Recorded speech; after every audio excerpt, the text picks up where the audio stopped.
我々がなせることはまだ数多く残されている。また戻ってこられて本当によかった。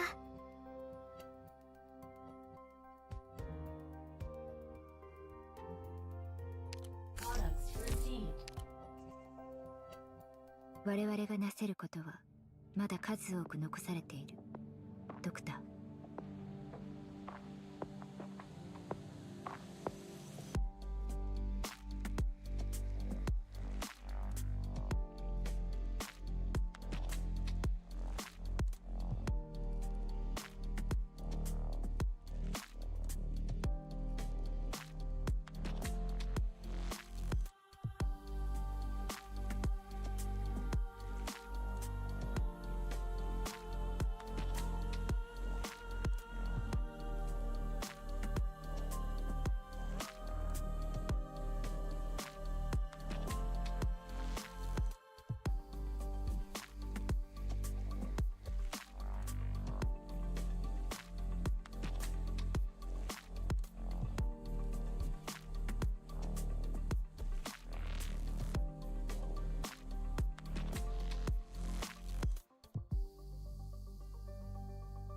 スキャン中、大気中の酸素濃度は依然として下降。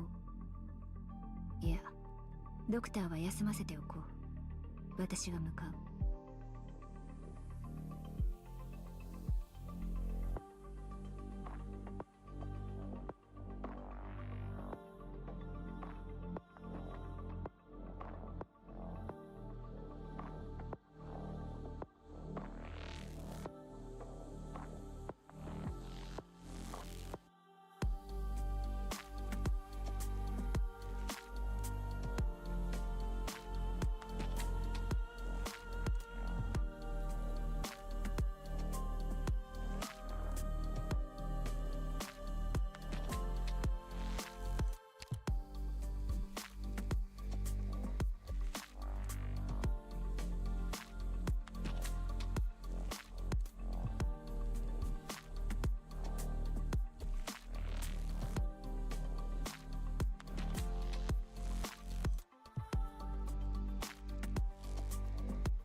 Hello.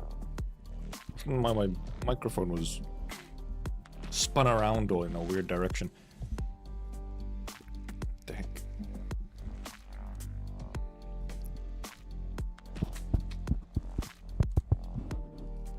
Interesting. Either purple and still.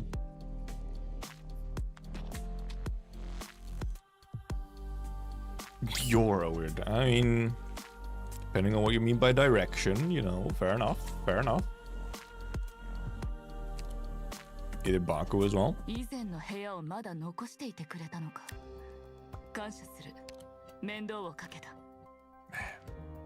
Base quality of life. I'm still like, damn. Can't believe we actually got base quality of life.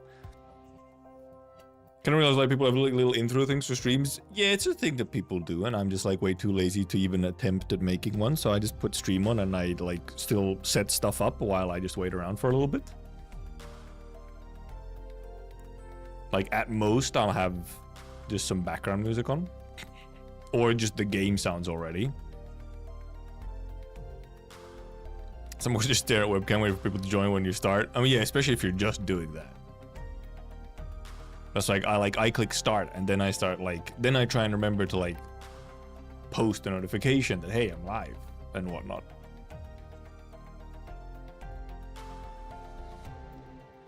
And check whatever else there is to possibly still check. Check like audio and stuff as well, just to be safe so that nothing stupid happens, because every now and then something updates and then something's broken and it's like, cool, thank you.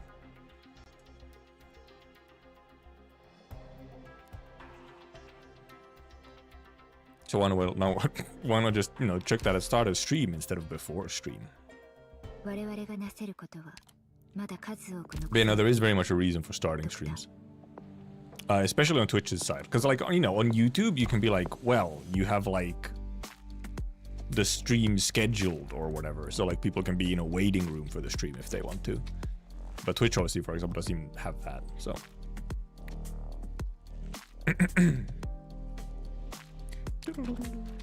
Anything to use here? No. I got all the Catherine dupes at least.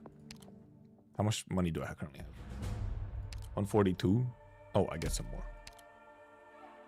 Ah, I did 45 stages. Wow, incredible. Give me a headhunting permit. And what else do you actually have in here? And the usual stuff. Doo-doo-doo. No, it's supposed to be in the events page.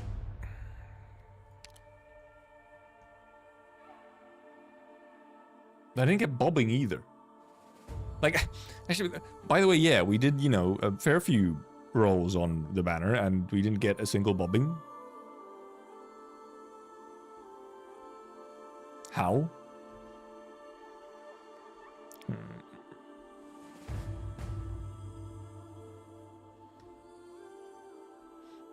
Maylander doesn't like me. How could this be? I'm a huge fan of Maylander. They have my guy, my goat, Tin Man.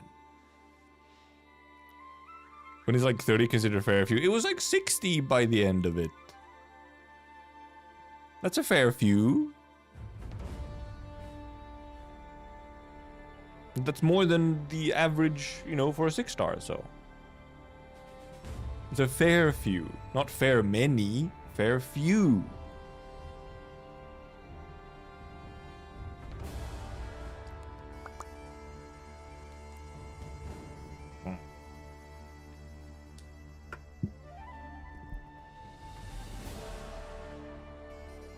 There's a Maylander. It's the Maylander Foundation. It's some kind of, it's a foundation. It's some form of like semi-government organization, not quite. What do they do? All kinds of stuff. They do a lot of things. They're one of those, right? Where they're kind of all over the place. Yeah, kind of deep state organization, yeah.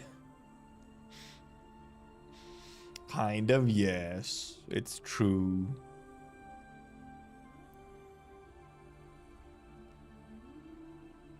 It's true. Boop. Right, and we were... Right, we finished 3. We really did not... We're like weirdly short. We did not get that like that deep in. And we left off where they were like, okay, Allerdale is now a wanted criminal. I mean, she already kind of was, but now it's like extra official.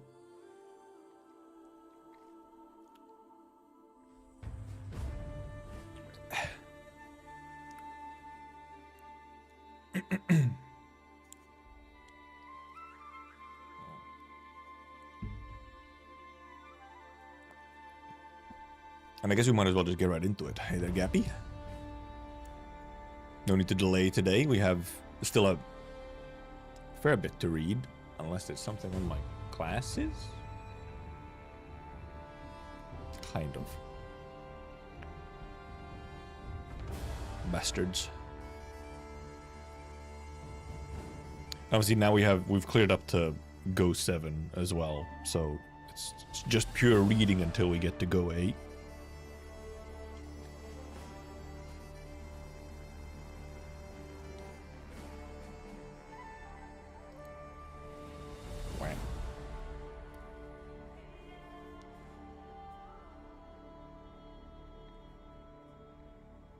Until the conspiracy of bird and beast being in government where the president is a bird. True. Thank you for the pipes. Yeah, but not even bird and beast. It's foul beasts. The foul beasts are, you know, they're government spies, right? Birds aren't real. They're government spies. Yeah. I think you said that at some point. Yeah. It's the wrong big cat.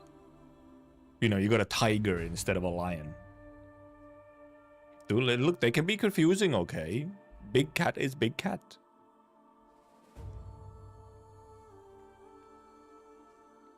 I could almost say I was moved by Venus' speech. The rest of the exemplars certainly were. They would have carried her straight through the gates of Londinium, if they could.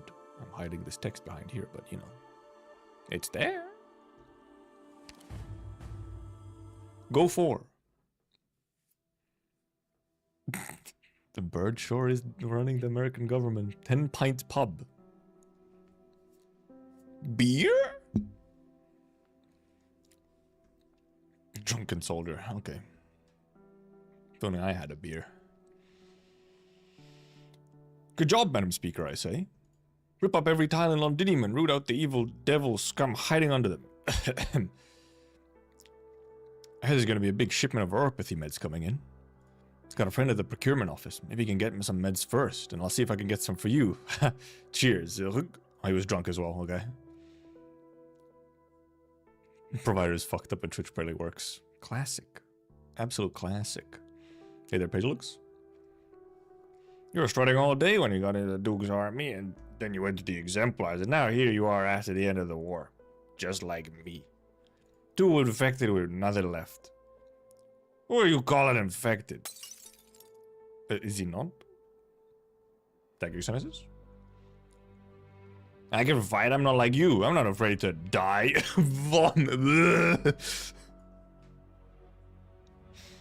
Yeah, straight up, he was very drunk. The other patrons look up at the staggering soldier.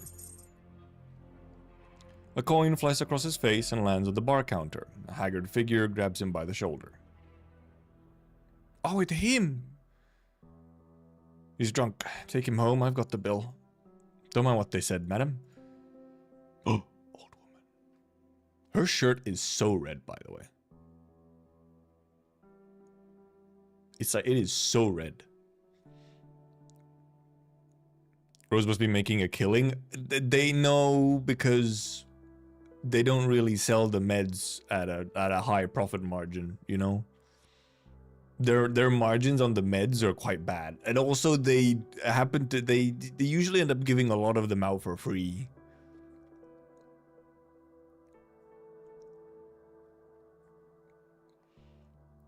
You're just telling the truth, Lieutenant.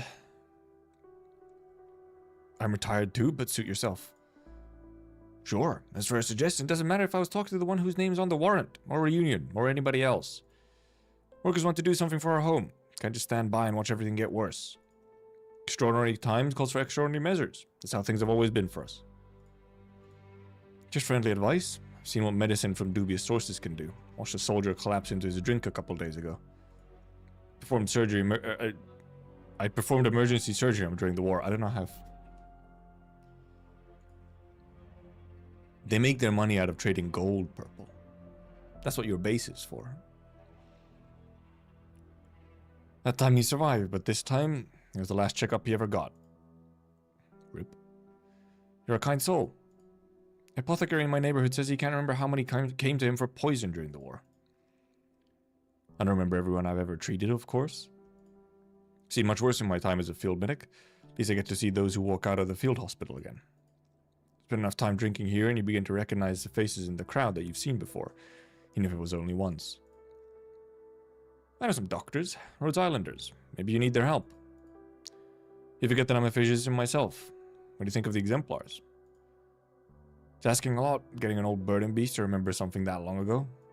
It's ancient history, even to me. All I remember is that decades ago, when kids would brag about this and that, they would be tossing around the names of dukes. It was exemplars. There are lots of heroes, lots of them lost. No, what I mean is, I know what you wanted to hear, but I don't have anything else for you. Sorry. Most people in the new exemplars aren't soldiers. You can't compare them to the old ones.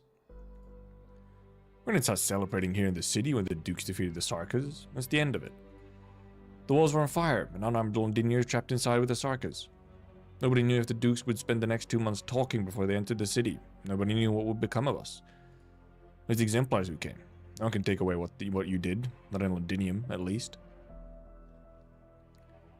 Catherine pauses. She notices the officer's hand trembling in the dim light of the tavern. He reaches into his pouch, trying to find something, but finally sighs and takes a big swig from his mug. These days, the only contribution most of us make is to the business of the city's drinking establishments. It's worth it, worth it. Thankfully, the kindly owner here doesn't throw out loitering drunkards. After all, most of those who fought tooth and nail to get back home no longer have homes at all. It's a hard-won victory. Shearer raises his mug, but Catherine does not do the same. I'm afraid you found the wrong drinking partner. I have an appointment to keep, and I intend to be sober for it. You're drunk, medic. Leave the alcohol to your later days. She was still drinking a little bit, though. I've heard the rumors about the exemplars. Why don't you talk to the speaker directly? Akira flashbang. Catherine gets up, goes around to other patrons, nods at the owner behind the counter, and disappears behind a door in the corner obscured by boxes. Secret door. Ooh, transition. What makes you think I haven't? Also, zoomed in. He looks in the direction where Catherine went. It leads to a forgotten corner of the city. The Defense Force patrols went in many times, but never found anything. None of my business. Oh, it wasn't. It was just, yeah, it just zoomed in. He waves the proprietor over for another drink. He's just getting smashed now. Siege, put your better clothes on. Return to your new design, please. Wait, except when? What was the date again for this one? Okay, December 21st. Yeah. Was she back in this clothing? Siege, please. Lieutenant Shearer sent 2 messages. Asked the messenger, and both came from this underground pub. But Delphine said she made arrangements for all the surviving soldiers of Duke Windermere's ship. Are you sure we don't want to check out the street that Delphine talked about first? No, let's go in.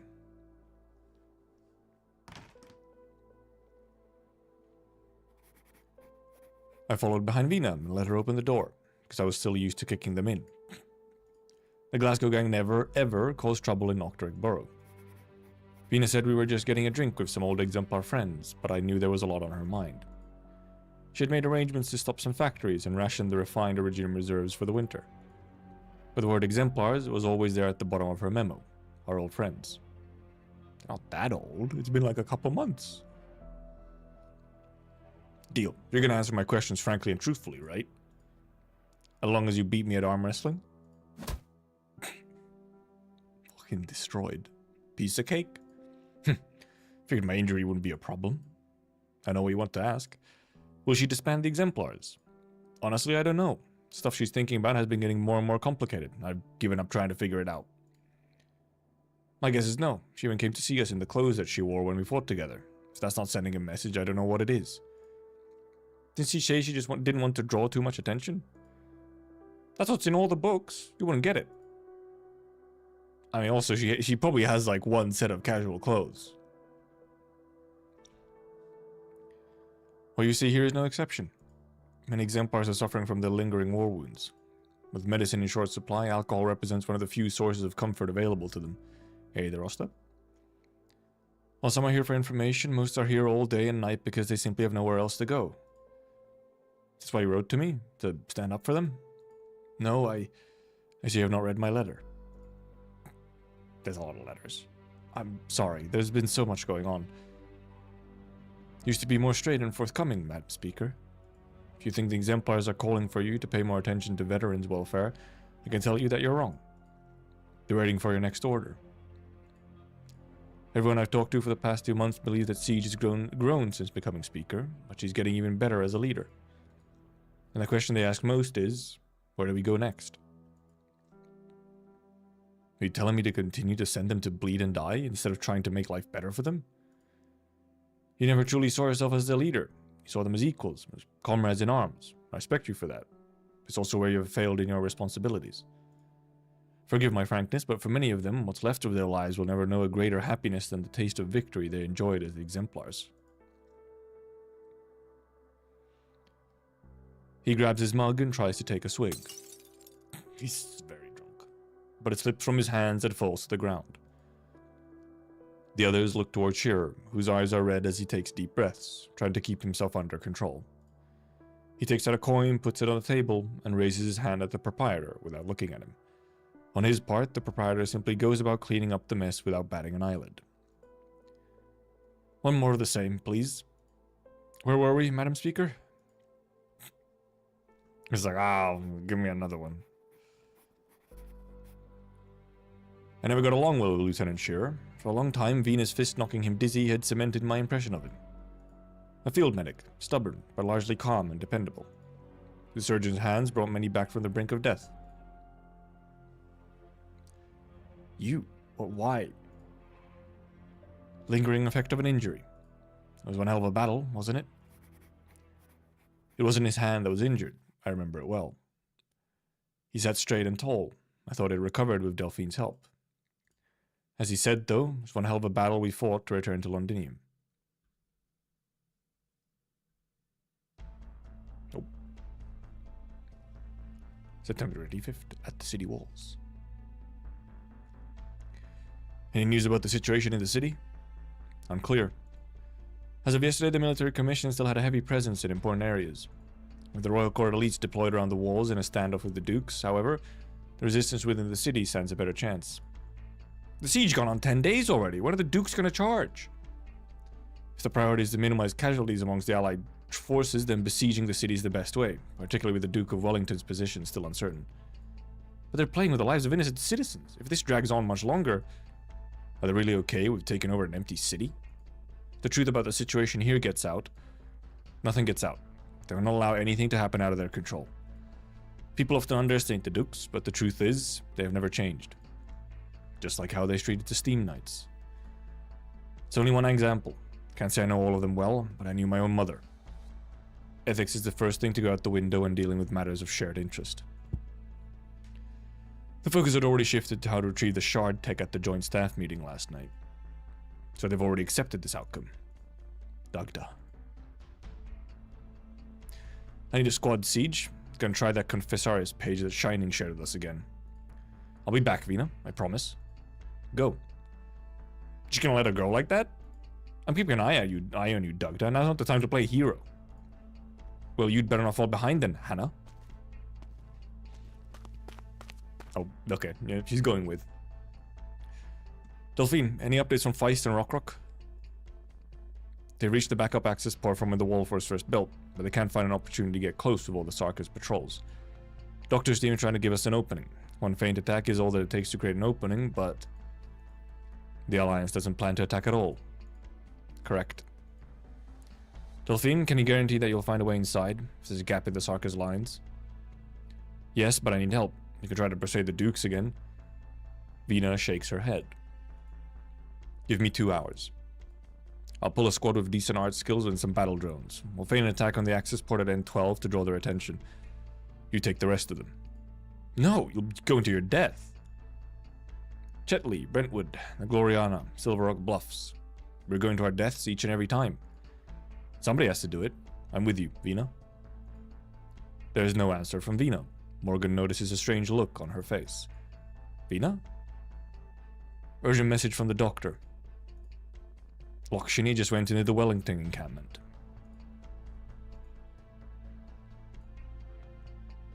Who's Lakshini?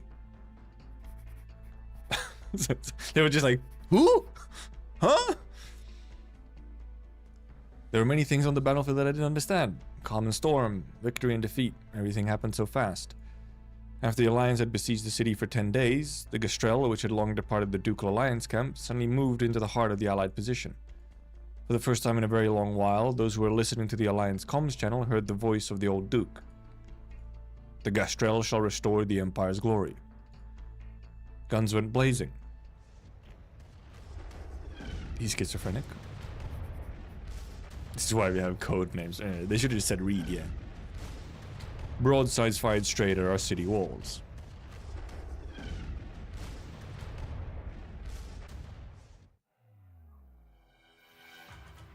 The city walls. September 25th.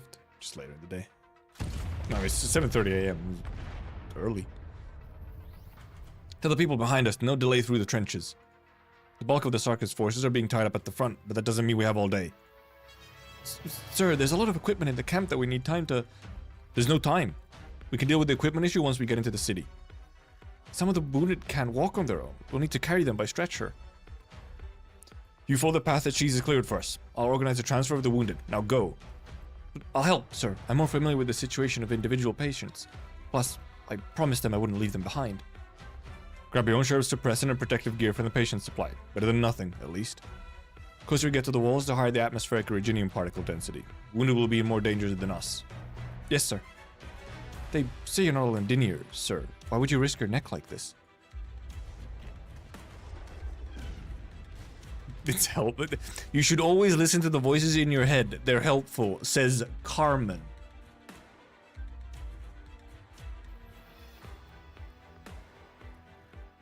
I don't know about that one.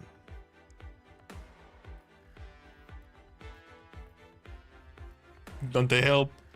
Get rid of this woman.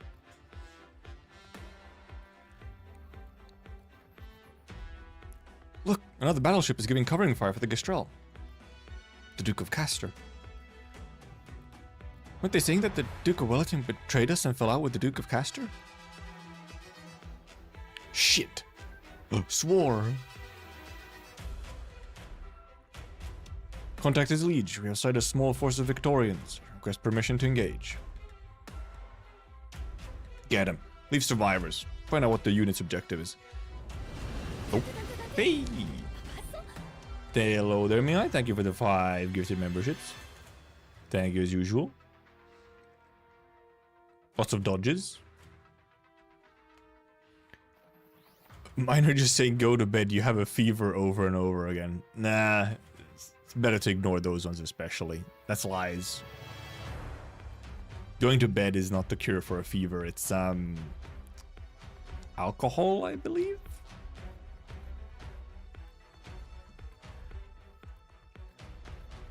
What happened to the clouds? Purple fire, it's spooky necromancy woman.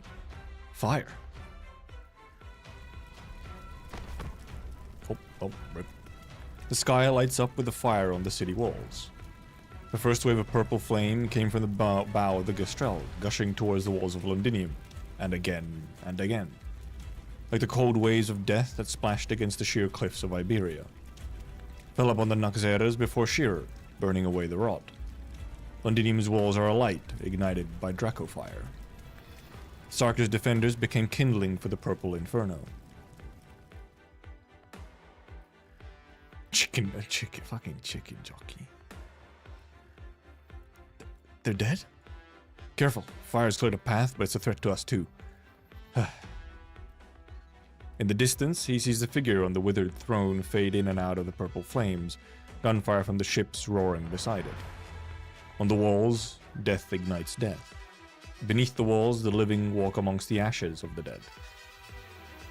This is a war that will shock all the coronations.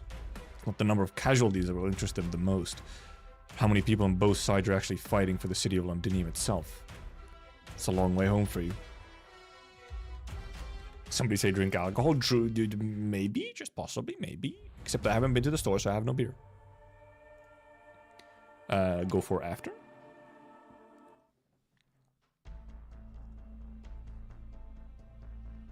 Lieutenant Shearer, wake up. He sees a pair of hands reach out towards him. Lady Delphine?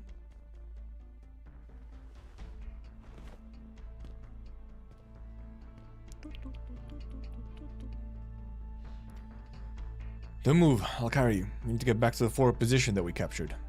We have to move before the Sarkas arrive and fill this place with witchcraft bombs. Thank you, saving my life. No need, it was a brave soldier and nurse, Sarah, who saved your life. She used her arts to protect you and the other wounded soldiers from the witchcraft bomb, despite her limited experience. It was her? Wait, did she... Don't worry, she's just passed out. I've taken her to the forward position at the access port. We've all been exposed to higher Virginian environments for too long. I knew the risks. You succeeded in reaching the access port? Yes. I saw fire on the wall. It's out? Is the battle for the walls over? No, it has only just begun. The Naxxera is locked in a standoff with the Ducal Alliance, relying on the city's defensive artillery and the elite troops. Is there anything we could do? Break through the access port, create a gap in the wall, and reveal a weakness in the Sarkis lines. Just like the Alliance helped us, even if they didn't mean to. Understood. Lieutenant Shearer, you're dismissed from this operation. That is an order. Does it come from Siege? It comes from me. Stand by at the forward position. You need to rest. I mean, fair. You don't exactly want your doctor going to the front lines and dying. Unlock your bunkai alert. Exemplar's forward position, city wall access port. I meant ego. Are ego just bunkais? Is that what it is? Unlocking your own ego is just unlocking your bunkai? That's fucked up. Can Bleach sue?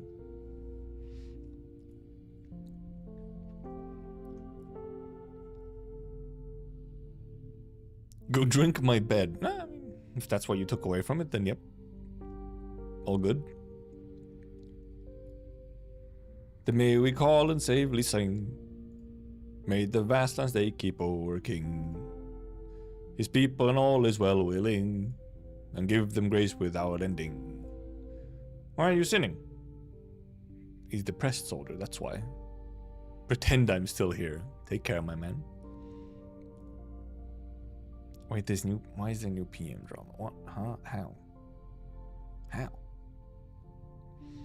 Cheer up, man. I know we're all hurt, but we're almost home. Then may we call and safely sing. Victoria Eve, thanks for our home. Victoria Eve, thanks for our home. Here, you can have the rest of this ration. Couldn't finish it. It's our first breakfast since we came back home. Gotta fill up. Once the rest of our men make it in the city, we'll show those devils who really runs Londinium. I don't like that song. What about you, Vina? Don't ask her. She hums it in her sleep. Hannah! Shut your gob and eat up, Indra. Or I'll take it. If you don't want it, then I'll lead the assault since you got hurt attacking the Confessorius passage.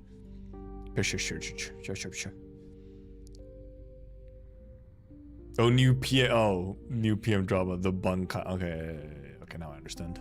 Because I thought it was completely possible there was actual new PM drama because they posted new stuff today. Not a chance, just a scratch. A little scratch won't dull my fists. Not getting ahead of me this time, Dagda. I'll do another round of patrol and scout ahead once I'm done. Make sure there's no mistake. Military Commission set up defenses at this backup access port. We should only have known to the workers who built the wall. This means they know the city much better than we expected. Back from patrol, Lady Delphine? Oh. Spare ration? Haven't had breakfast yet. Lieutenant? I thought you were recovering from your injuries. I'm a medic. I know how to restore a soldier to combat effectiveness as quickly as possible. Understand my own body, Lady Delphine. I'm ready to return to duty. Giving her protective equipment to the wounded, getting exposed to high regime environments, and being in close proximity to a witchcraft bomb explosion.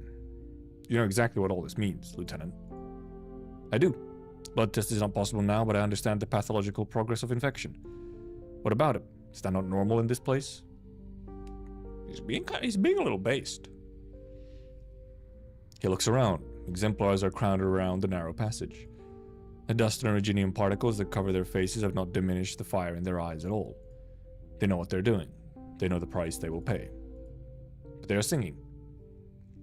Singing with joyous grace. Delphine, do you give the lieutenant permission to return to duty? Delphine can see the painkiller injector that Shearer is trying to hide behind his back. Without sufficient access to oripathy suppressants, painkillers are the next best thing to deal with the suffering brought on by oripathy. Will you pull through? Of course, Lady Delphine. Never forget, it's tough to see you go home and take back what is yours. You didn't need to do this. Neither did you. You want to witness what this ragtag team can achieve, what will come of this city? So do I. Very well, Lieutenant. Back to your post. What will Londinium be once you drive out the devils, Vina? Better than before, at least? You know what I'd like to see? More flower shops. Make the flowers cheaper. Make it easier for me to find a girl to marry. Maybe a wealthy young woman, or a widow who lost her husband. Priorities. I want more original food for a warmer winter. I want more police stations. I want to become a cop. I want to give, not take. Then don't become a cop. What about you? I hope Mom's still waiting for me back home. Don't worry, she'll be there to open the door for you. What about you, Dugna? You gonna stick it with us to the gym back in business? Or will you lock yourself away in your tower? You and I, we've got a score to settle, Hannah. Let's go back to the gym together, Vina. Yes, we will. We haven't found Baird yet. All three of them just like... Does she not know? Also, they indeed still continue to like alternate between calling Indra Hannah or Hannah. Like on one line it's Hannah and then the next it's Indra. And it's not even like a character based thing. Like Dagda called her both Indra and Hannah within like 2 minutes of each other.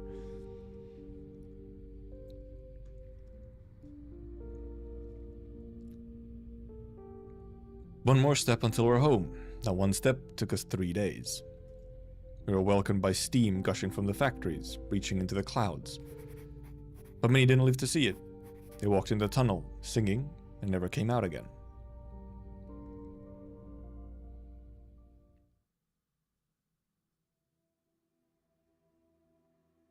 Ten Pints Pub, December 21st, 1098.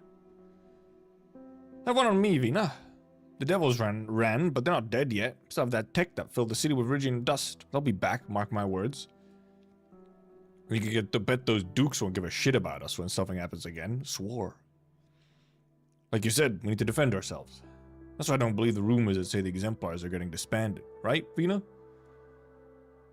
you remember the wishes we met at the access port? For the factory boilers to burn bright as they used to. For the guns on Londinium's walls to defend her as they used to. For the doors of the police stations to be wide open to all. For the police to defy the nobles' will and treat the infected with fairness and justice.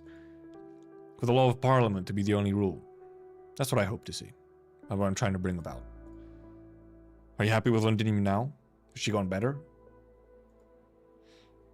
They're very different levels of dreams. I can tell you that I'm not happy. You're dodging the question, Madam Speaker. If you choose to do nothing and keep the status quo of the Exemplars, that's entirely fine with everyone. All they want is an answer. Will the Exemplars continue to exist? This is my answer, Lieutenant. What Parliament fears is your trust in me. Personally, that runs deeper than your trust in Parliament itself. Perhaps they fear that the Exemplars will become the private army of Vina Victoria. Will become the glory and honor of the Exemplars when that day comes. The day come when our wishes come true. I mean, fair, but also like, you could have a little private army. Thank you. I will inform Parliament of what I learned today. It's not my place to give an answer over the heads of Parliament. Let's go, Morgan. Morgan? You go first, Vina. I'll have a couple rounds with the guys here. Sure. She's drifting away. I didn't understand what Vina said that day. But I agree with the Lieutenant. Our Exemplar comrades needed our help. That's why I needed to stay. Stay on Vina's behalf. At least talk to them. Even though she was the speaker, there was so much she could do. For the first time since the war ended, I drank until I passed out. It burned my belly. Does it? Is that how that works? It was Hannah who found me, and I asked her the question that I could never ask Vina. When can we go home? Back to our gym.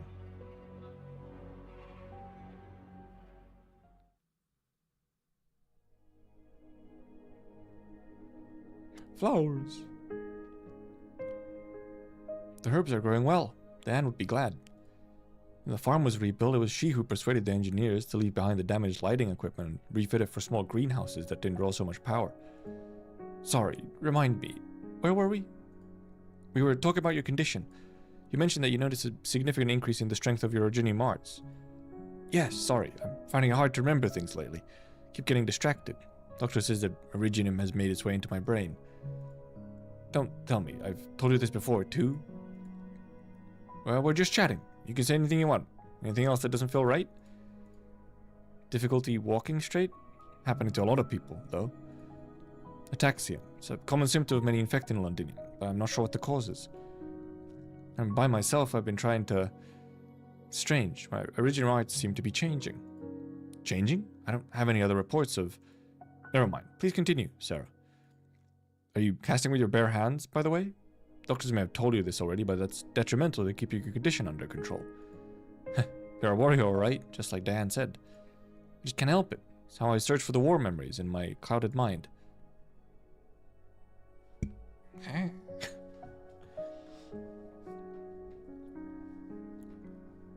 The battle for the walls.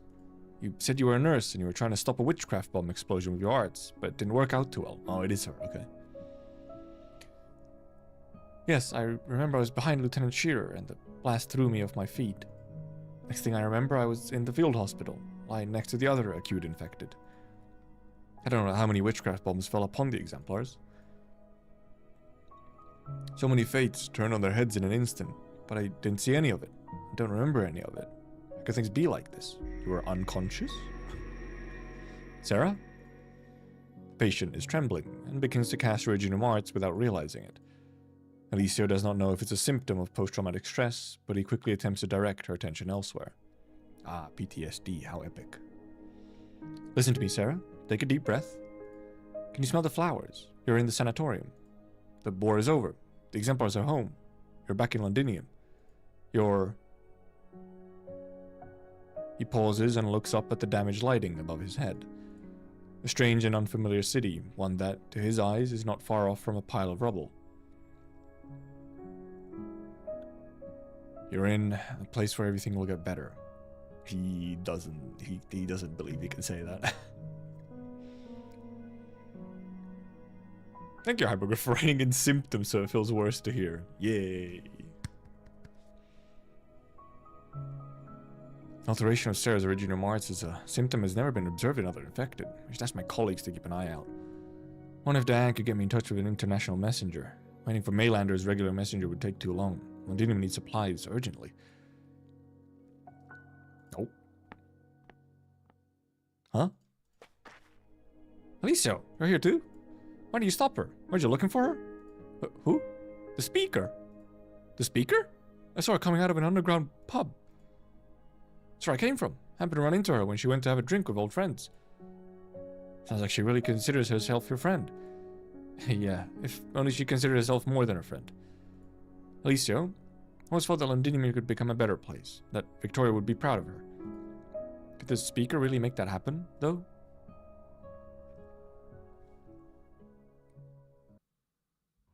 Can she?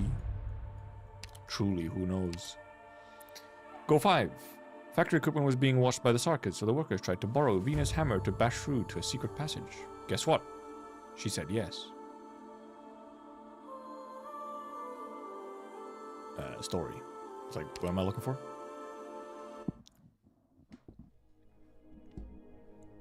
New Octarig, Vehicle Factory, December 21st.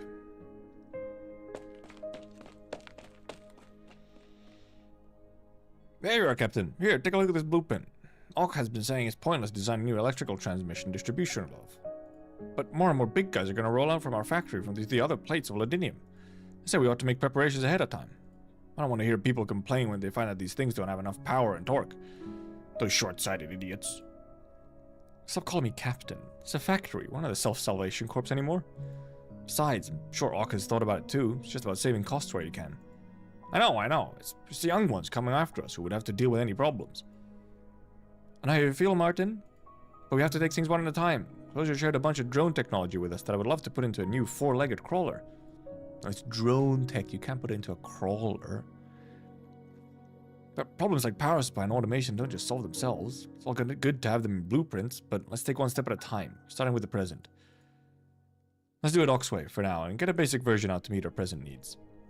File your blueprint with the Londinium Industry Development Association. Don't lose it. The patent. Its mission is to restore Victoria's technology superiority with the support of Parliament. New ideas should be respected. Whatever you say, we're a consultant for them, after all. There have been so many new ideas lately that it's getting hard to keep up. People are enthusiastic. They can feel that things are changing because of their ideas. Huh. Factory production lines, a railway system that links all the districts, and walls and artillery that protect all of Londinium. We can build them the way we want, with our own two hands. I can agree with everything else, but please, not the way you want, Feist. We're all gonna end up in one big amusement park where the only form of transportation is zip lines. We have the 12 sinner fight. I'm not sure if it would be Kanto 8, but absolutely at some point. It could be Kanto 8 already. They could use it, you know, right away, but we'll see. Come on, it's just one way. That's just the one that drew the most laughs amongst the proposals that got shut down. Not all of my ideas are like that. By the way, are you sure your factory wants to keep Auk in the core workshop? I didn't get along with you at the old place. Each factory has its own technical secrets, and there's been friction over competition for orders. Oh, that's true. Not all of our workers were in the Self-Salvation Corps.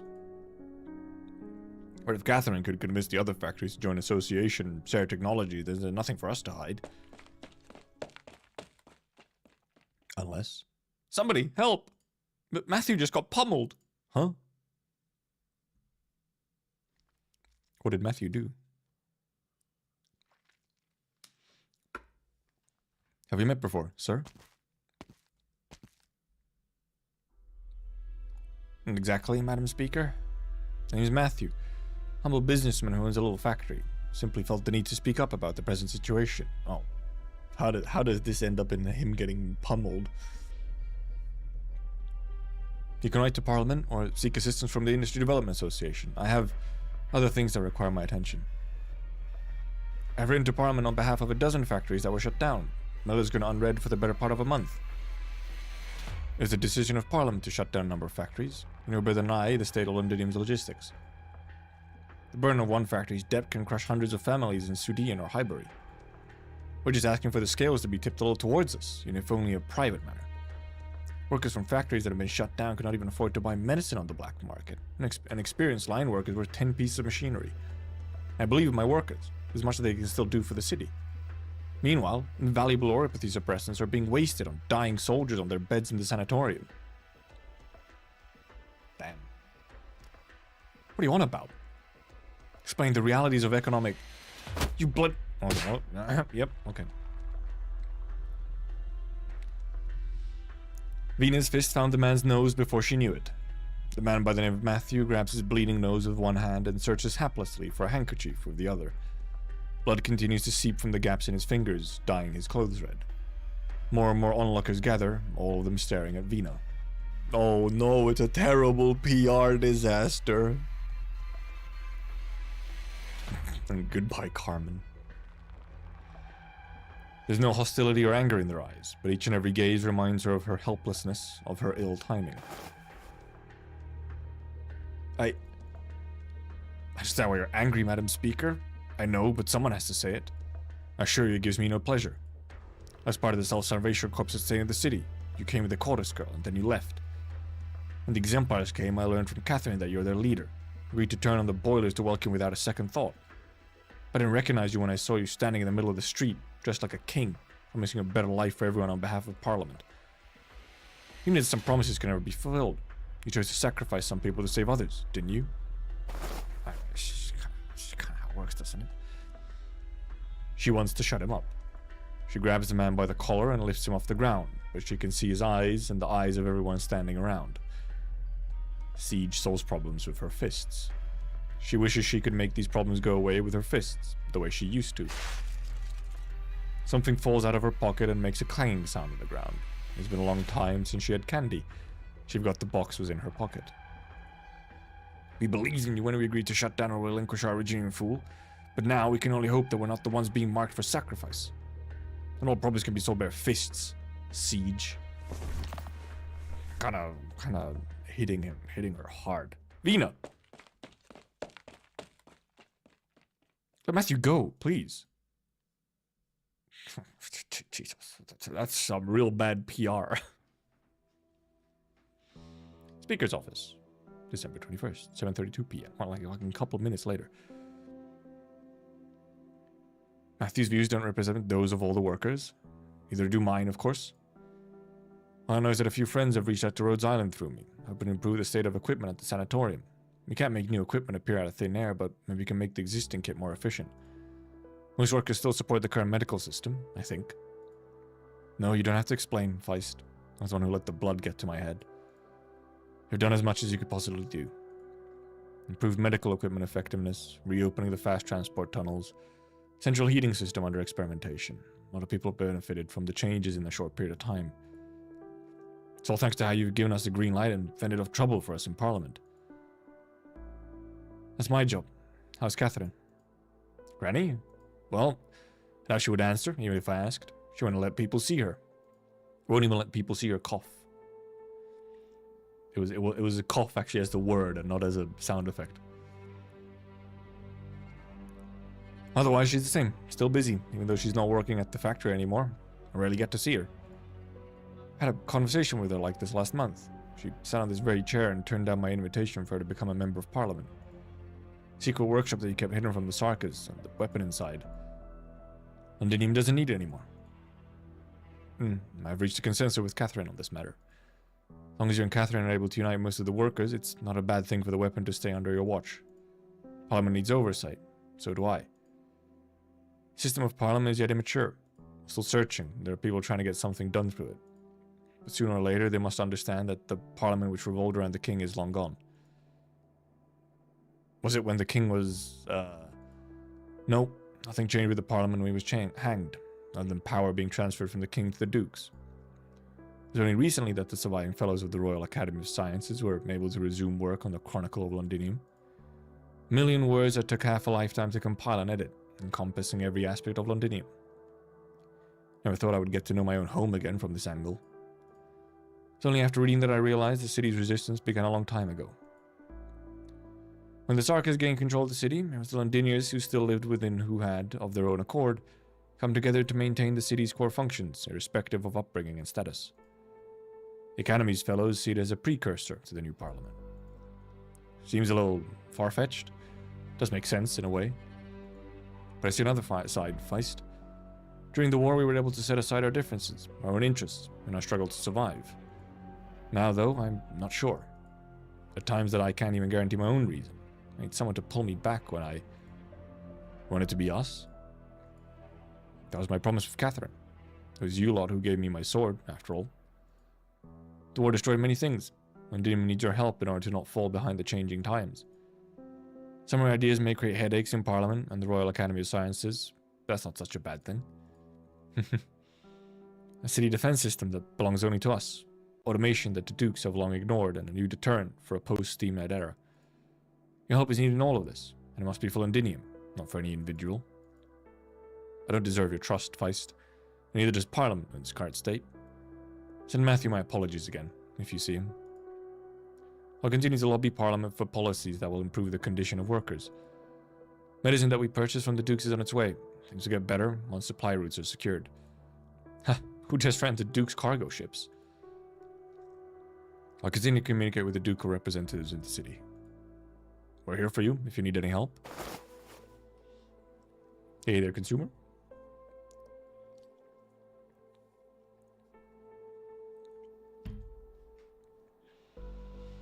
Feist stands up, but then hesitates. He does not leave the room.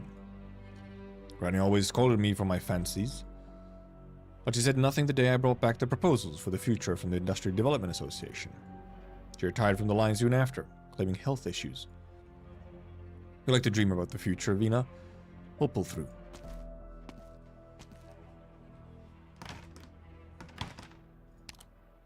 Oh yeah, it was Go 5, okay. I was like, where were we? The office falls quiet. Vina stares at the mountain of papers on her desk and then turns on the radio. Bzz. Late afternoon today, citizens witnessed the Speaker of Parliament, Alexandrina Victoria, put a scoundrel in his place. Oh, that's the way they're putting it, okay? Oh boy. It was reported that the gentleman had attempted to bribe the Speaker for his own selfish interests, which the Speaker rejected in the most direct manner possible. Many citizens speak highly of Speaker Victoria's charisma and believe that she... Incredible propaganda. The propaganda machine at full force.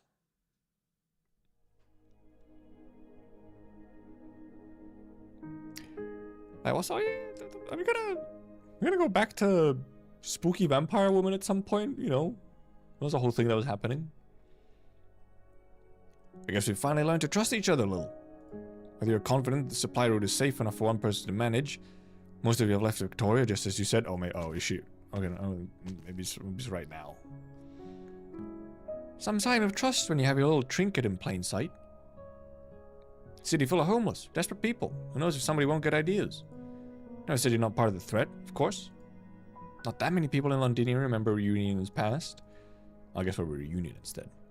Go ahead, check. Everything on the list is here. I'll deliver the next batch of medicine on time.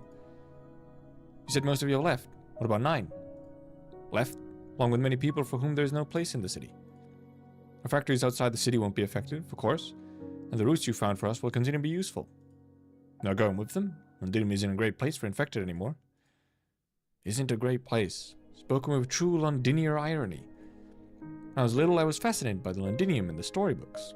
Palaces and the gardens where the king and the young princess lived. The adventures to be found in the maze-like factories. Now I find the Londinium is no different from anywhere else in Victoria. It's no place to make a home. I stay because somebody has to, and I like doing good, honest work. Besides, the treatment of the infected in Londinium today is not terrible. Really? I followed them because they saved my life, not like those who are ready to die, who've already figured out how to die for something worthwhile. Besides, in the end, usually isn't worthwhile. Nobody deserves to die. I don't know about that one. I think some people might deserve to die in, like, a negative sense.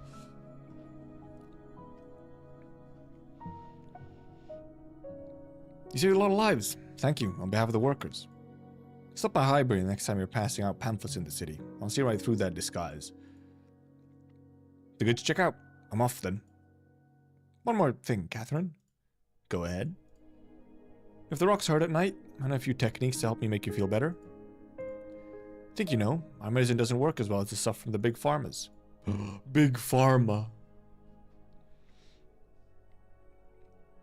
Yes, it may fool the other workers, but it can't fool me. Same for most of the suppressants you can get in Londinium right now. At my age, though, I don't have too many lucid days ahead of me. I guess you could say I've seen worse. She's like, I'm gonna get dementia real soon. One more day with my senses is one more thing I can do. That's plenty.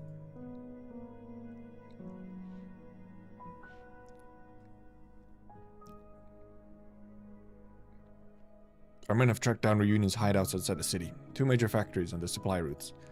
Should we shut them down? Oh, hello, Delphine. No need. Based on available information, they are not a threat to the citizens of Londinium. Venus says she has personal reasons to be wary of Reunion. But even she admits that they were a big help to us when they incited the citizens to oppose the dukes. As for the grey market, just make sure we keep track of everything that's going on. Percival is not stupid. She knows what she's supposed to she knows what she's not supposed to touch. The Reunion threat is much diminished now that their main members have left Londinium. Continue to monitor the situation.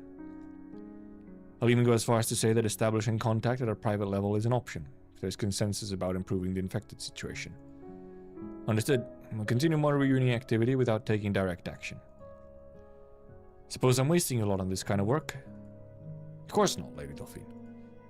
On the day we left the Duke of Windermere's ship, setting intelligence to work aside to focus on the assault of Londinium, and now... Do you miss the waters of Lincardine? I really do like Delphine, though. I want her to do more. Well, I guess she's actually doing a fair amount. Also, horn and bagpipe just kind of nowhere, huh?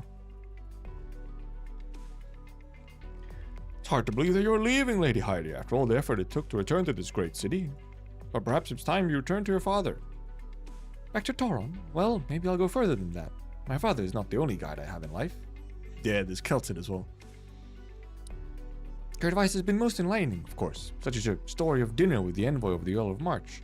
It's my pleasure to offer first-hand information to an aspiring novelist who is not involved in the political world. Or perhaps I will write my familiar homeland of Toron into the story of this terrible war in Londinium. Yes, it can be painful to recall those shameful times. Someone must remember the heroic deeds we performed for the city. Heroic. You're right. Maybe we're all heroes. How about a love story? A girl from the Victorian borderlands falls in love with a young man who came on holiday. The young man dies on the battlefields of Londinium. In the end, though, the news of the young man's death turns out to be false, and he returns to her side a hero. A brilliant idea, Lady Heidi. Love lost and found again, just like a city trampled by outsiders, but saved by our hands.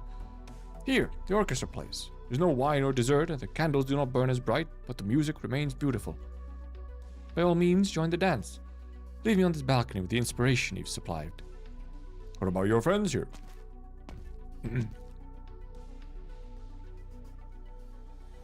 An emissary from a foreign land, yet unfamiliar with Victorian customs.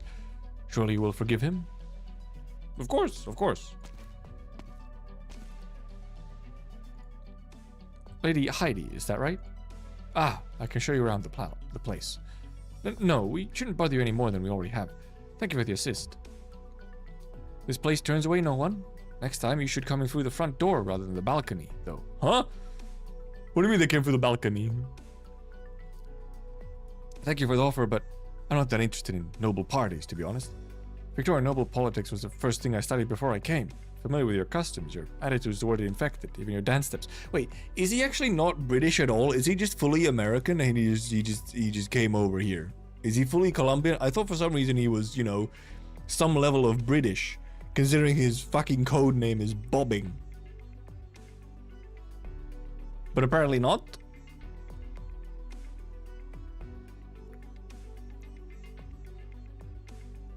Okay, he's born. Okay, never mind. He's not British at all. So he's a like a Britaboo. He's a Britaboo. He's like, ooh, I studied all of your noble politics, and I have named myself Bobbing. Sounds so British. Bobbing. What a dude. What a guy.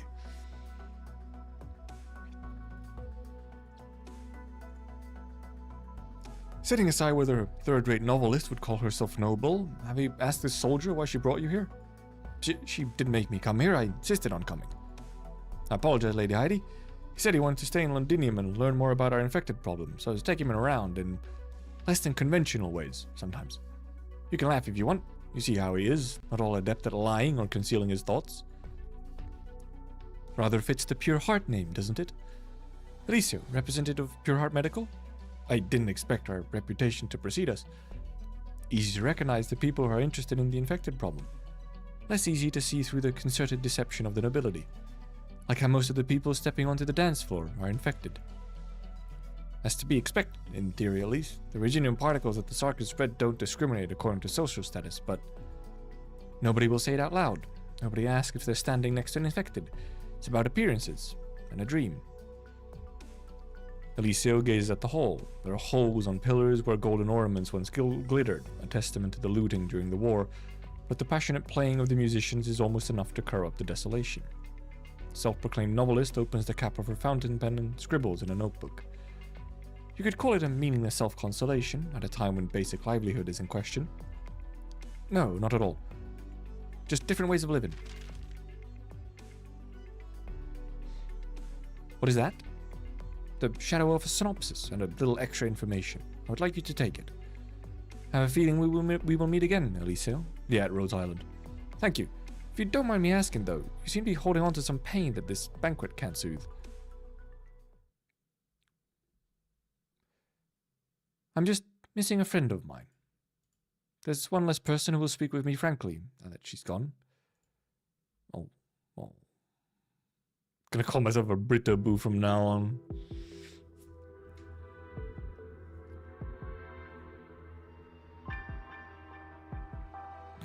Entire PC crashed while trying to play FNAF. I think that's a sign that you just shouldn't. It's trying to save you. Oh, hello? Suddenly, him? The Summit of Nations? The Lateran is paying close attention to the events in Victoria. After all, this is a disaster caused by the Sarkis. However, the decisiveness that you and Parliament have shown on the Sarkis question gave me hope for the city's revival. Of course, His Holiness sincerely wishes to build the bridge of peace for the nations of Terra in order to prevent another tragedy from happening. You're not only here on behalf of His Holiness the Lateran Pope, are you? I am but a humble messenger who deliver a message to you in Parliament. And please send my apologies to His Holiness. I appreciate the kindness that Lateran is demonstrating, but Parliament is not in a position to address matters beyond Londinium.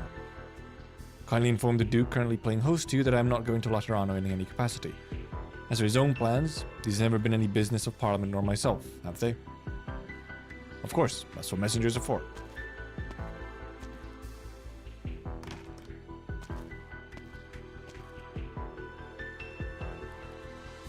Oren Argiolas. He was on Duke Gododin's battleship during the war, but never participated directly on behalf of Laterano. Just as I thought, does Gododin have a sweet tooth too? If so, we don't have much time for him here in Londinium. Oh, we don't have much for him here in Londinium. So much for Parliament's day off. Was a choice shown? Yep. Well, I mean, yeah, that is a whole thing, though. The Pope is indeed sending messengers out to, like, every nation to be like, hey, guys, would you like to, like, talk? There's, like, bad shit happening. One interesting tidbit.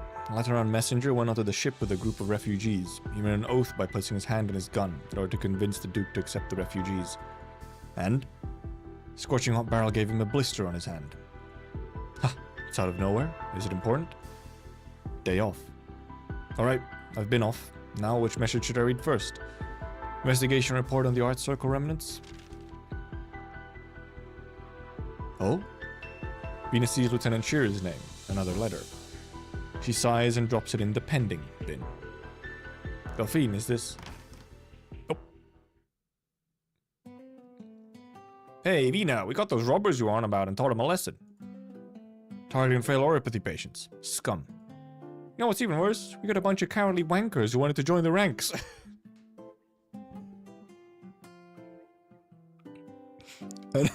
I know we're in Britain and whatnot, but it was somehow not expecting wankers to come out in this text.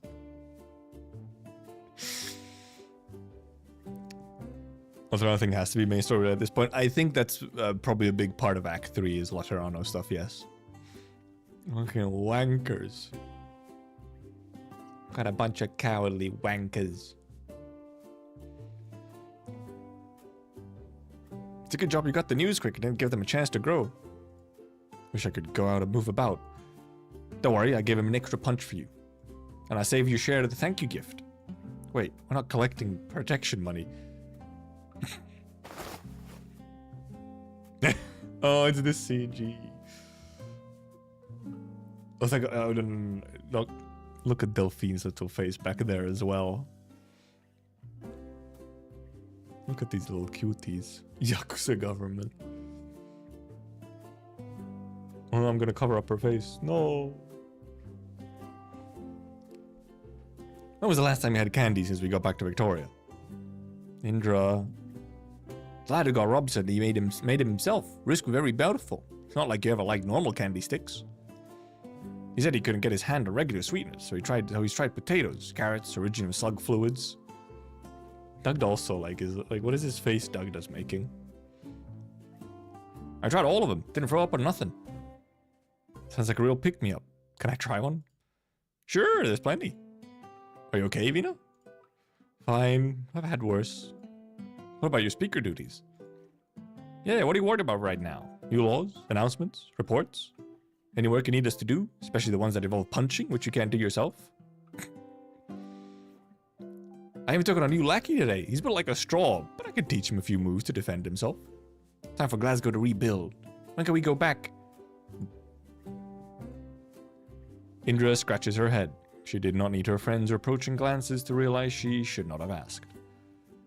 Vina glances across her desk where the mountain of papers has not grown any thinner. Delphine walks to her side and takes the letters that she was holding. Think it's time to give a public answer to the issues that concern our citizens. Most don't come to listen to parliamentary debate, but they'll listen to the radio at the end of a long day. Situation in the city is stabilizing. I've requested a third engineering team for Norport. Soon our home will be back to the way it was. Better than it was. You can go back to Linkardine, Delphine, once we've taken care of this business. I would like to see that. Oh, what a little guy, what a goober, huh? Little cat girls. New season, yes, we did. It has been posted and talked about on the Discord. Where indeed, I guess if you want to see like more quick casual comments about updates for stuff, then I guess me being active in the Discord is the place for that. Diane? Lieutenant? Lieutenant. I'm retired, Sarah. Oh, okay, sir. She says, well, again, I asked just sir instead of lieutenant. I thought you had declined the sanatorium's invitation. Just coming to visit and to thank you again. I hope you don't mind. Retired, but you know, he still has the medic R-band on. Discord exclusive content. Well, in a way, like if it's just like a, you know, an image, it's like,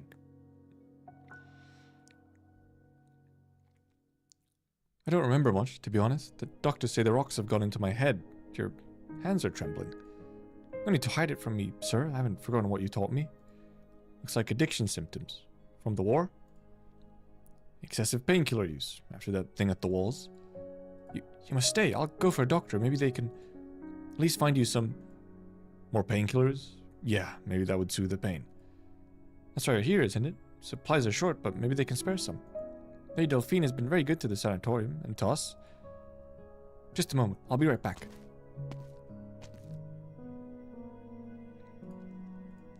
He wants to stay. Maybe he could really get some painkillers, even if there is little enough to spare.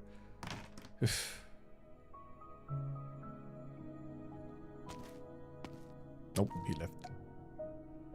Oh, where did he go? He left. He just wanted to say thank you. He's dying. I'm surprised if he's going to be alive by the end of this event. Does he just wither away?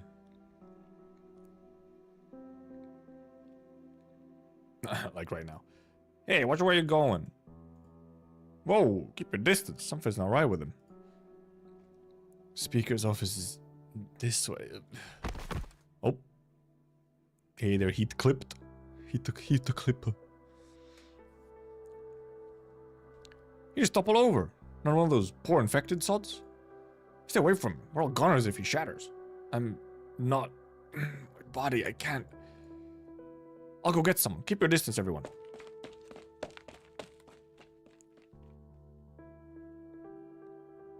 He's not doing great.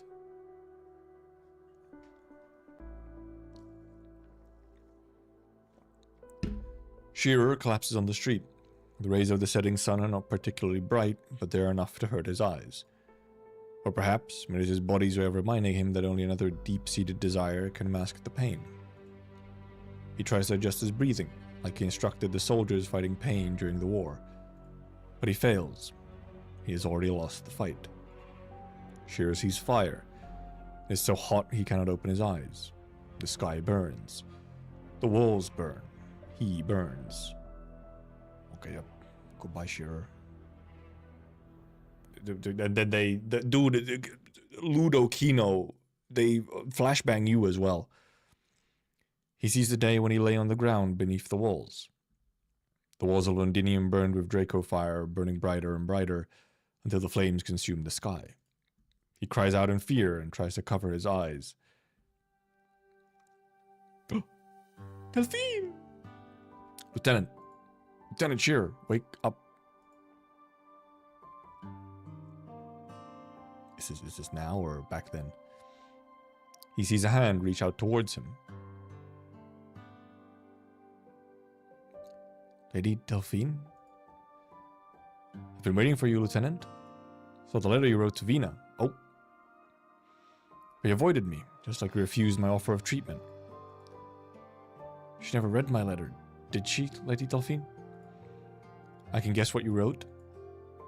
I'm sorry, but I can't help you here. We both know the state of medicine available in Londinium. You can't stay here. Where can I go? Lencardine. No, I wasn't asking, Lieutenant. This is an order. Don't give me that excuse about being retired. I know why you hesitate. I know what you fear. You're afraid to face the senior officers who betrayed and abandoned you at Ironclad Galloway. You're afraid that you won't come good on your loyalty to me and my mother. And you're afraid to return home like this, aren't you? I don't know. You're not as strong as you think, Lieutenant. And not as weak or noble as you think. Our home is Lencardine, not here. The war is over, Lieutenant. This soldier should go home. Don't be afraid. I'm going home with you. Let's go. Guard. Guard's scene was pretty good as well. Guard scene was so good, he got into the animated trailer, so. But how do I make it home when I'm like this? I'll take care of it. Did you really think I would abandon you just because you didn't come looking for me? Thank you, Lady Delphine. Will you return to Londinium? Yes, I promised Vina. She may have to wait. I'll make arrangements for you to get treatment. I'll depart once I've taken care of what I have in front of me. Yes, my lady. Then Cardine. I'm coming home, mother. I really like Delphine.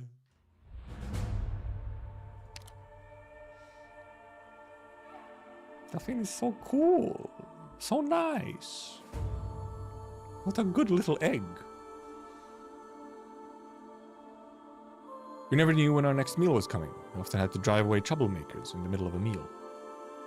Okay, max level her. I might have to level her after this, even though she's apparently quite not very good, but... Oh, this one only has before.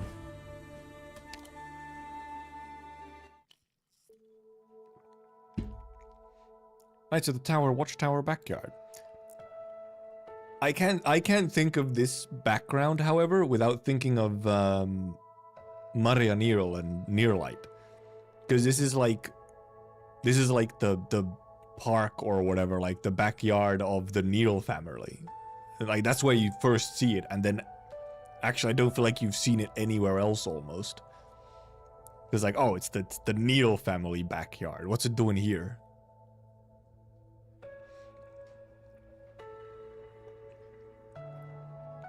Even though when you think about it, it does look more like a Londinium, you know, like environment, considering the houses and stuff, and not Casimir's.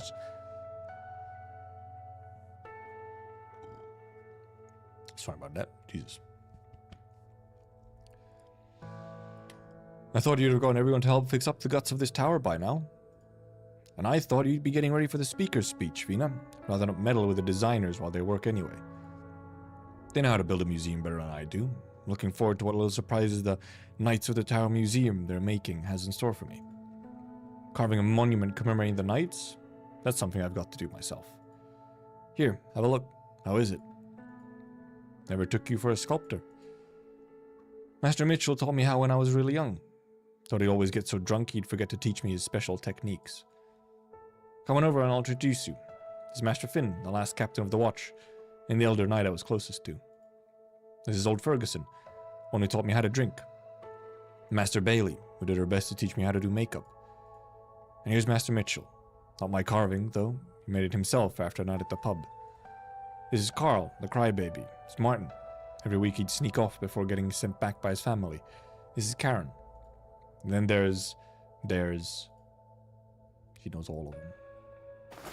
When an Arknights says much about someone who got into Project Moon through lore blocks.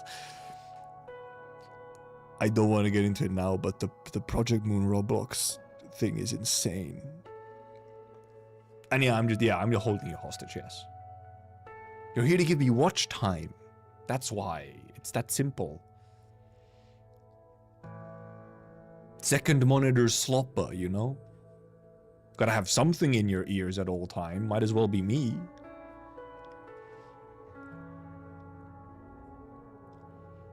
Vina gently hugs Dugda, comforting her. Thanks, Vina, but I'm fine. It's just that every time I come back here, those fading memories of mine become a lot clearer. You carve your own name too, Isabel Montag. The Knights of the Tower never left me. They're still here. Master Finn would be glad to hear it.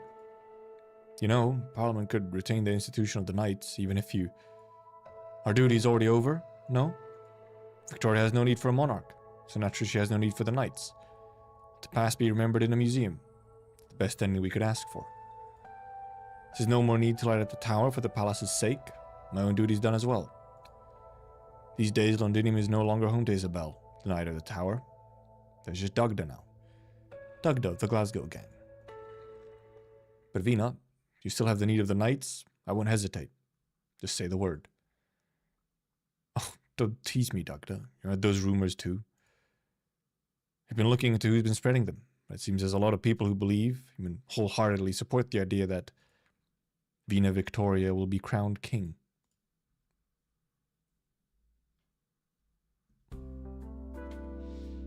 She's walking around a little bit, you know, her outfit is a little bit kinglish. St. Marcel's College, December 22nd. It's almost Christmas!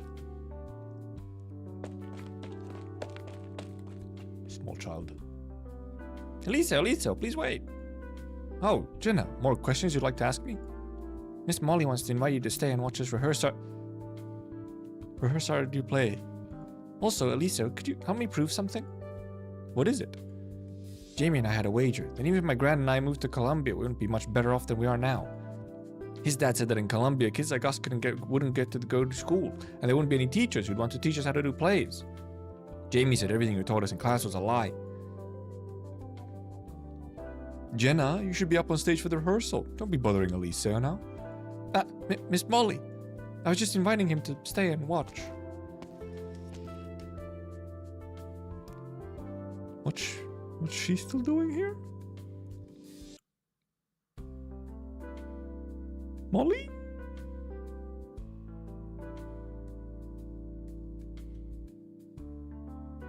Is it them? Is it them? Allow me. Jamie's waiting for you on stage. He's about to cry any moment now. Oh, he can't say any of his lines. Go on. Oh, he's so annoying. Alright, I'll go. Got to stay and watch Elisa. Don't remember this too well. Do forgive the children, Elisa. They tend to just speak their mind. He's fine, it's the other... But yeah, but where was... did the original Molly return at some point? Because obviously, you know, they were disguised as Molly for like quite a bit, weren't they? Like a lot.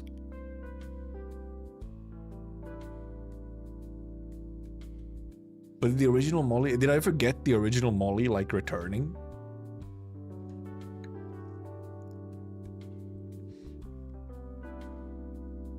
I must admit, I'm not too familiar with Colombia, and I'm not entirely sure how infected children would be treated. They'd be treated very well, so long as their guardians can afford health insurance. America! ...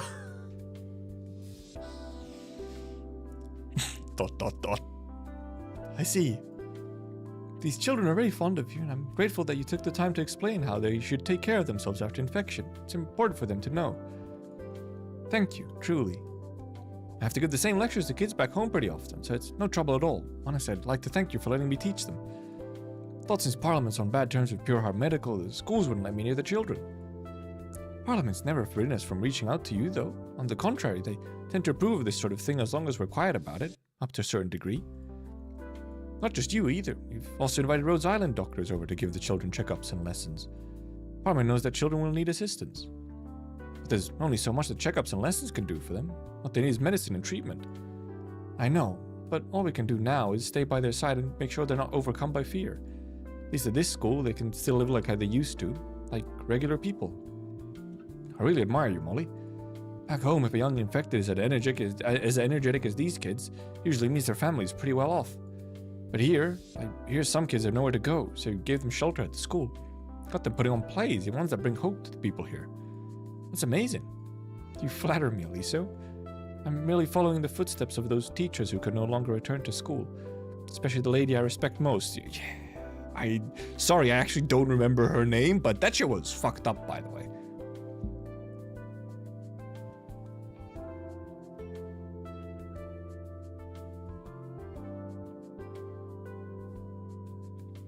Oh, well, I mean, that was the name.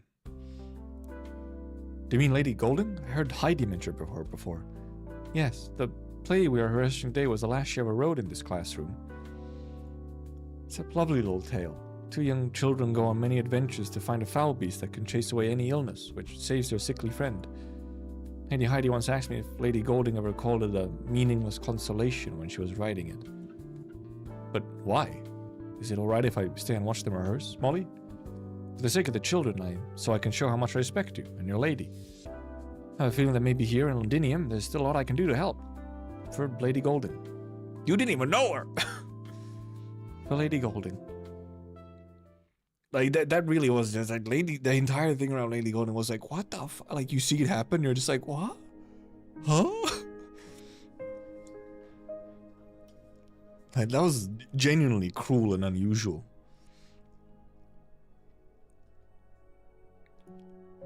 All the MPs present? They are? How much longer until the citywide broadcast? 2 minutes.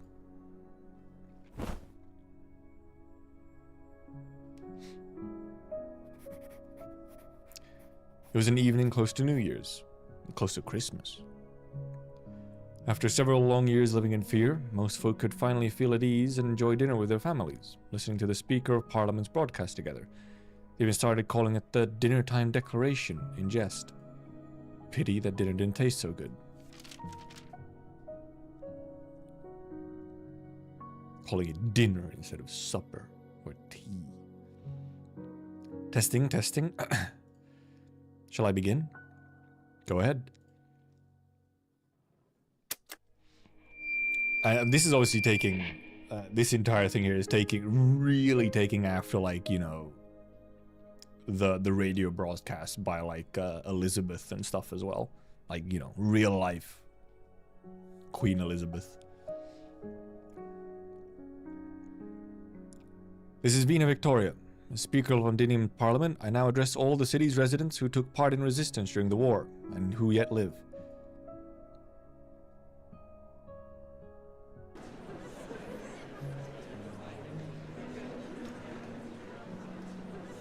Two months ago, we walked out from the midst of tragedy. You lot, shut up! Can't you tell the Speaker started her speech already? On behalf of Parliament, allow me to convey our respect to those heroes who contributed to the war effort. Every citizen, every soldier of the Ducal Alliance, every fighter of the Exemplars. City will remember each and every one of your deeds, and are all those who are no longer with us. The pub falls silent as everyone lifts their cups. To you, my brothers, and to me.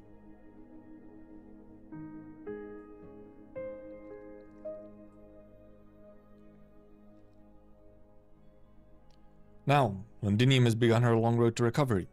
Order will be reestablished. Those lives once so familiar to us will return. But that's not all. In regards to the Exemplars, those glorious fighters of extraordinary circumstance, Parliament decided to reserve this unit designation forevermore, so that we may commemorate both the past and the present of these troops. I can hear the children singing, and the retired soldiers singing alongside them. Seem that they're in good mood. The song they're singing is from the end of the play. The sickly child finally recovers, and together they find happiness. I expected those homeless soldiers to care a lot more about the Speaker's speech. Of course they care, but they are a firm belief that the Speaker will not abandon them. After all the suffering endured, happiness will surely come, Eliseo. Do you believe so? Like to? Like to? The Exemplars came together once more for one simple dream, to go home. No matter their status, no matter their standing. Now this dream of theirs has become reality. We are home now. We have reached the end of the road. Reached the end of the road.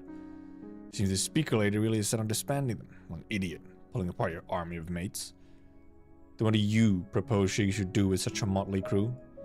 Keep chasing those Sarkers for the kill? Set their sights on the Dukes? Better things to worry about than the Exemplars. Such as replenishing our strength as quickly as we can. Focus on that instead.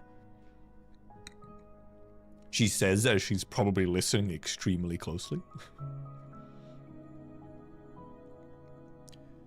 Many former Exemplars have joined the Defense Forces ranks, continuing to protect our homeland. For those who no longer wish to bear arms, they have the right to enjoy peace alongside their families. Parliament promises each and every one of our Exemplar comrades a place to settle down. It may take a long time for this to come to fruition, but the door to the Speaker's office is forever open to my friends.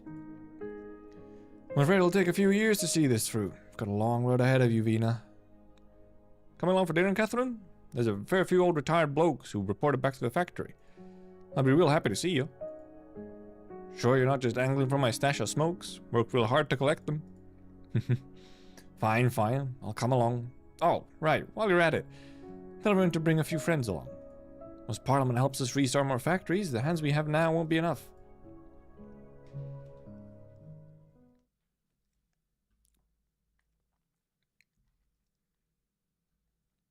And I, Vina Victoria, do promise to every one of this city's residents that in this coming future without a king, the broadcast abruptly comes to an end. As it does so, Dagda hears an uproar suddenly echo through the skies above the city. Oh, uh-oh. Why the cutoff? What's going on in Parliament? Uh-oh.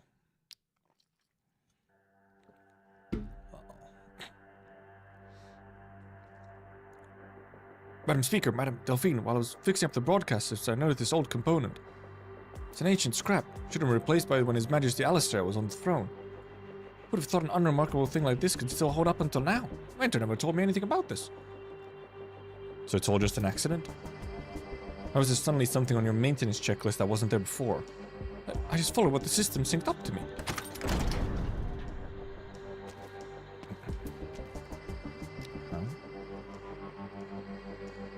Ladies and gentlemen, may I sit on this round of parliamentary discussion?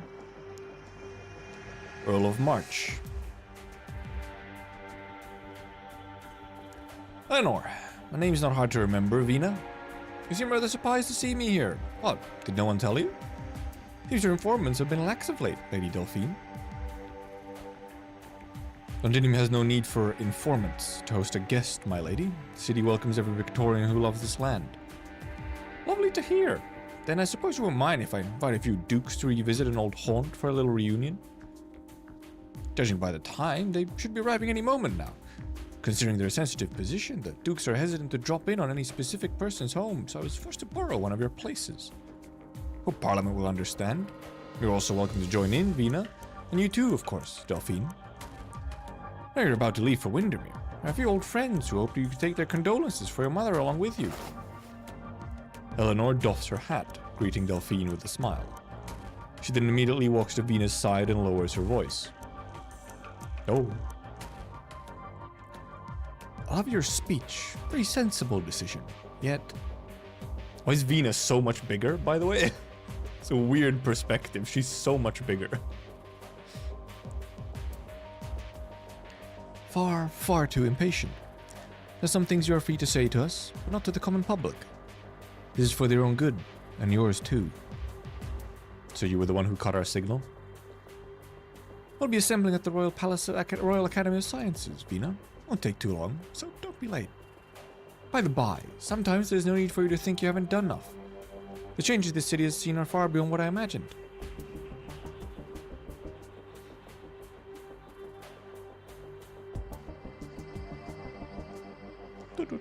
Royal Victorian Academy of Sciences reception. I assumed your grace would have less of an appetite. I've always been a practical lad, Eleanor. We all know the situation in Londinium. There's light wine and bread is already enough to show us the speaker's good faith. The Duke of Wellington is absent, yet again. It seems the alliance between yourself and his grace is not as reliable as we imagined. We all know we're here for more than just pleasantries, your grace. Old Wellington would never have come in the first place. I believe we should treat with the Duke of Wellington. How do you believe we should treat with the Duke of Wellington, Vina? Treat, not deal with? If it is not to do with Londinium, it is not to do with me. Oh, really? Would he really care what you all think? He's always been one to seize the initiative. All I know is that since the battle for the walls ended 2 months ago, the engines of the Gastrel and other frigates have not rested for even a moment. Once has been waiting for you to bite. I'm afraid to say that he's very disappointed in you all. Quite right. But you see, it's merely one side of the matter, Delphine Windermere. In old Wellington's eyes, it is still far, far too early to decide what sort of relationship will exist between Tara and Victoria. In these 2 months, we've had a tacit understanding. So long as nobody moves to break the silence, in silence we shall enjoy it. But really, it's her grace over here whose emissaries are always sneaking to Wellington's demesne. She's much better qualified than I to speak on the matter. No. Once I return, I will be investigating who has been going against my orders. After you return to Windermere, young Delphine happily welcomes her entire guests at the Lincarnine Winery whenever you like. Could we dispense with the banalities already? Londinium may welcome all Victorians, but we have no time to waste chatting with each and every one of them. Still many issues affecting our citizens that need urgent handling, all more important than the people sitting here. I am, of course, well aware that your sudden visit to Londinium is also thanks to an tacit understanding. I know that Wellington's only an excuse. Parliament will not interfere in this matter, so if what you're going to discuss next doesn't involve Parliament, then I don't need to waste my time here. That's where you're wrong, Vina. Duke of Wellington's choice really does have something to do with you, or, to be more precise, has to do with the late king, your late father. 26 years ago, old Wellington never cast a vote in the matter of how to handle your father. He simply watched in silence as King Alistair was led from the throne to the gallows. Thereafter, he was disappointed. Disappointed in Victoria, disappointed in the dukes, disappointed in your father. From that moment on, the tug of Tara's undercurrent has never ceased. Duke Windermere never mentioned any of this to me. Your mother didn't care. No one regretted executing the king. Sorry, Vina, you know I don't mean anything untoward. Just because old Wellington himself will never come to Londinium doesn't mean that he has no interest in the city, or in you. For the time being, we still don't know his true intentions. Just because the throne has sat idle for so many years does not mean Victoria needs no king.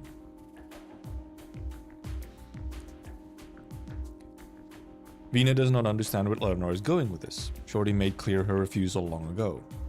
The kingship, the crown, they were never what she needed.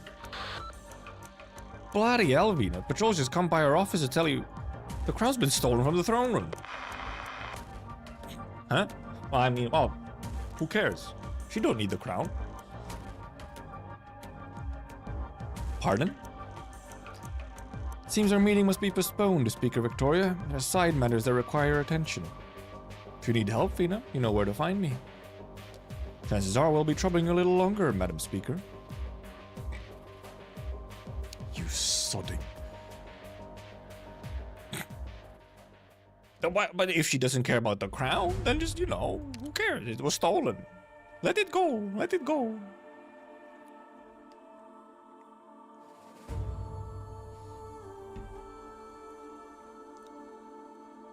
Vina was a really bad storyteller, but we managed to figure out how she got here from the palace. From that day on, she would be the siege of the Glasgow gang, she said. That's what I thought too, but I'll ask Victoria. Yeah, I guess it's like, well, I mean, we can't just let the crown go somewhere. It might be more like, if someone dude gets the crown, they're gonna come around with the crown claiming that they're king or something because they have the crown, and that would be quite annoying. That's almost what it feels like.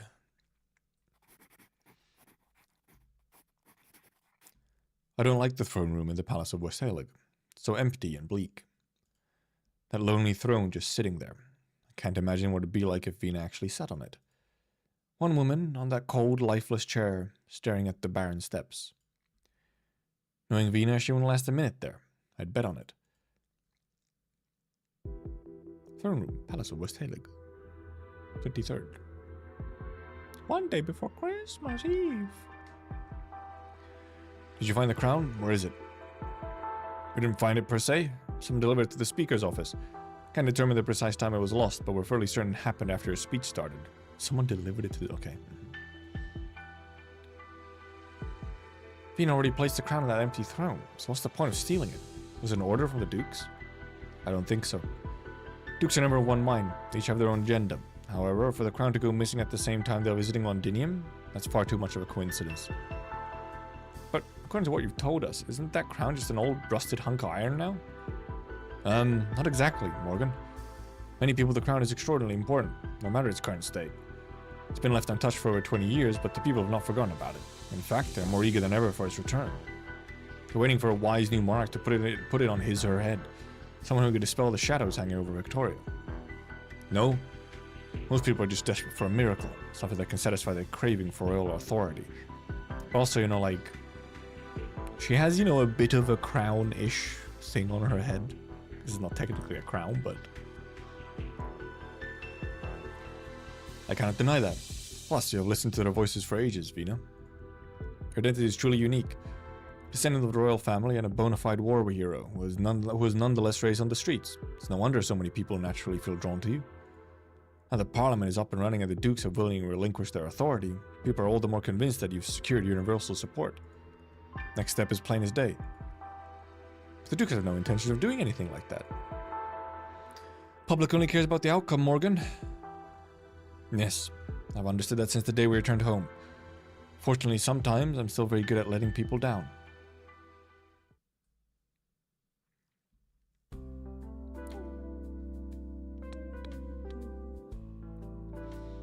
New Ochterig streets.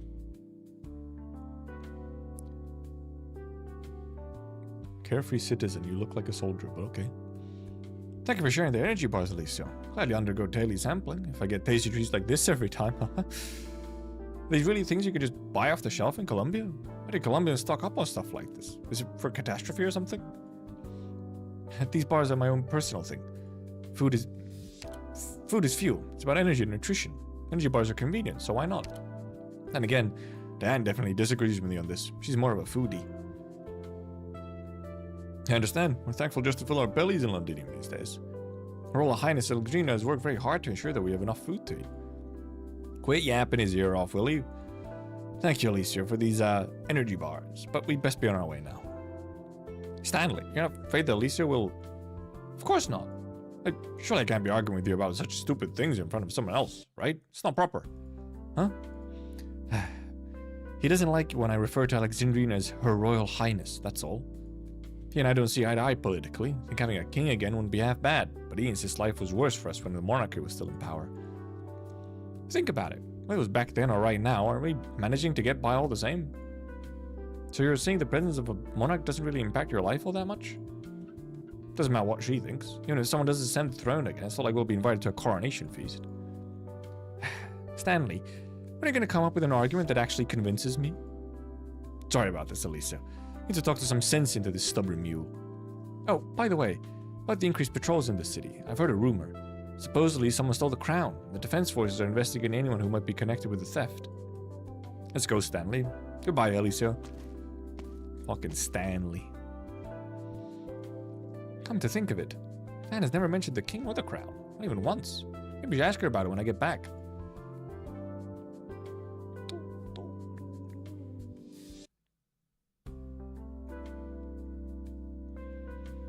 Alicia, you should take a break. You've been working nearly non-stop, helping collect patient data.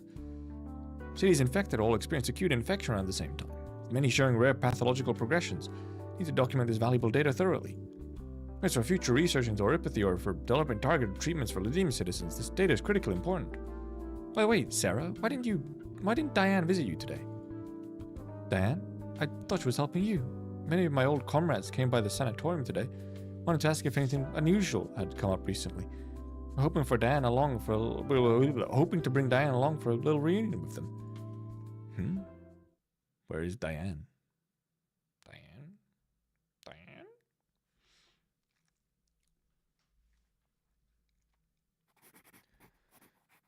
Throughout the whole war, Avia never told us where she found that crown.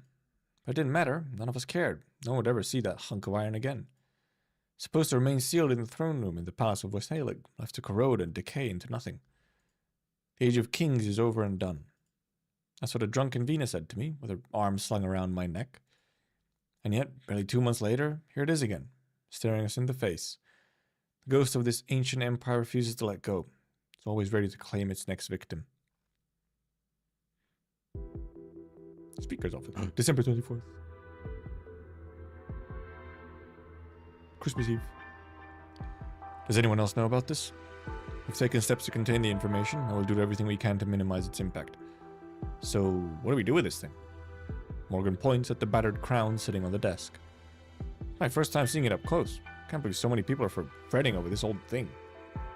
Vina. Vina? She notices that Vina isn't looking at the crown at all. Instead, she's standing silently by the desk, her gaze fixed on the dejected figure sitting in the chair across from her.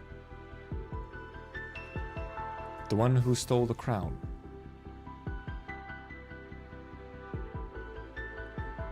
Diane? You really have no questions for me, Madam Speaker? I reckon many of you have fanciful notions about me. Besides, my colleagues will soon have a more complete and objective report delivered to my desk regarding this matter, so Don't lump me in with those people. All they care about is the throne itself. I care about the one on the throne. I know exactly what I'm doing. Well, of every new law Parliament has enacted, Speaker Vina, unauthorized entry into the throne chamber is indeed a serious crime. I'm not planning to deny anything. Vina shakes her head. That doesn't mean you're fundamentally different from those people. The Provisional Court will try your case according to the law. Do you have any further objections? No, Madam Speaker. Delphine, I'll leave the rest to you. I'll personally return the crowns of the throne room and make sure security is tightened up. Then I need to prepare the report for the council meeting. A report? Didn't have to do all this siege. You know all too well how inefficient Parliament is. Just a group of individuals all looking out for their own self-interest. I was already be exhausted just from dealing with all those MPs, no? Londinium has no need for a speaker operating at the whims of Parliament. What Londinium needs is a real, absolute leader who can guide the city through its transformation. Vina, there's no point in arguing with her about this meaningless stuff. I know, Delphine. Madam, are you suggesting that Londinium needs a dictator? No, I'm talking about a king. Victoria needs a king. I believe that is a dictator. That is, you know, by definition, I feel like somewhat of a dictator.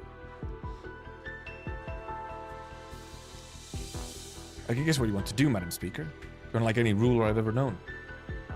You don't even care about your own lineage. But if you wish to achieve your vision, Speaker, it won't be enough. This crown should not and will not become an obstacle to you. She stands up, giving Vina a crisp salute. That is all I have to say on this matter. I give my thanks to the Exemplars and the Siege for all you've done for our homeland. The Siege. I'm fond of the changes she's undergone. I firmly believe she'll become an even better leader in the future. It's just a shame that her transformation is still so slow. I won't live to see that day myself. Let's go, Lady Delphine. Where should we head next? Siege, I'm dying.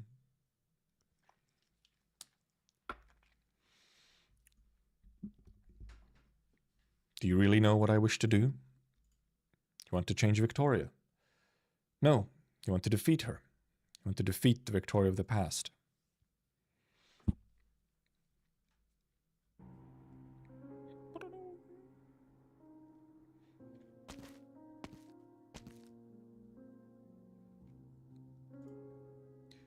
Vina stands at the foot of the staircase, holding the crown in her hands as she gazes at the throne. Besides the throne, a golden lion lays sprawled, his eyelids drooping halfway. Oh, he's here. Gawain, you should have told me sooner. Step by step, she ascends the staircase until she reaches the throne. Instead of sitting on it, she sits on the steps before it.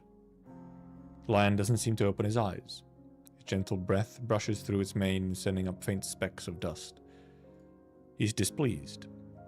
I'm sorry, Gawain. Had another sleepless night. Still so many thorny issues left unresolved. She feels the warmth at her back.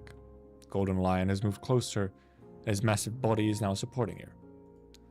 Just like it had when she was a child. Vina catches a whiff of sunlight. Gawain, how nice it would be to fall asleep leaning against you like this. Walking all the way back here from outside the city feels like a dream. It's been so long since I've had a good night's sleep, let alone a deep, satisfying dream. The lion lifts his head slightly, brushing against Vina's golden hair, tickling her just enough to make her smile faintly. The chill in the air sends a shiver through her, jolting her back to clarity. Has it always been this cold here? Time to rest yet, is it? What we're doing now so falls short. There's not enough medicine, not enough food, and endless arguments. Sometimes I wish I could just rip off this uniform and knock those idiots down by one. Maybe things wouldn't be so much. Maybe things would be much simpler that way, huh? Defeat the Victoria of the past. Funny we're as simple as a match in the ring. The golden lion closes his eyes, drifting off to sleep, though his tail is still lazily swatting against Vina's arm. Teacher, I'm sorry for complaining to you again. Some things I don't know how to explain to Morgan and the others. They wouldn't understand, and I don't want to make them worry. As for Delphine, I don't want to show too much doubt or vulnerability in front of her. She's already taken on so much from me and pinned so many expectations on me. There are already so many people counting on me, Gawain. I don't want to let them down. Lonely is the throne. She shuts her eyes and grips the crown. King. Speaker. These titles mean nothing to her. She just wants... Morgan. Vina, I knew you'd find you here. Wait, were you just asleep, or... No, I was just thinking about something. Gawain, She instinctively turns her head to the side, but there's no one there. Yet that warmth remains unmistakable. He's gone. Thank you for being with me here, Gawain. Morgan, what are you doing here? Delphinecum is the provisional court to hold the crown thief in the defense forces' detention quarters, for now. The full report on her is out now. Don't want to waste time, so I came straight to you. Here, this is the report. Her name is Diane Weber. Why's that familiar? Morgan pauses, watching Vina closely for a reaction. But Vina simply looks at her with curiosity, waiting for her to continue. She didn't just decide to steal the crown out of the blue. She's been working for a pharmaceutical rep from Colombia for a while now, helping spread awareness about erypathy infection and protection methods. That's how she learned when the guards patrolling outside the Palace of Westhalig would change shifts. When she got inside, she waited until your speech and slipped into the throne room. Then she stayed there for quite a while, at least half an hour. What is she doing there? In there? In here. She was in here. I don't know, and she won't say. Maybe she was hesitating, or maybe she just got lost in thought. In any case, managed to make off for the crown without alerting anyone. Wait, something doesn't add up here. She stayed in the throne room chamber for so long. She didn't run into the patrols after the shift change? No, she didn't. She was surprised by how easily she escaped. She thought for sure the patrols would catch her. So someone must have helped her. Was it one of the guests? Unclear, but if she had help, she didn't know about it. She came up with this whole plan herself. But why? Just went the ground to me and goaded me into...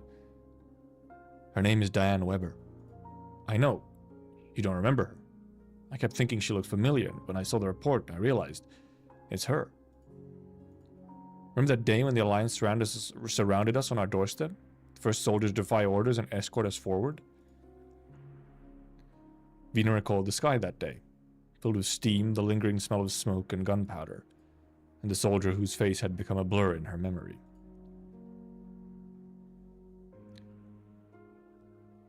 This is Lieutenant Diane Weber of the 6th Column, 10th Infantry Regiment. Lower your weapons, soldiers, and escort the exemplars in their advance. Because we had this line earlier in the event, yeah. Before I was a soldier, I was a Londinier. This is my home too. Go, Siege. The fight is not over yet.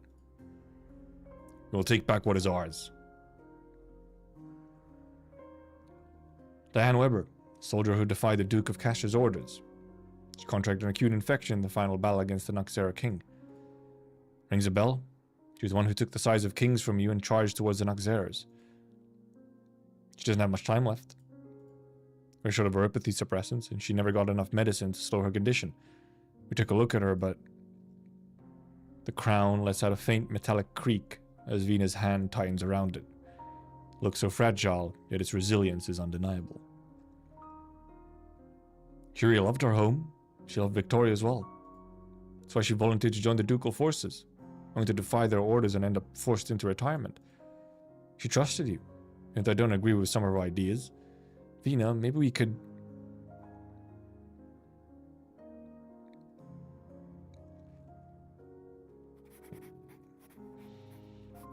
I never finished asking for mercy on Diane's behalf. Vina knew what I wanted to say, and I knew how she'd respond. No, I knew what Speaker Vina Victoria would say. Even now, I can't imagine what must have been going through Diane Weber's head when she made that crazy decision, but I admire her. Even though she stole the crown, she did it out of love for Victoria. I don't understand. Since coming back to the city, so many things have changed. Changed in ways I can't fathom and don't want to understand. And on that day, I finally made up my mind. From the end of that final battle outside the Palace of Westhalig until now, I've lingered here far too long. Maybe it's time to go home, back to the boxing gym.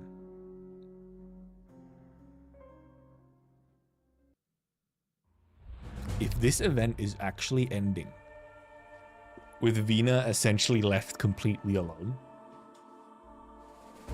what a fucked up spot to end at.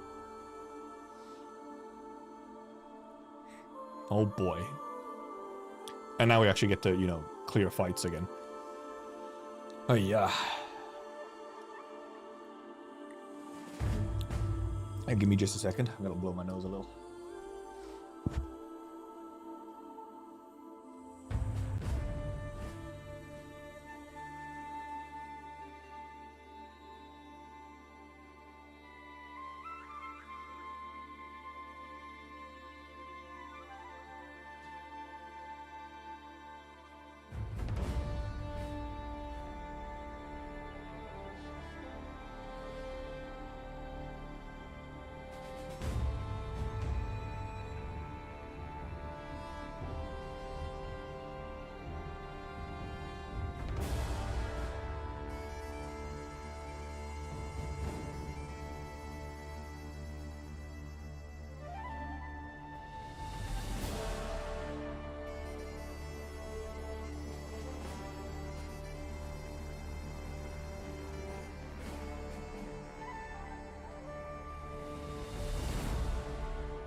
Give me a second.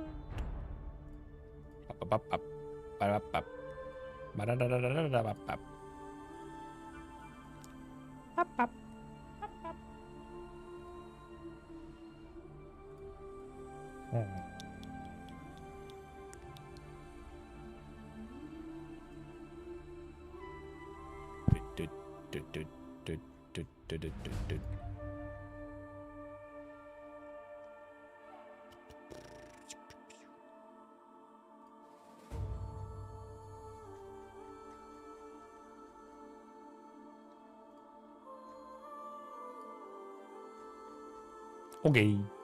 Okay.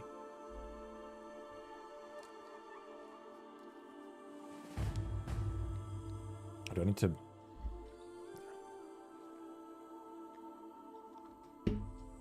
I need to fill the water soon. Not quite yet.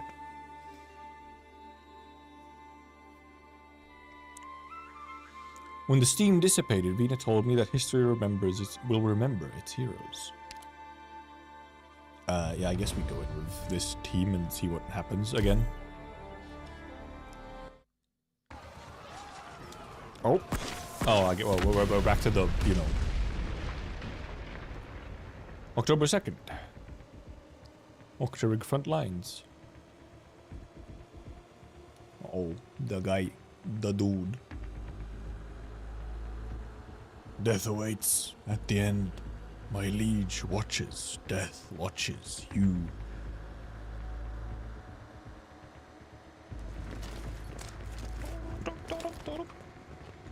Captain, the target has been neutralized, but remaining ammunition is estimated to last only 2 more minutes. We need our next set of orders. All units, prepare for close quarter combat. Hold the line for the next 2 minutes. I'll cover your retreat. Siege, artillery support is running out. Bombardment will end in 3 minutes. What's the situation on your side? We can't clear this Naxera fog. I thought it said Naxera dog. Like an insult. It seems that severed the supply routes, our work is cleared for us. We can't get supplies to your position quickly enough. Prepare for retreat from T1. Negative. Abandoning T1 will create a gap in our encirclement, and the Alliance forces will break through from our side. Captain, I can't accept that. Battlefield is a place for heroics. Honor your orders. We sent a distress signal to our friends at Rhodes Island. Now we have to trust the doctor and the plan. Soldiers, we made it home. Do everything you can to survive. Only then can we take back what we've lost.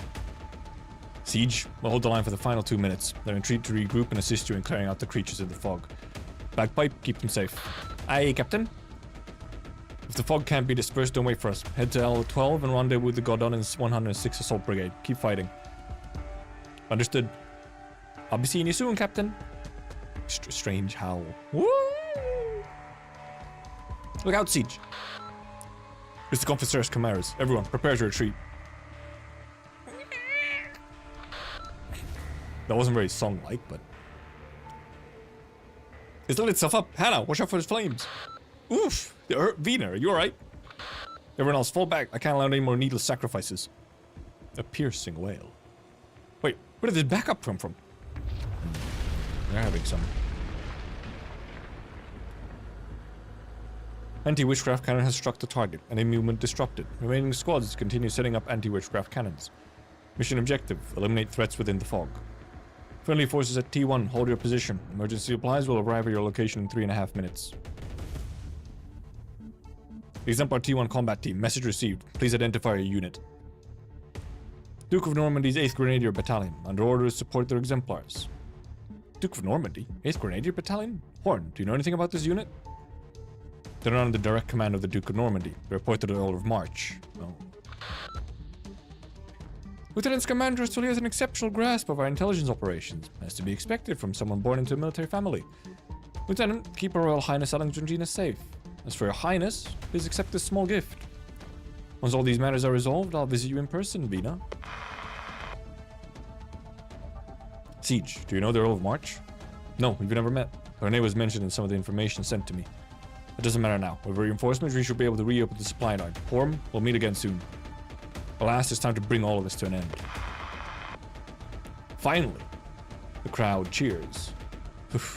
She gazes at the shard in the distance and the faintly visible palace of West Halig, calmer than she has ever been. Triangle, cello, oboe, Tempest platoon, everyone, watch closely as we scatter the dark clouds over Londinium. All members of the Exemplar T1 combat team, hear this. Hold your ground. Do not give them a single inch. Roger that!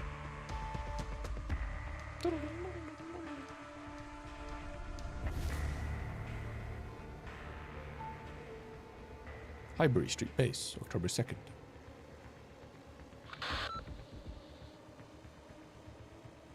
Captain, Rock 18 just uploaded the scan of the latest segment of our route to PRTS. Did you receive it? Got it, Rock. We're already repairing the final track shift node. Given the current damage level, how long until the repairs are complete? 10 minutes. Located Granny yet? We need to retrieve the weapon as soon as possible. Exemplars would need our support on the front line. Still trying to pinpoint the correct location. The signals we found over the past few days were all decoy beacons left behind. Might take a bit more time to re-establish contact. At least that means Granny's team is still safe for now. Captain, if we can't get in touch with Catherine, what should we do? We'll use this passage to transport as much of Highbury's remaining supplies as possible to... Oh, he blew up. Captain?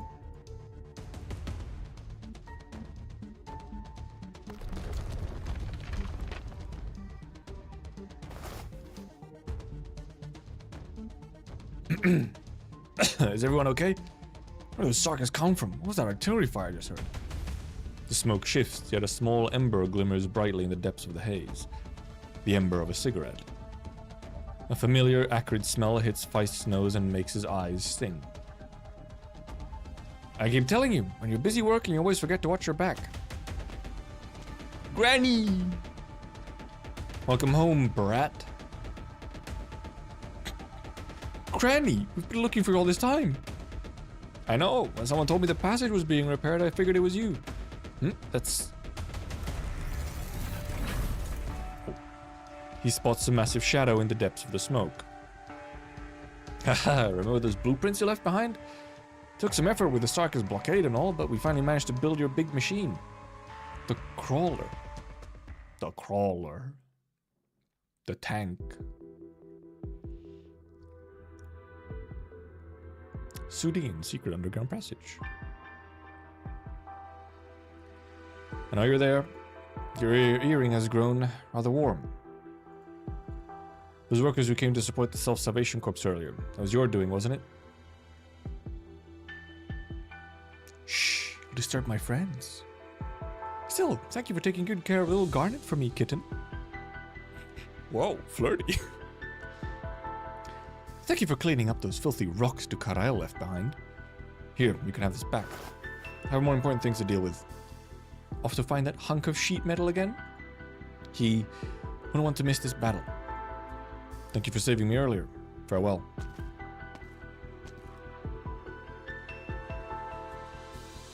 Where are you off to next? Oh. To meet with him. You're not going to help Dame Kelsit? With Damian logos there, nothing will happen. I'll wait for them beneath the Palace of West Halig. It's his last known location, as far as I know. Her Highness is gone. It's time to put the past to rest. Your wounds? Insignificant. You don't need to involve yourself in the frontline work anymore. Take care of yourself. Don't you understand how powerful I am by now, Runt? You learned quite a bit from us back in the day, didn't you? Bringing you into the city was the most I could do. When it was between you and the Regent, Rose Riverside will no longer be involved. Good. Where will you go next? I'll keep tracking her down. She disappeared so suddenly, abandoning her highness at the most critical moment. That demands an explanation.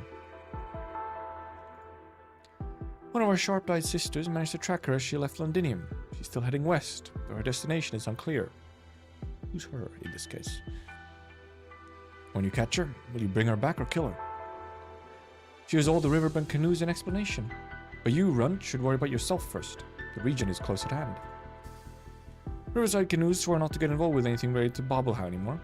However, helping an old acquaintance doesn't break the rules. This smear of blood, it's a gift and a blessing. For less pain and fewer scars. Safe travels, Ascalon. Did you really have to wipe it on my neck? Not my fault where you always hide your face so well under that hood. Look better this way.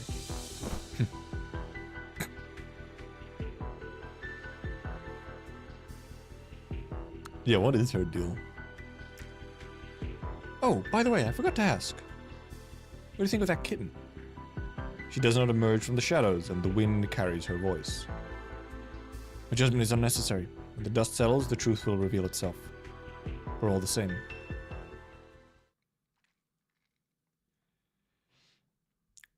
I'm also wondering who was the one, who's her that ran away? Maybe we learn in her then, because I cannot think of like any possibility like who it would be about. Yeah, no.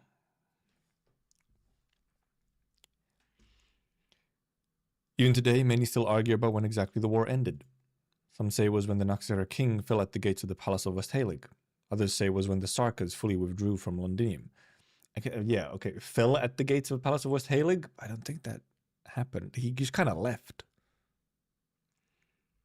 Someone who lived through it, I've been asked quite frequently about my opinion. Luckily, I share the exact same view as Vina.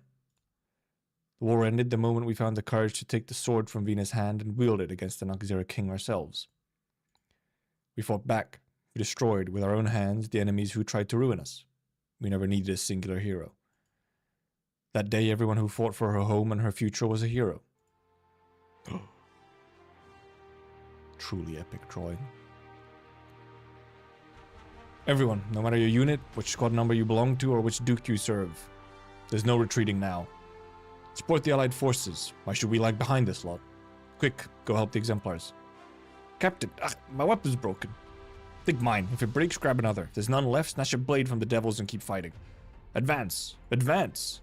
For Victoria. For Victoria!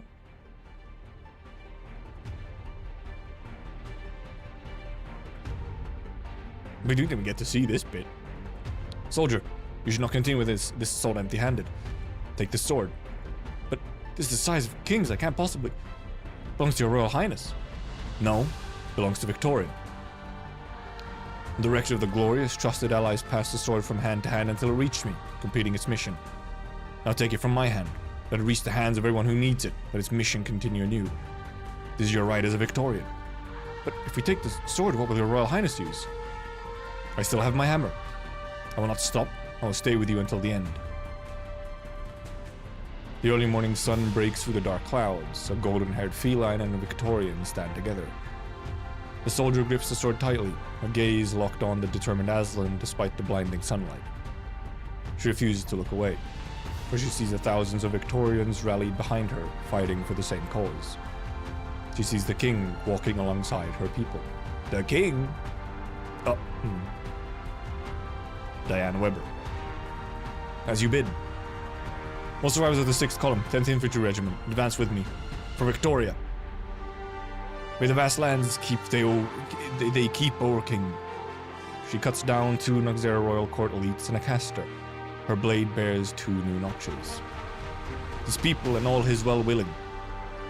However, she is too gravely injured to continue, so she passes the sword on. The worker grips the sword and presses forward. He perishes alongside a Royal Court elite, leaving yet another notch on the blade. And give them grace without ending. An infected picks up the sword from the pool of blood. She does not defeat any enemies, instead protecting it with her body. In so doing, she protects her Victoria and hope itself. Then ring me call and savely sing, Victoria, ye've thanks for our home. Finally, the sword pierced the Noxera king, after which it disappeared into the chaos of the battle. Wait, it got all the way up there? To this day, we still don't know who the final hero to wield the sword was, or whether they're still alive. But one thing is certain, the sword fulfilled its mission. The Victorians wielded the blade against the invaders. But its legend didn't end there. They say it was the workers who recovered the broken sides of kings from the blood and mud. As for the rest of the story, well, every child in Londinium can sing it loud and clear.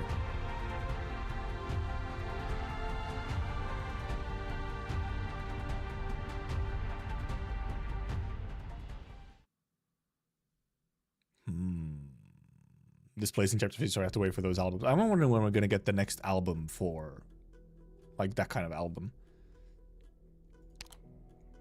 So, are they really actually implying that indeed Salem just died? When in chapter 14 we indeed see him just, like, leave? Odd. Very odd. I don't see any more Noxeras. Is the battle finally over? This blasted fog hasn't let up one bit. Something's not right. Sarkers aren't attacking under the cover of the thick fog like before. Is this a trap? Based on our previous encounter with the Noxera army, they're far more elusive than they seem. Horn, what do you suppose we should do next? We don't know where he left to, yeah, but that's the thing, he kinda just seemed to like left the battlefield, so it was like, huh? According with the main allied forces, hold off on advancing rashly and minimize unnecessary casualties until we get a clearer read on the situation. Alright, sound strategy. Dagda, send the orders to all of our troops. I'll pass it on to the Alliance commanders, as well as Closure and the others. Hey, did Hood even get the frequency right? Huh? We're already live? Everybody, listen up. Balbo's captured the military commission's command center. Bastards don't know their heads from their asses right now. Nobody's got it in them to help out the crusty old Noxera king. So quit wasting time and get those feet moving. I don't care if you believe me or not, just go and get this over with. Oh, and by the way, you might want to look up. The old hag owes me big this time.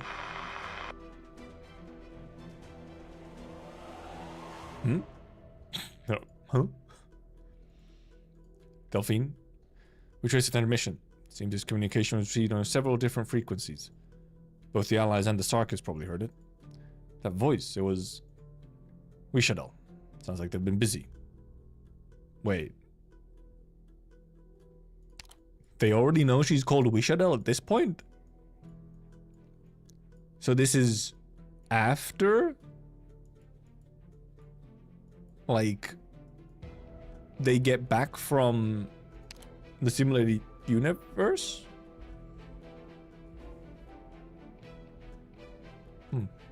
Huh? How do they know she's already named Wishadel?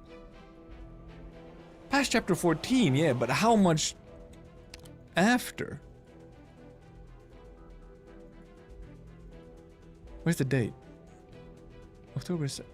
Well, because we don't know the date that the simulated universe stuff happens at the end of chapter 14. Because that's the thing, is like, huh? What? Is it really that much after?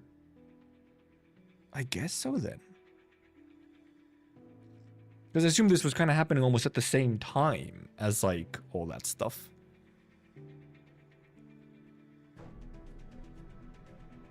I guess it is after Wishadel's broadcast then. Yeah, I guess it's just after her broadcast then in chapter 14. Oh yeah, did it? Oh yeah, did chapter 14 end as the exemplars were about to enter? I guess yeah, they were still on the outside, yeah, when chapter 14 sort of ended from, you know, Rhodes' point of view. A little strange. Horn, please reassess the situation. Vina, look at the sky, it's...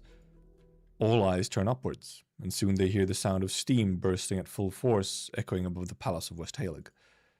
Victoria. The Victorian army boils. Steam Knight. It's Charles Lynch. He's gone into the fog.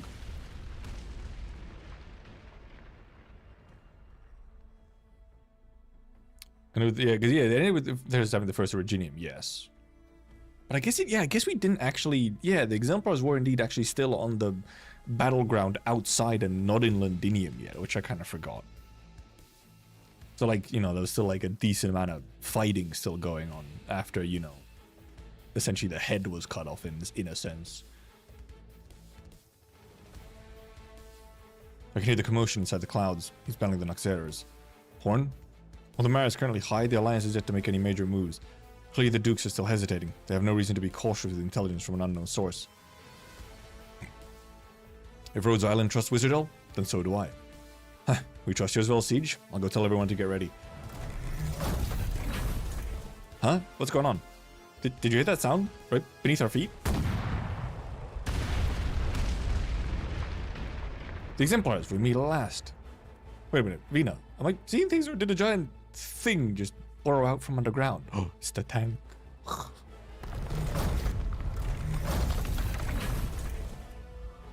The crawler. A giant thing? No, it has a name. A crawler. My grandson designed it. Pretty good, huh? She's so cool. She's so much cooler than her grandson. The gray-haired pilot blows the smoke ring, standing proudly on the ladder of the massive machine. It has 4 massive steam-powered hydraulic legs, encased in protective armor that bears the unmistakable signs of a worker's handiwork. Smoke is still billowing from its enormous black cannon barrel, a clear sign that it was the one responsible for the massive hole in the ground. A steady stream of Self-Salvation Corps members emerging from the gaping hole beneath the crawler, carrying combat supplies up to the surface. You! Siege, thank goodness we made it here in time. Starting now, the Self-Salvation Corps will join forces with you. With Granny and her team helping out, we'll have a much greater chance of victory. We just got that message ourselves. Seems the timing is spot on. Victoria thanks you. Horn? All clear. Preparations are complete. Ready to move out at any time. Good. Everyone, this is the final battle. Wait a minute. There's still one thing left. I need to adjust the cannon. There. That should do it. Cover your ears. Boom, boom.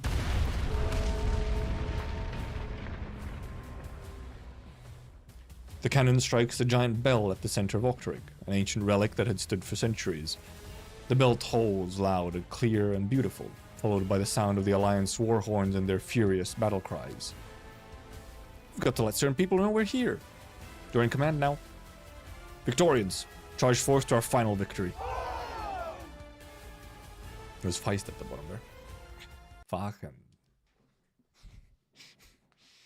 Fucking tank, but also crawler tank. Oh, it's a different looking map. Different looking map. Bagpipe, just hail from Victoria. Destroy them. Tactics sharpen the mind. Well, actually, yeah. I guess I put this on. Some stuff comes from here as well. What I actually want to put here is these guys. Actually, would have been better for her to be there. She's decent at eating them.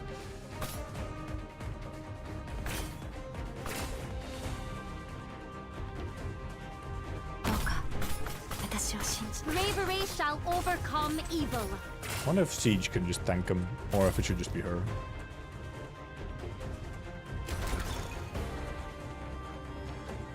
So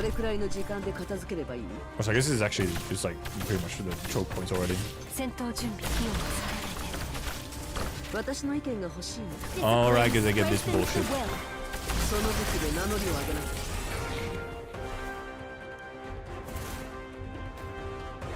They get that poo-poo. Standing by. She could even be like this for funnies. And then actually she could be like... I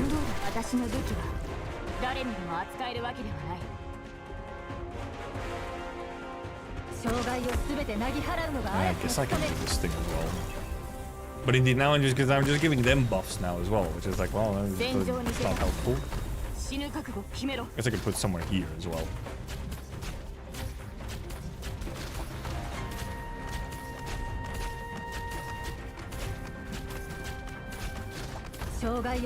I got the bagpipe here. There were at least some of them getting some shit. Forward.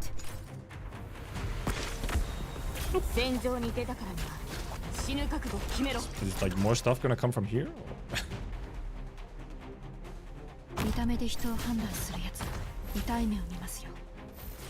My E1. My E0, not even E1. Yeah, get her. Get her. Incredible damage. Holy moly, and crazy. Oh, there's two of them. Icky.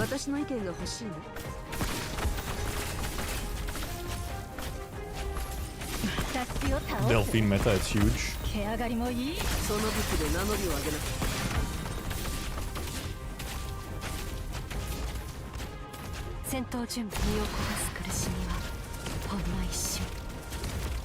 Oh, and next up is gonna be the boss as well, which I believe is a bit of a funny one. But I don't know if this team can just like abuse it. Victory. In the boxing ring, victory is about honor and glory. In the battlefield, victory is about lives saved and lost.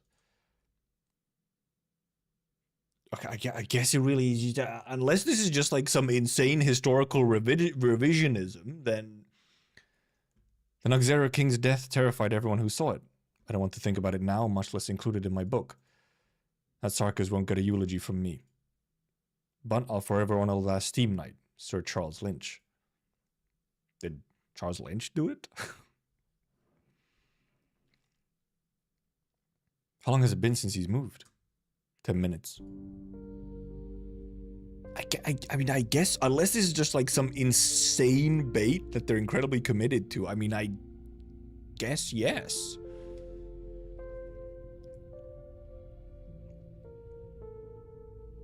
No one dares approach Charles Lynch. Everyone gathers around the last Steam Knight, down on one knee in a show of respect. He stands tall and unwavering before the palace of Westhalig, steam gushing from every crack in his armor. Scorching, unrelenting. Like the sound of a beating heart. How could he still be standing with such grievous wounds from the battle with the Noxera King? So also, yes, indeed, it seems that Charles Lynch was the one to get him.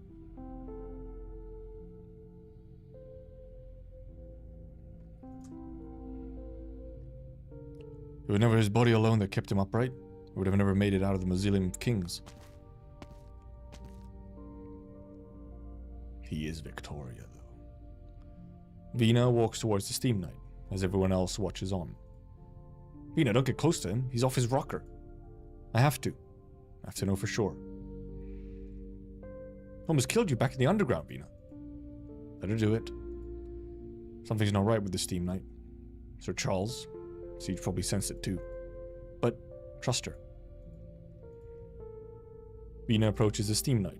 She can feel the temperature rise from the hot steam. I've never seen you like this, not even back in the Mausoleum of Kings. The war is over. You've protected Victoria. You've completed your mission. What are you still searching for? The sword? Sorry, it was lost somewhere on the battlefield. Or perhaps you're waiting for something else. Vina gently touches Sir Charles's armor. Every scratch and mark etched into it tells the Steam Knight's story. The battle with his comrades on the day he swore to inherit the title.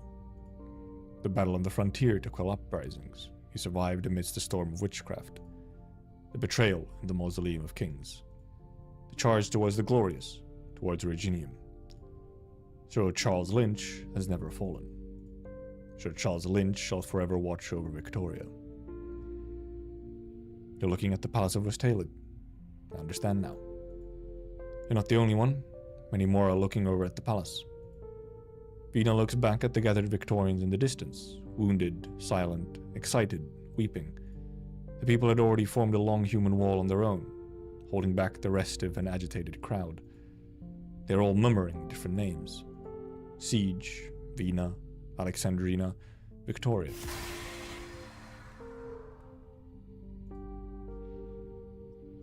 Never believed you'd gone mad. Sir Charles, this is our second official meeting. Once hoped that if you found your way out of the darkness, you would find something worth protecting. You've already made it this far. Please wait a little longer until I return. Vina walks past the Steam Knight, up the steps of the Palace of Westhalig, and alone through its door. Time slowly passes. At first, the crowd is silent, but gradually they stir as unrest begins to spread. Why is it taking so long? Could there be other enemies inside? Should we go and help? Quiet. Have faith in our Royal Highness Alexandrina. Can you see that even the Steam Knight is waiting here in silence? I've heard the crown is still inside. Do you think that when she comes out, we'll have a new king? Something's not right here. Based on our intelligence, there shouldn't be any more of the military commission's forces left. Should be nothing left in that palace. We're just gonna stand there like idiots? Or just go in and see for ourselves? I'll go. There are better choices? There really are better choices than Faiz. Well, we're the only ones who can drive the crawler. As long as we got the crawler, we've nothing to fear. We were protected, even against the Steam Knight. Okay, that's a fair point. Okay, yes, if you're using the crawler.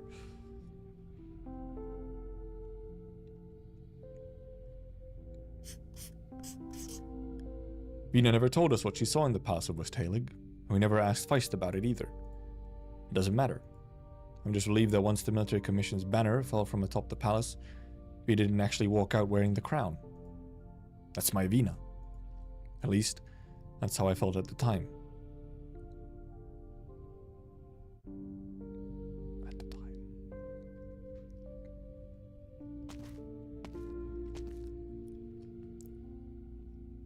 There she is, she's coming out. Where's the crown? Why isn't she wearing the crown? Quiet, you moron. She hasn't been coronated yet. Why would she be wearing the crown already? What's that in her hand? Is this the devil's flag? Good people of Victoria, the Noxera king is dead. I've torn down this flag that the enemy has stabbed into the heart of our great Londinium. We'll tear down every Sarkis banner left in our home and drive out every enemy still consumed by their bloodlust. But please spare the unarmed ones. Spare anyone willing to surrender. The war is over. We mustn't avenge slaughter with more slaughter, nor meet hatred with more hatred. I, Vina Victoria, wish to speak to all the heroes who have fought to defend our Victoria. Hear me. We have liberated Londinium, liberated Victoria. In these coming days, months, and years, we must revive Victoria. We shall revive Victoria. Vina raises her hammer aloft for all to see. The people rise to their feet, and a wave of cheers spreads outward from the center, each surge louder than the last. Londinium and her citizens celebrate her rebirth.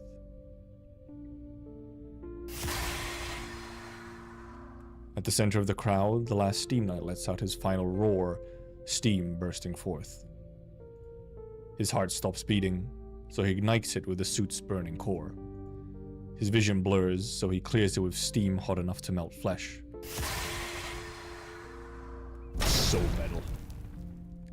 Then, Sir Charles sees it. Victoria's flag basking in the sun's golden glow. Sir Charles Lynch can finally fall. God. Nope, yep, makes sense. He falls to the light of dawn, to a new beginning. Steam completely envelops Sir Charles' enormous body, making his demise unceremonious and almost unnoticed. Amidst the cheering crowd, a figure walks into the cloud of steam. Allerdale bids farewell to the hero she once so deeply admired. You could have killed me back then. The despicable meeting her end at the hands of her hero would have been the perfect ending to her story. So I must despicable be the one to bid farewell to the hero. Sir Charles, you've completed your mission. My father once told me that every Steam Knight returning triumphantly from his mission would have a squire to remove his armor and wipe away the dust. Allow me to remove your armor. It is long fused with your body. Core temperature dropping. I will keep your core. I promise that your heart will never stop burning. It will bear witness to Victoria's future. Sir Charles, you've seen the things you hope to protect restored to their former brilliance. Have any final words, good Steam Knight?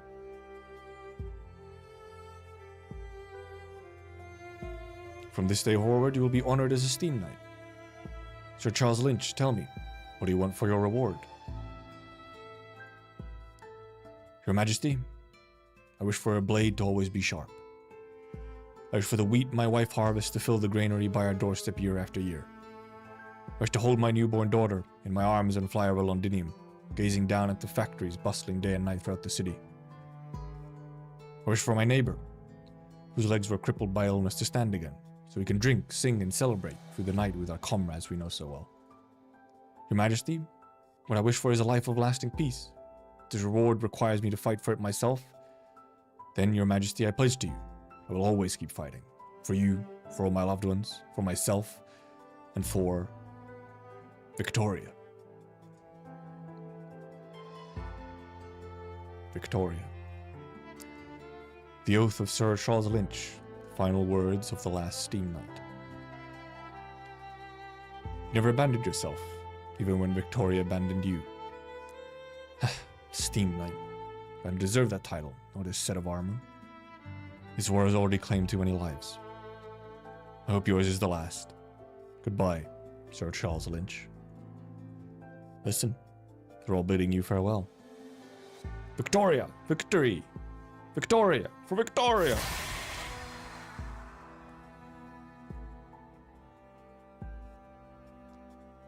Victoria. His final hoarse whisper merges with the crowd shouting, like raindrops quietly dropping into the sea. Allerdale sees the excited faces in the crowd, yet cannot help falling into silence. Her eyes are drawn to the woman standing on the steps, Vina. She knows Vina can see her as well. Vina just stands there, looking back at her, her lips moving slightly. Did she recognize me? Allerdale sighs. You made the right choice. You're standing exactly where you belong. As am I. Londinium does not need any more heroes, Vina.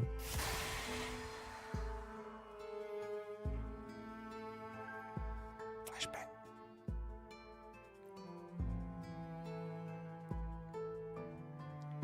She turns and walks away, disappearing into the white billows of steam.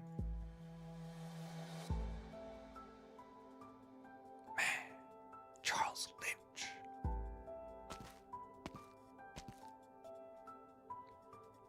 What are you looking at, Vina? The Steam Knight is gone. He's completed his mission. But Steam? I thought it was like last time. This time is different. There's no need to bother him. Someone is already seeing him off.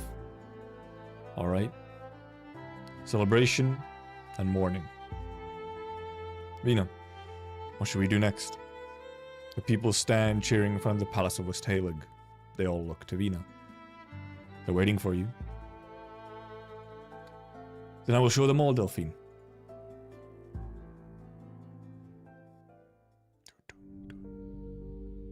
What a guy. What a man. December 25th. Christmas.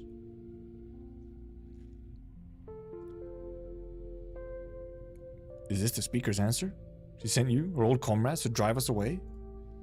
No. According to the science cell is only one of the defense force's responsibilities. Justice is justice, Hoff. Heroes shouldn't be treated this way. Dan and all the exemplars who bled don't deserve this, do they, Commander? And it's not what you're saying, but this isn't how Parliament makes decisions. We cannot let this become a precedent. I do not know politics, Captain. I know that Diane is a good person. Parliament insists many hearts will be lost. And you, sir? You still will not yield? I know Diane well. She would never act out of selfishness, nor does she have any ties with the nobility. Therefore I humbly ask the Speaker to take time out of her busy schedule to reconsider Diane's verdict. This is a decision rendered by the Provisional Court. Diane broke into the locked throne room in a direct defiance of Parliament. You also know Diane very well, but I'm afraid there's nothing...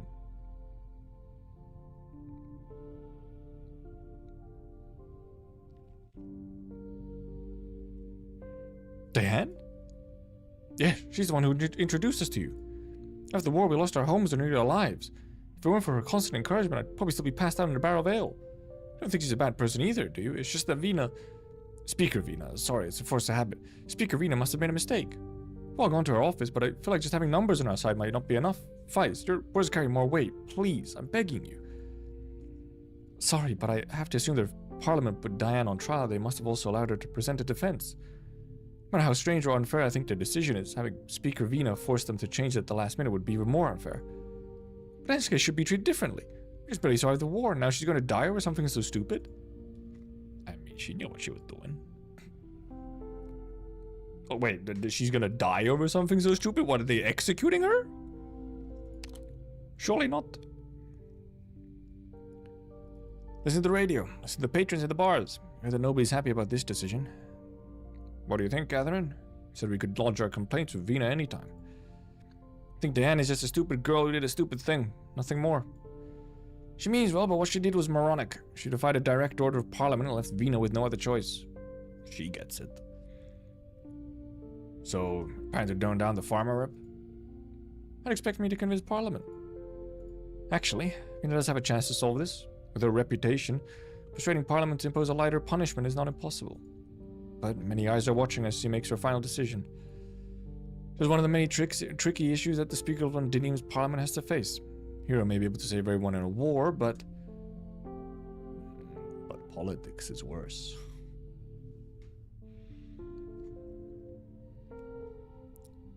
Lady Delphine, we spent quite a bit of time trying to find you. Me? In just one day, Diane's case caused quite an uproar across Londinium. We briefly investigated who was spreading the news and inciting the public. So, Parliament wants to shut me up. Or wants me to shut up. No, Alicia, compared to deliberate acts of sabotage, your actions have had significantly less impact. Actually, we all admire you for fighting so hard for someone you have not known for very long. Vina understands how you feel. She wanted to come see you in person, but I stopped her. I apologize, but Madam Speaker has more urgent matters to attend to presently. Is there absolutely no room for negotiation regarding Diane's case? No. Vina could change things. We all know that. Frankly, this is a very sad case. However, it will serve as a message from Parliament to all the citizens. So that you requested to review Parliament's records, so you must be well aware of Diane's charges, the defense that she herself presented, and the various PM's opinions of her. Citizenry has collectively established Londinium's current laws, and the Provisional Court made its judgment of Diane in accordance with those laws. This how you do things in Colombia? But she's a war hero. Shouldn't her merits outweigh her faults? That's a notion steeped in reason, yet brimming of arrogance. Often come across this phrase in history books, which is held by old Victorian kings. But if Vina crosses this line and the others allow it to happen, then what is the point of having Parliament?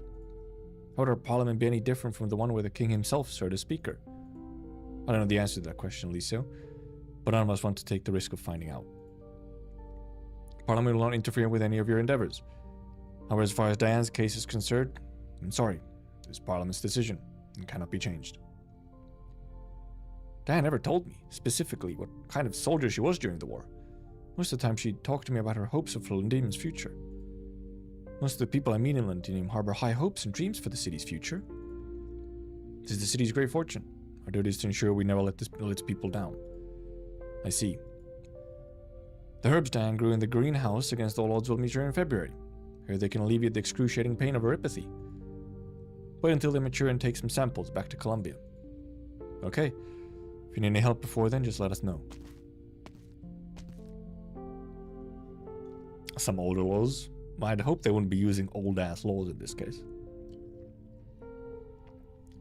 Actually, when I first arrived at Londinium, I was also curious to what kind of person Speaker Vina was.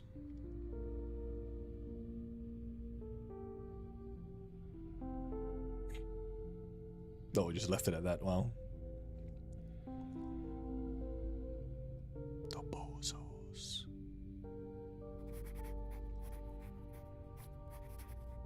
When Hannah and I visit schools and sanatoriums to give surprises to the infected children, they always ask us about the story of Princess Alexandrina, the Princess Royal.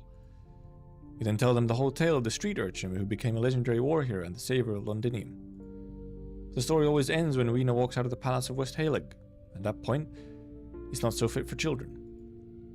I wish the story could end with Vina tearing off those fancy clothes and returning with us to Norport, to the Glasgow gang.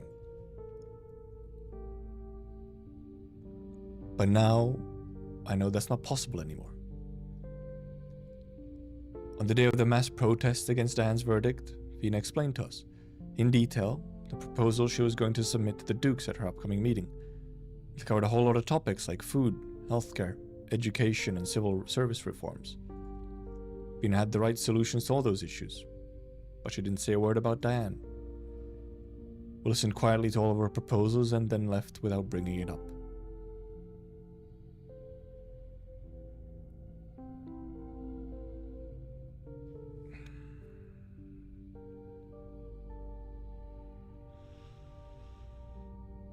That transition was beyond cruel.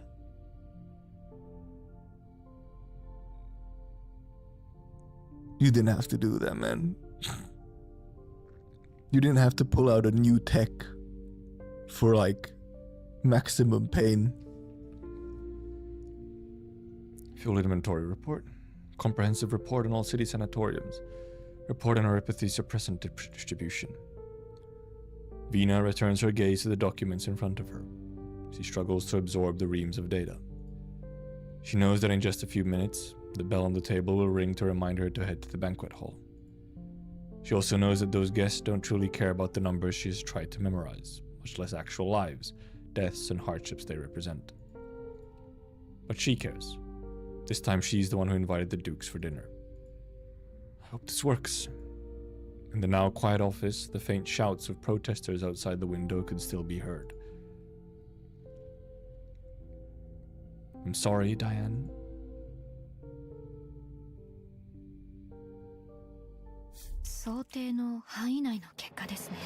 Logistics channel reconstruction menu.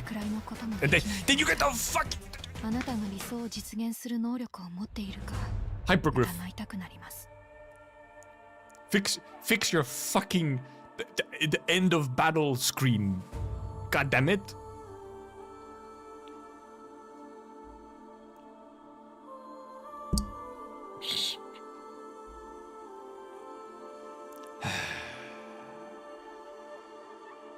More documents than a human body.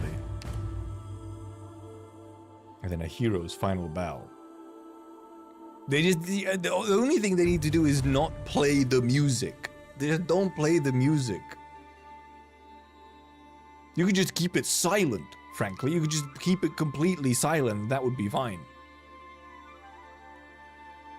It's so like it's immersion breaking every time. Like so bad.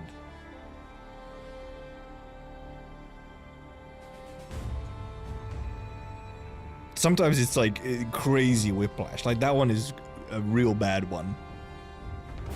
Which you really, and that's one of the reasons why it's like, oh, you almost just want to like always clear everything first, because otherwise you get this whiplash every time. That's like, but then for the boss, you kind of usually want to do the boss, you know, at least. Fuck's sake. We all love Victoria, but there's nothing more we can do for her. God damn. Priest is trying to ruin an experience. She's trying to break our immersion so we would go back to her. It's true. Oh man, this after is a rough one, man.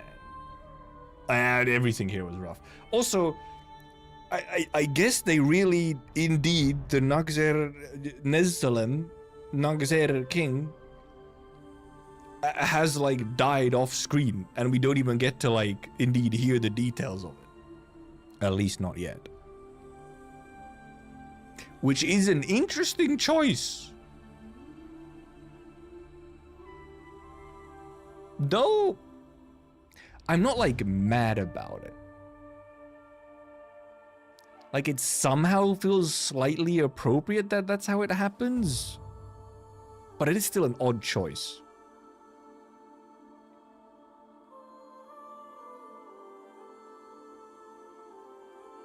Especially considering I think a lot of people did find the Nagzer King quite interesting and sort of a cool individual or an interesting individual. There's a bit of a weird choice. But I can maybe convince myself that it's like an interesting, good way of handling it.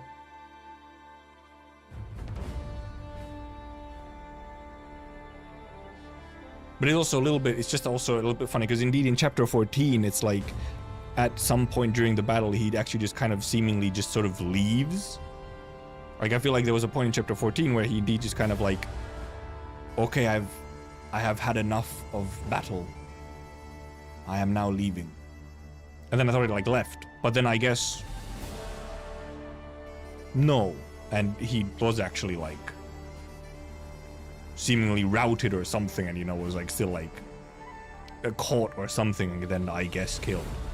At the very least, however, it is seemingly implied that Charles Lynch was the one to finish him off. Some kind of cool boss fight against him, kind of. Well, we sort of had one, but it was like a midway boss. We didn't actually defeat him there. And also it was like a semi-scripted map in chapter 14. But that wasn't, like his actual final fight.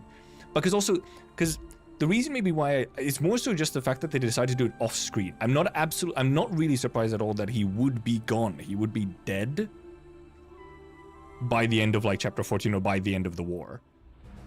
Because that's absolutely what it was leading up to. Like that is what was leading up to the war, the Victoria War was like quite explicitly, I'm pretty sure he himself was like, this is my last great war.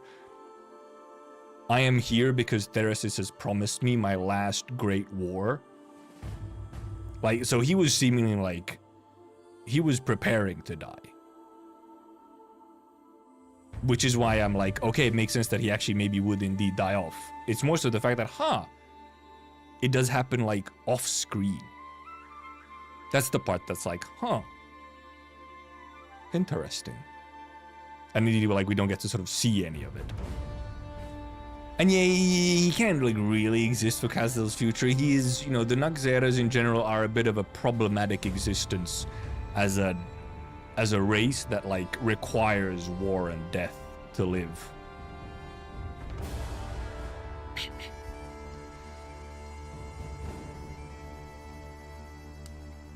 But yeah, like so in that way it makes complete sense. It's more so just the handling of it, that they decided to sort of do it in this format and this like way.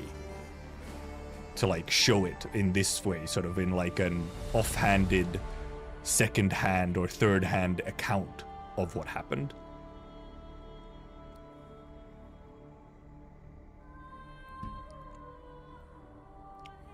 But also then when you think about everything that he, just kind of survived before they got him, it's a little insane. He was like blasted. First of all, I mean, he got, some banshee curses on him. Then he was literally like almost blasted apart by like massive warship cannons. Then he was set on fire by Ablana, and then probably just in general just absolutely getting blasted with everything and everything. And then at the end, Charles Lynch also coming in and steam knighting him, seemingly. So, quite a bit. I think he was getting a little like he was seemingly retreating in a sense of like, the war's over. Like he kind of knew that like, okay, war's over. Like once the sky cleared up, right, because of the size of kings and whatnot. Once the sky cleared up, he was kind of like, okay, I guess the war's kind of over. Like now it's a losing battle. So I guess he kind of started retreating. But then the retreat almost seems weird considering like how it was sort of set up that this, he was almost like there on the battlefield to die. So I almost need to go and I almost want to go and like reread that specific part of chapter 14 where he like retreats or whatever. Or did he was it specifically he retreated to final hold of position, which was the city? Okay, that might have been it. Where indeed, okay, it might have just been a retreat, from that battlefield, and he retreated to the final position, and then kept there, and then was killed. Okay, that would make sense. That would make sense. Yeah, that would make sense. Yeah, retreat to the walls. And he seemingly died in the city. So I guess that would be it, yeah. Let me clean my glasses before I go into the last one. I guess there's... It's probably this and then one more, like, story-only node.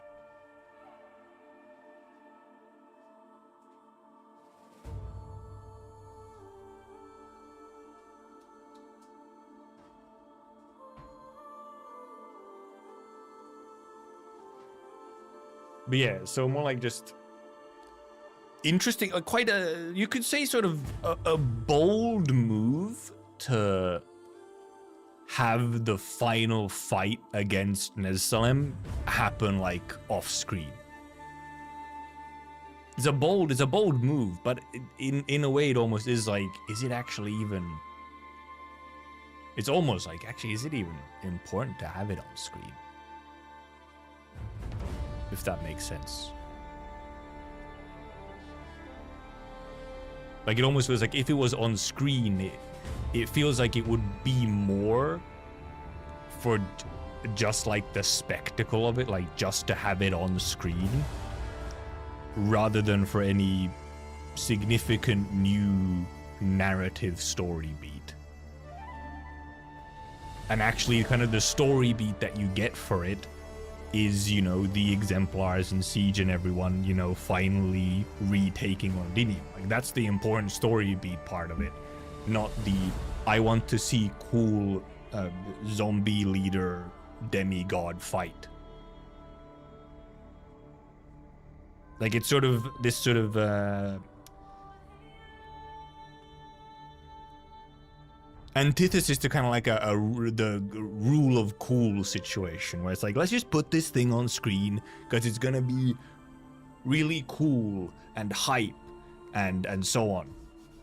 And they were like, no, we don't need that. This event is a somber situation where it's like, it's not like a fantastic celebratory victory, a hype moment. It's like a, dear God, finally, this shit was horrible and traumatic and terrible.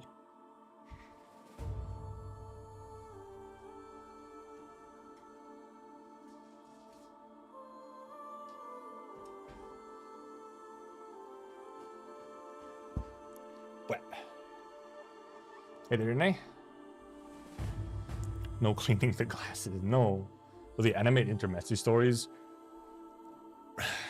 I mean, essentially, season 3 kind of will prove to us if, well, actually, not. It depends on how much they actually want to do with the anime. I wouldn't be surprised if the anime season 3 is the last one, and that would finish the reunion arc. So, like, to end of chapter 8, probably.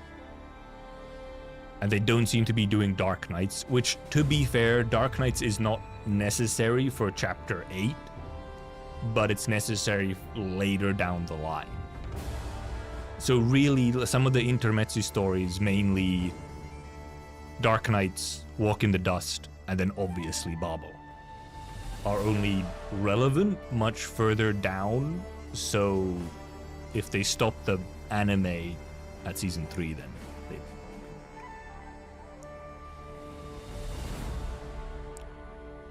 Was it Charles that killed him, or the soldier was the side of King? Seemingly Charles. I think right now in that story bit, I feel like it was implied that it was Charles that like finished him off. Well, I guess no. Well, I guess no, because they did say that. Well, no, because they said that. No, I guess it was said that they didn't know like who, I guess, got the last hit, and maybe it was with the size of Kings, but at least Charles was there, doing shit. They drag on the arc of killing these court members. Yeah, some of them, a bunch of them have just disappeared now. Dude, Kells of a Emperor's Blade is fantastic. But yeah, because it was kind of weird. It was like almost like two different implications where it was like, it kind of seemed like Charles was there for the final bit, but then also they were like, oh, the size of Kings was passed on, and some random dude stabbed him with the size of Kings. But like, did he die to that? Or was that, just, well, the size of kings did stab him. We just don't know who stabbed him, but did he die to that or something else? Traumatic until, but now it's time for politics as the vultures and call themselves Duke Circus. Yep. Yeah, I can't imagine that they'll honestly do more anime seasons after season 3. I think they kind of had the idea of, we'll do like the reunion arc. So.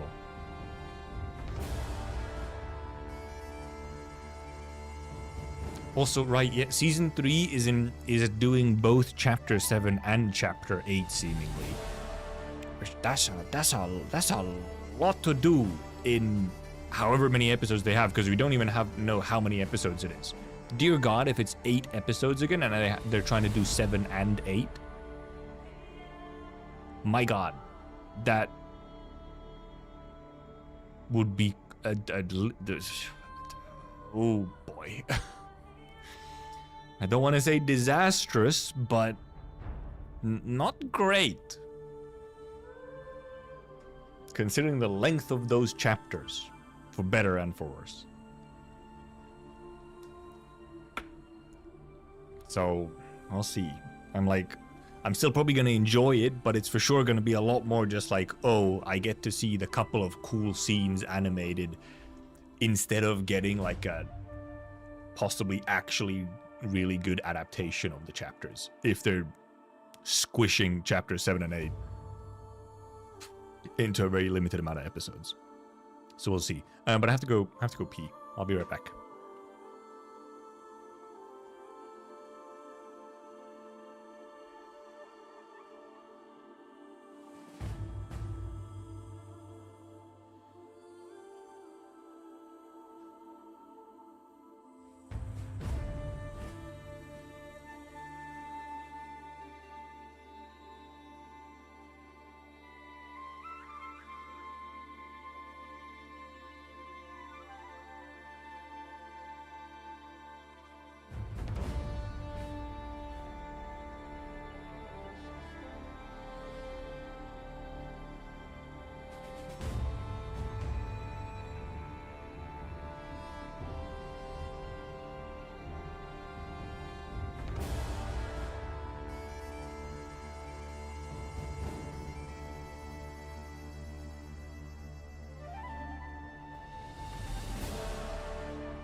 I'm also going to fill my water.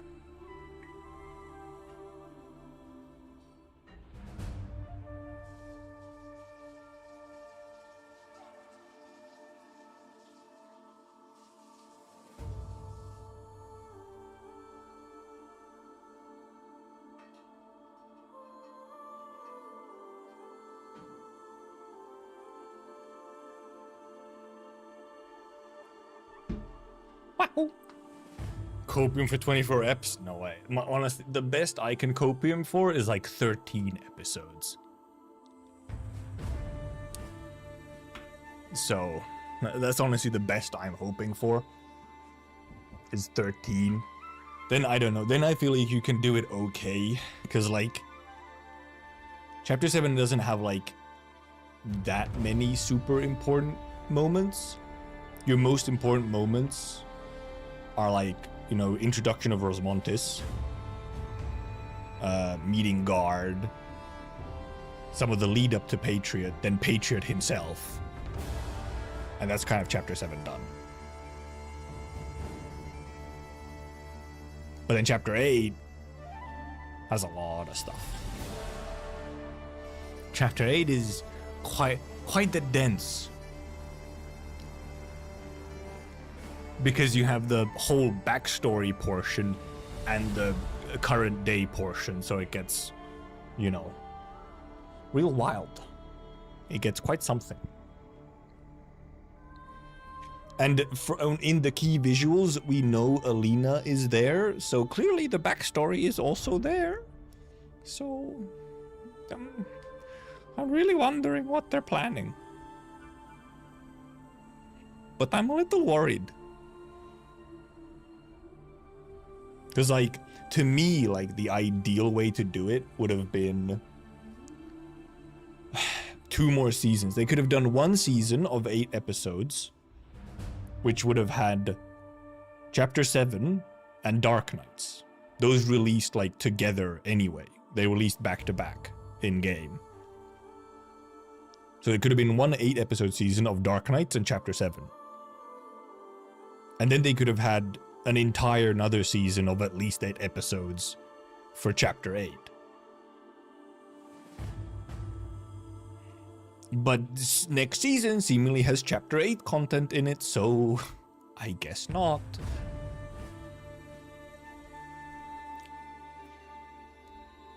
But yippers, let's go in. I know this one fucking dude.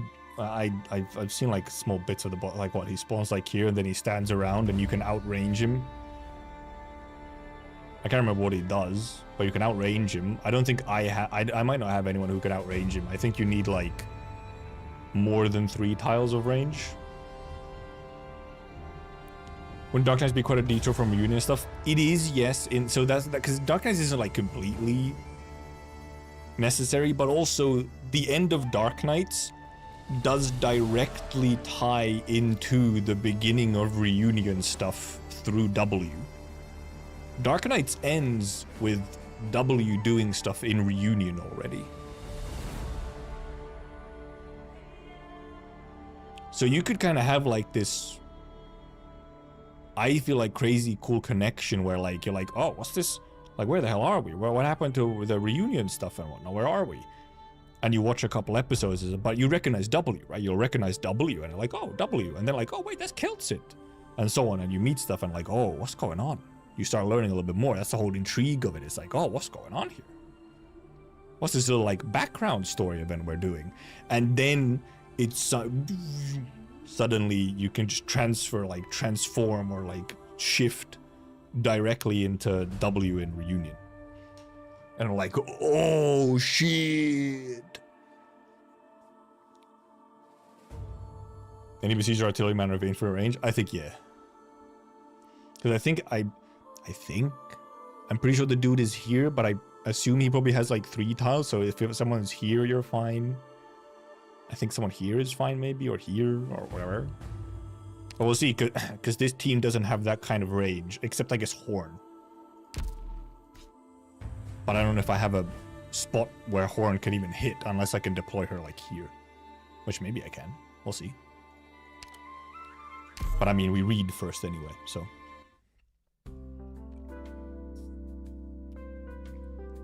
Temporary detention room, December 25th. Very chill music. Phew, Zone 2 is finally all cleaned up. Now it's just Zone 4 left. How are you doing? Tough work, eh? Want to take a break? I'm cleaning just as fast as you are, as you can plainly see. Don't need to try and accommodate me just because I'm infected. That's not it at all. So you must be tired, everything you've been through and all. Oh, I thought... Never mind. So that incident with the crown, fully clear on that now. Just a spur of the moment thing. Besides, you're not the only one who wanted to do that. Actually, it seems like all of a sudden people aren't as afraid of the infected anymore. That's because we're in Londinium. Policies instituted by the Speaker and Parliament have, at the very least, stopped many people from openly showing fear and resentment towards the infected. According to a Colombian friend of mine, inside Londinium, things haven't changed. Anyway, thanks for helping with the cleanup. We could have had the captain on us again without you. I should be the one thanking you for not shackling me. Having something to do helps me put my mind at ease. If you ask me, you need not worry about Parliament's decision. Think about it. Of all the places in Londinium where they could have detained you, why did they choose the Defense Forces lockup? Because you were all either old war buddies or familiar faces who can look out for you. Don't worry, once things cool down, we'll find a reason for you to go home. Okay, so she's still detained, seemingly not getting killed, but...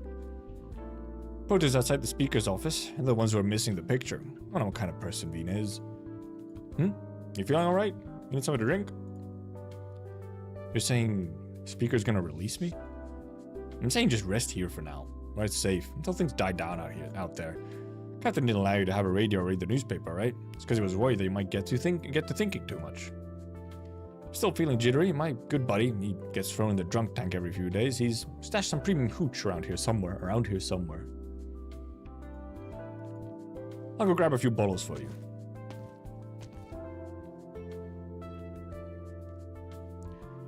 Diane gives a faint, wry smile as she strains to catch the sounds coming from outside. But aside from the faint sound of water running through pipes, she hears nothing but the distant drills of the defense force. Ever since she was brought in here, she's been more or less cut off from the outside world. Wonder if Elisa is doing alright. Maybe should have let him know beforehand. Must be so worried about me now. Indeed, he went to nearly everyone who he knows to bleed on your behalf. I'm Speaker!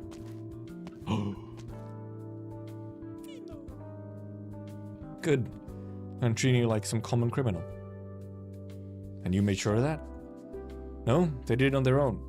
They believe you don't deserve this sentence. Many came to me on your behalf, your friends, my comrades in arms, and even some civilians who don't know you at all. Oh. Dan, I snatched some of my buddy's liquor for you.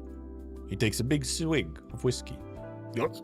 Before the soldier even reaches Diane and Vina, he snaps their attention, the whiskey caught awkwardly in his mouth, too afraid to swallow or spit it out. He quickly hides the bottle behind him and salutes Vina. No need to hide it, Patel. As I recall, Horn did mention that drinking is prohibited in the barracks. Yes, Vina, but this is, I won't tell Horn, but in return he'll keep my visiting Diane a secret. And set the bottle down, will you? Won't you bring it to Diane anyway? Alright. Vina, you came here to discuss the plans with Diane, right? Yes. Oh, some bombastic side-eye. See, Diane? Told you not to worry, didn't I? I'll go finish cleaning zone 4. I've been on duty all day. Didn't see anyone here.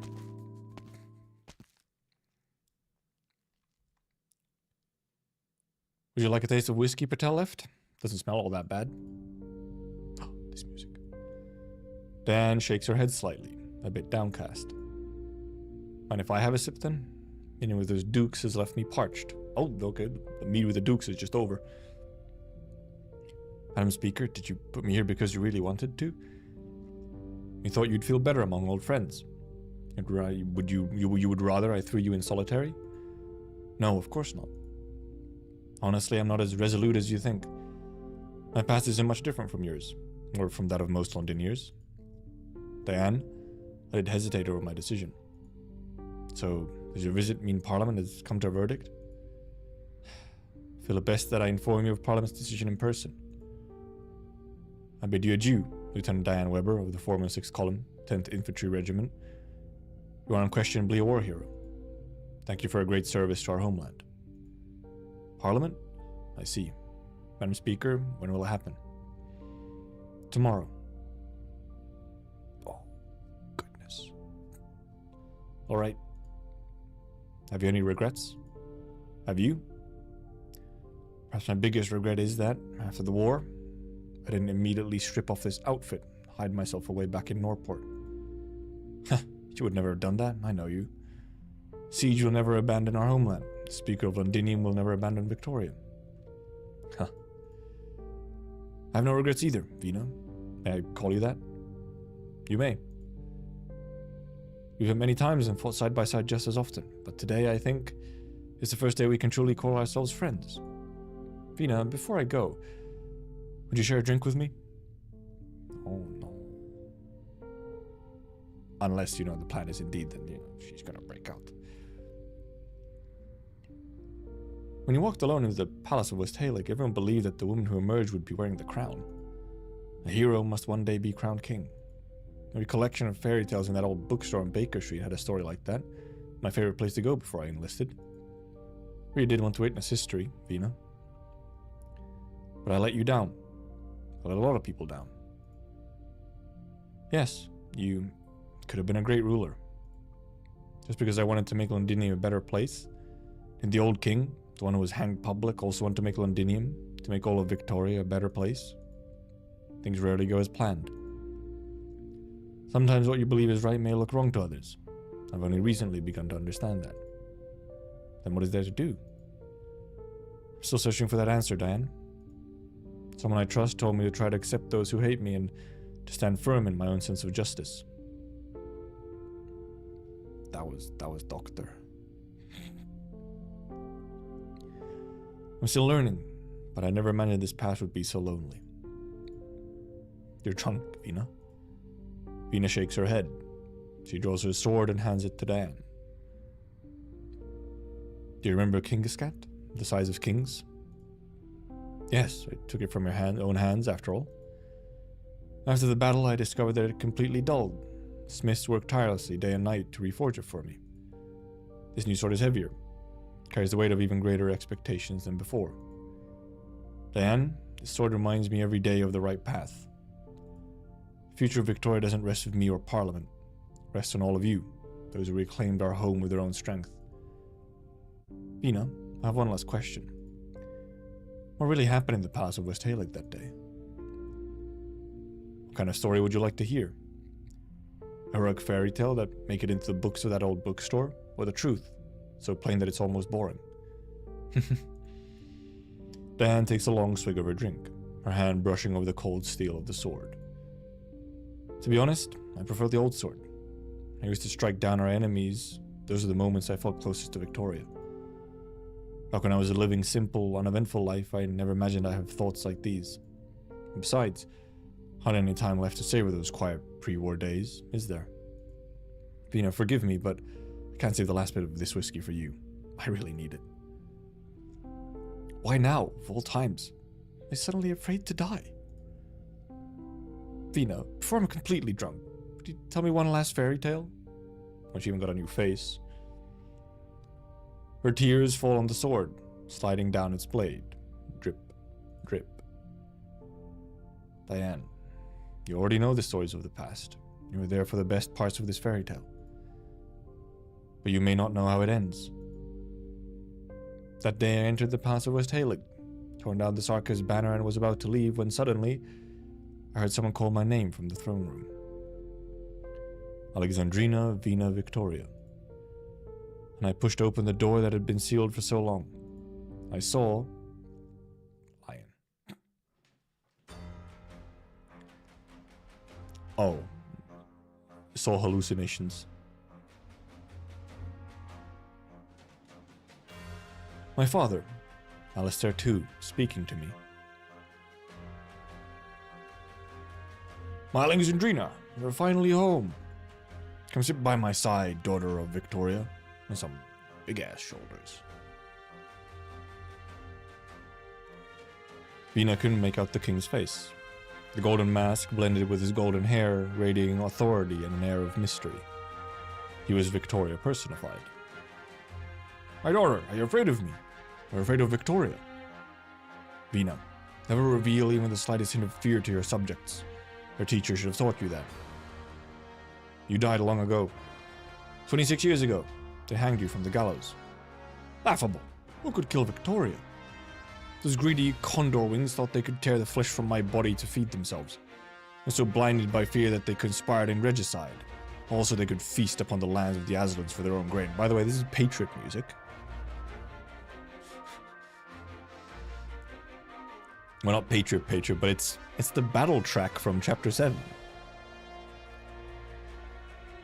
No one can kill us. Not the Dukes, not the Red Dragon. We're the beating heart of Victoria. So that's why your statue in the Mausoleum of Kings was never completed. The Dukes never truly laid you to rest. You've been here all along. What little courage they possessed drove them to confine me in this throne room, never to claim my throne. Cowardly usurpers. They fear my people. They fear my Steam Knights. They fear us, Vina. My daughter, tell me, do my people still remember me? Do my knights still guard our palace? The people of Victoria have long since adapted to life without a monarch. As for your knights, they're all gone. They were murdered by the very people they were sworn to protect. And what of you, Vina? I can barely remember what you look like. Then come closer. Take off my mask and look closely. You'll see only yourself, Alexandrina. The blood of the royal line flows in us both. I'm sorry, my child, that I failed to keep my promise. I intended to hand you a peaceful and powerful Victoria. Your betrayal has left me sitting here, rotting on my throne for over 20 years. But alas, you returned. Take my scepter, wear my crown. Proclaim to our people that their sovereign has returned. Purge our land of old descent and punish every coward who betrayed the crown. Let glory endure. This is Victoria's rightful way. It is like imaginary bosses. This might all even indeed be a fairy tale by Vina. It didn't actually happen at all. The king's scepter struck heavily against the throne platform, its dull echo reverberating. Blood was never the source of our strength. How familiar those words are, just like my defiant boast to my own father. You still have much to learn, my daughter. Maybe teach you a long overdue lesson, the meaning of royal power. Still, I'll grant you the right to oppose me. Alexandrina, return to my side and listen. No, you're already dead, your majesty. All that remains here is your echo, lost in the glories of a bygone empire. I don't need you to grant me anything, nor do I need you to validate the strength of my convictions. I just want you to rest in peace, father. Vina tightened her grip on the hammer, stepped onto the platform, and walked toward the Empire's last glimmer of twilight. And then boss? Yes, then boss. Okay, so in this, the boss is in here actually is tied sort of into the thing. But yeah, it's like a weird imaginary boss situation. Look at him. I'm covering him up, but Final flame of the Empire, a spectre adorned with a rusted crown. Refute him, refute Victoria's supreme glory and authority. He will examine the evidence. He may yet forgive. Music. Oh, the hello lion. Funky lion. Funky lion. No, there's fucking lions. Let me just wait to get him. Thank you. Yep. Just boop him with horn. Just boop him with horn.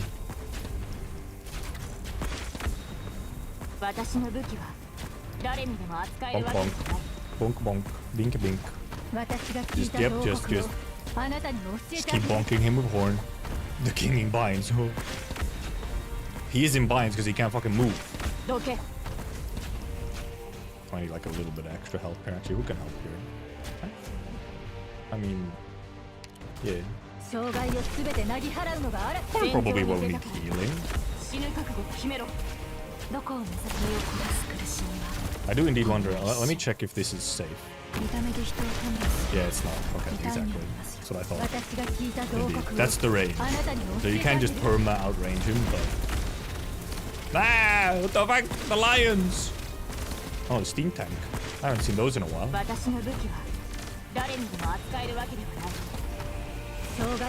Now, this is also probably actually not safe then, indeed.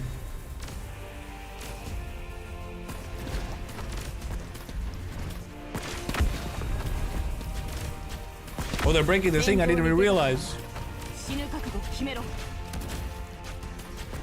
Fucking lions. The music is kind of nice, though. That Finn is a loot box, that's fucked up, man. What? Oh. Whatever, I'll let it go.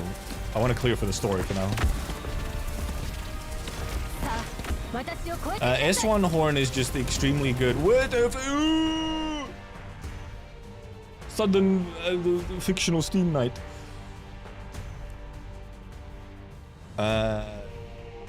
Well, because Horn S1 is obviously really good for just sustained DPS.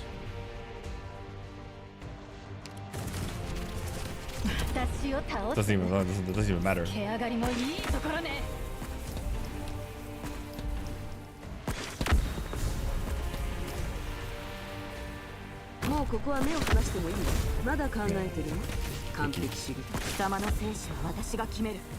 Uh-oh. Well, Horn can survive a hit because of immortality shenanigans.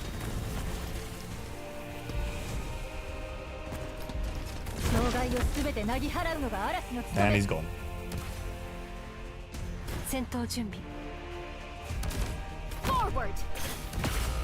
I don't have any more healers. That's the only issue here right now.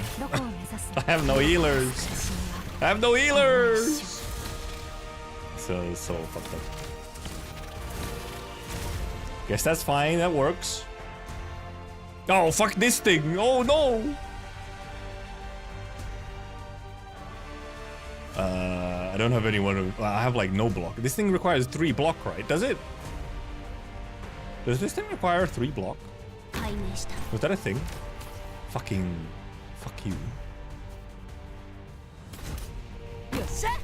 Okay, no, it doesn't. I don't know why I thought it required 3 block. There's another one! That's unfortunate. Okay, well, I'm... Okay, that's unfortunate. That's very unfortunate. Okay, that's extremely unfortunate. Never mind. トライアンドエラーの過程が苦しいのはわかるけど、いつまでもそうやってくよくよしてるなら、次の仕事は私だけで行っちゃう I think よ。 we just need to do a little bit more. Should be doable with this team. We just need to do like a little bit of extra damage. I mean, extra healing would also be very good here, but you know. その様子、もう大まかな計画はあるみたいね。逃げるがいい。Maybe 死ぬよ I り think は it's better on her still. 腰抜けと呼ばれる方がまだマシだろうからな。面倒だな。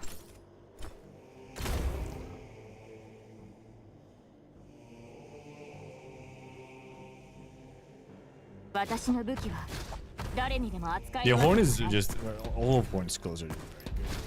私が聞いた慟哭をあなたにも教えてあげる。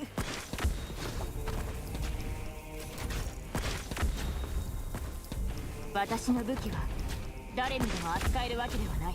Like I have her M9 for a reason.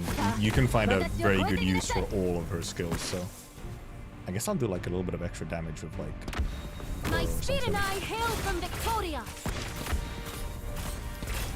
I could actually use her to help with something as well, except for the whole range issue. 私が決める。 Ah, he got a. Oh, I fucked up. He got a shield now. I'm dumb. You can't put. Okay, you can't put stuff close to him because otherwise they get like shields and shit. Unfortunate. Where can I put her that she's still in range to attack him, but not really anywhere, except for like. Is this in range? No, that's also not in range. The only spot I can put her is here, where she won't give like the dude a buff, which I guess can still work. 障害をすべてなぎ払うのが嵐の務め。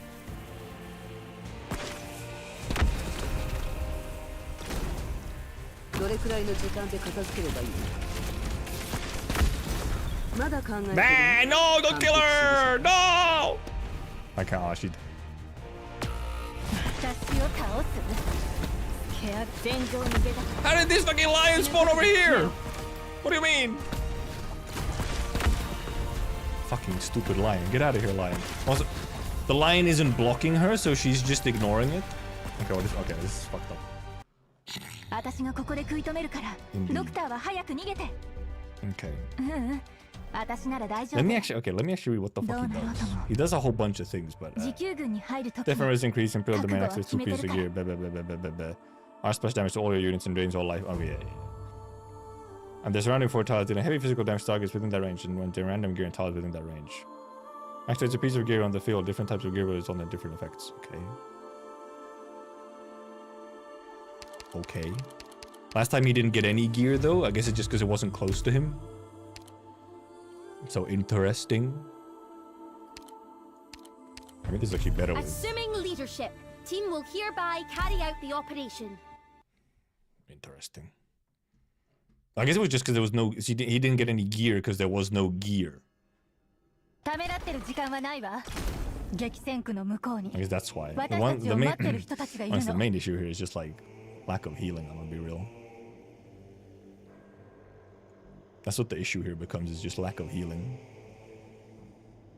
Can I get like... I'm just wondering, can I somehow get healing for Horn as well? And not really. Not with just Reed.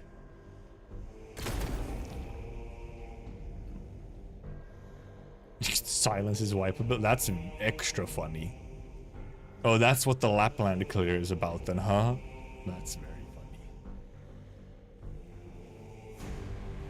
Oh, there's a trim medal for destroying a shield. Oh, I can do that later. Because yeah, the main issue is indeed just. So I'm actually wondering then. Oh, I was not supposed to do it that way, by the way. I was supposed to put Horn in first.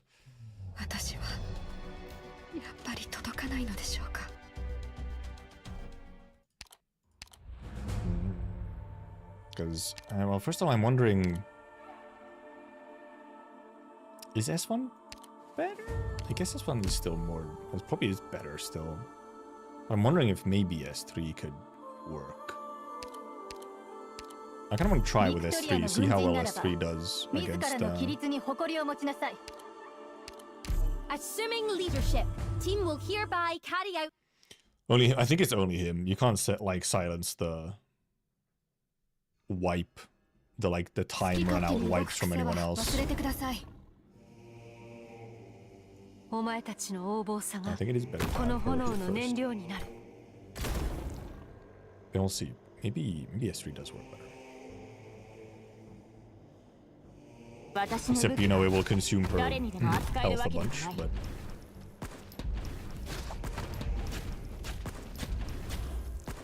But as indeed, maybe the tech is actually to just completely ignore the,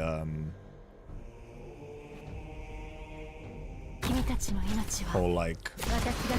If there's no... Because if there's nothing he can consume on the floor, then...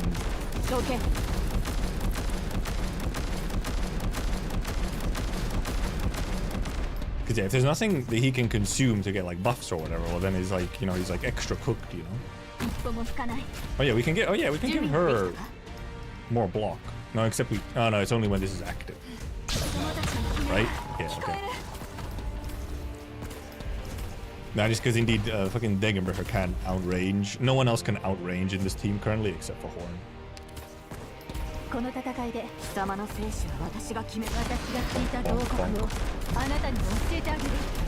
Yeah, Typhon can obviously outrange. And I mean, really, anyone who obviously you can just outrange like easily.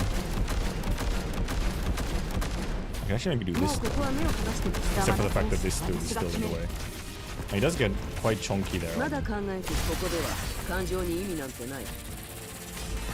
I say leave her here, maybe. Let's see what happens. If I could... Oh, she just died.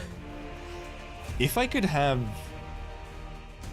Somehow... Well, because that's the thing. I just can't have, like, anyone even here without him doing his annoying shit, so... Forward, benevolent shall... Okay.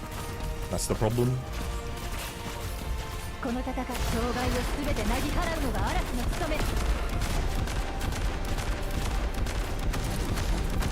Man, okay, well, yeah, S3 can't actually punch through the higher defense res he gets at the end here. And now this thing also, you know. Yeah, S3 can't actually get through the defense on the second half. Like, that's the issue.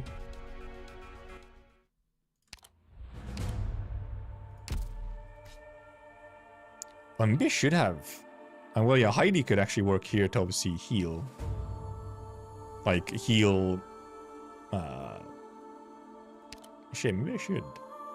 I could have Heidi in for just like a tiny bit of healing. For Horn.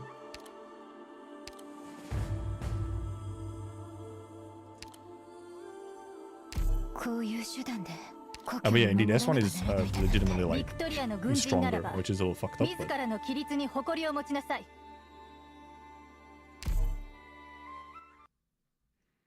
Yeah, S1 is indeed better because it can actually punch through the defense in the second half. Or in the second half of the HP bar.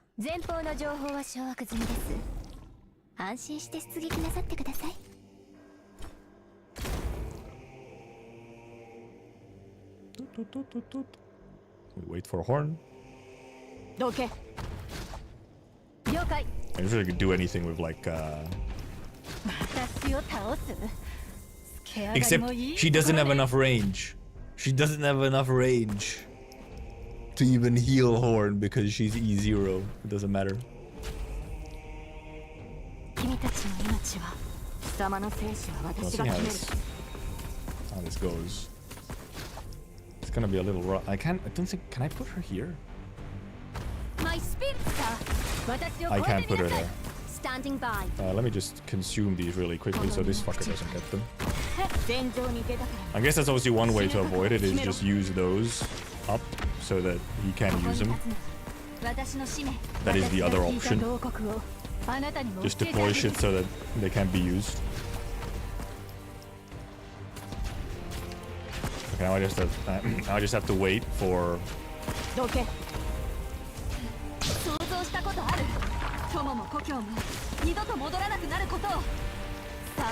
need to wait for them to be back so that I can use them to consume stuff again. I have her as well, because I'll try and put Degen in for a bit of damage. Because I can't really put her up here.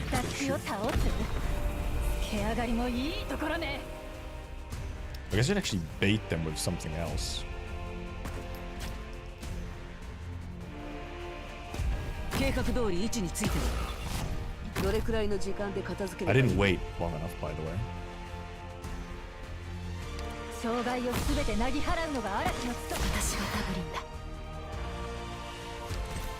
Yeah, she's right. Yeah, okay, now he got one of the items. Wasn't fast enough.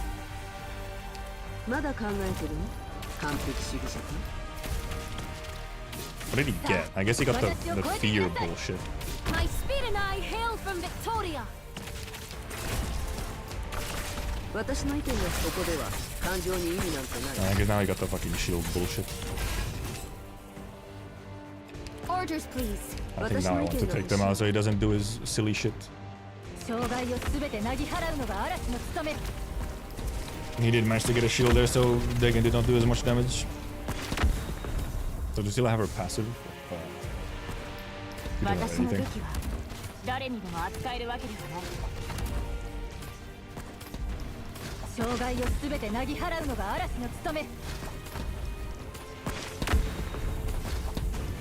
Because I think I don't want to use this because it'll spawn the stuff which he'll actually get like boosts for, which is not ideal.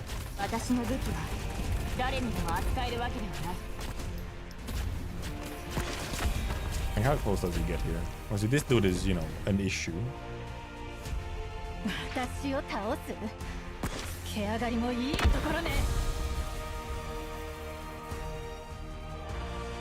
Maybe I should do like...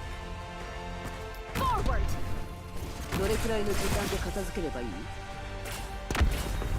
Now I can consume all of these again.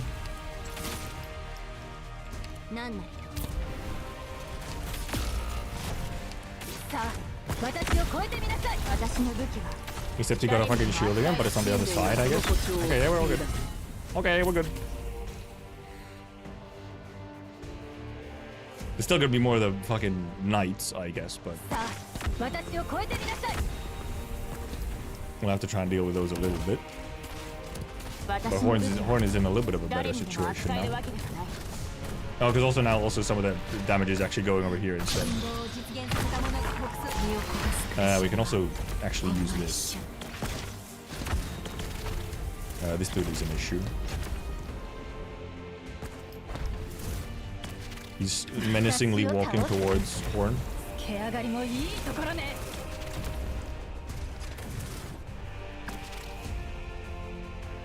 My speed and I hail from Victoria. Throw bodies at him.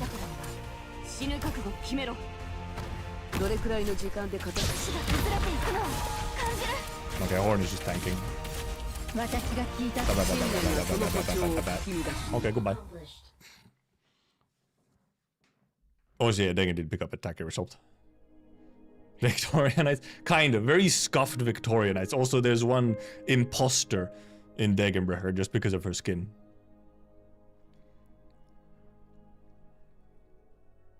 Okay. Oh yeah. We're back here.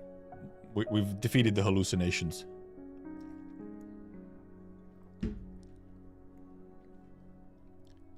Vina, I don't like this story. Not an import. The king who found no peace in his eternal rest upon the throne, and the hero who laid her crown. Story's over, but has anything really changed? You and King Alistair both wanted to make Victoria better, but in the end... She's getting very drunk. Diane takes a hard swig from the bottle. The burning liquor stings, coaxing more tears from her already swollen eyes. If the king couldn't do it, then what hope do we have? How can we possibly change anything? But the story's not over yet, Diane. I'd also believed it would all end when the king found peace, but then someone unexpected appeared. Victoria, next destination.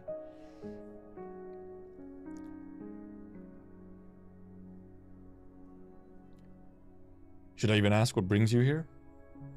A white figure emerges from the shadows behind the throne. Faint glimpses of that fairy can be seen in so many of Victoria's legends. Power, intrigue, destiny, dreams coming true. Throughout the centuries, all old tales, she seems to possess different powers, and no one can say for certain which one is truly her. Oh, it's her. Vina, who did you see? I saw the unicorn.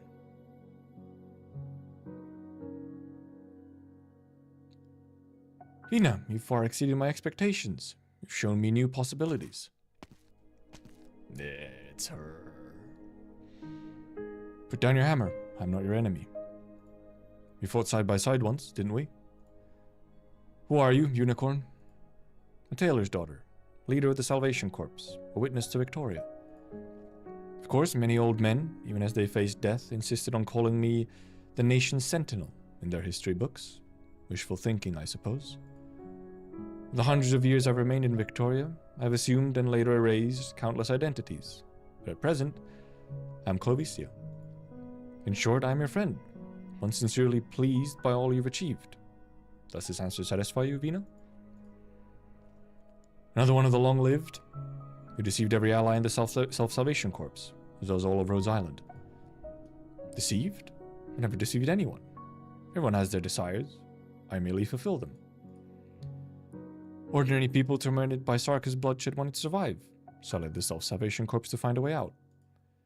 Ancient families, mired in power struggles, feared annihilation in the Empire's whirlpool, so I eliminated every threat to the continuation of the ducal lineage. Frederick III hoped Victoria wouldn't fall into chaos beneath the Red Dragon's shadow. I could grant that wish, too. So now you've come to me? Alexandrina, daughter of Alistair, why do you think I'm only just noticing you now? Vina, the story's like a sailing ship, and you all are the ones who steer its course. Since you wish to change Victoria, I can help you.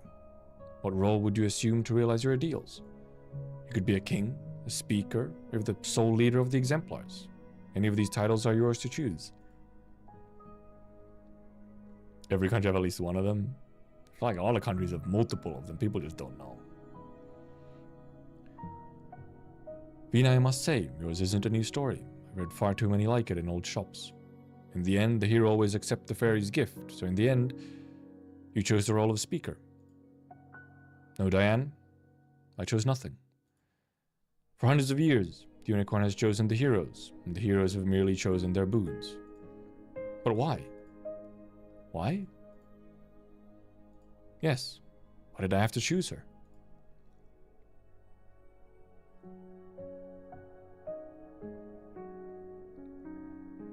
Why are you laughing, Vina? Do you hear that sound outside? They're cheering for victory, and for Victoria. Many of them do not have grand ambitions. They don't think of protect anyone. Some of them would not even share a piece of bread with a starving man. Yet they are still willing to risk their lives for even the smallest sliver of hope. They are my Victoria. I like those fools. I'm willing to look out for them. And you, Clovicia, have no right to make me choose something I've been doing all along. You'd best leave, unless you don't mind it getting awkward. Siege! You're a fool too, Alexandrina. Just like your father. Send them a message for me. Tell them the tailor's daughter is dead. I fulfilled their wishes.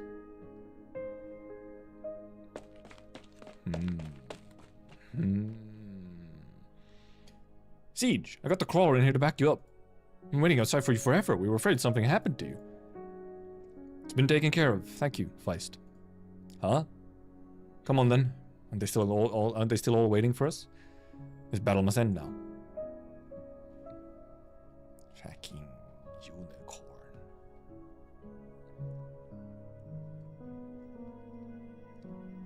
That's the end of the story, Diane.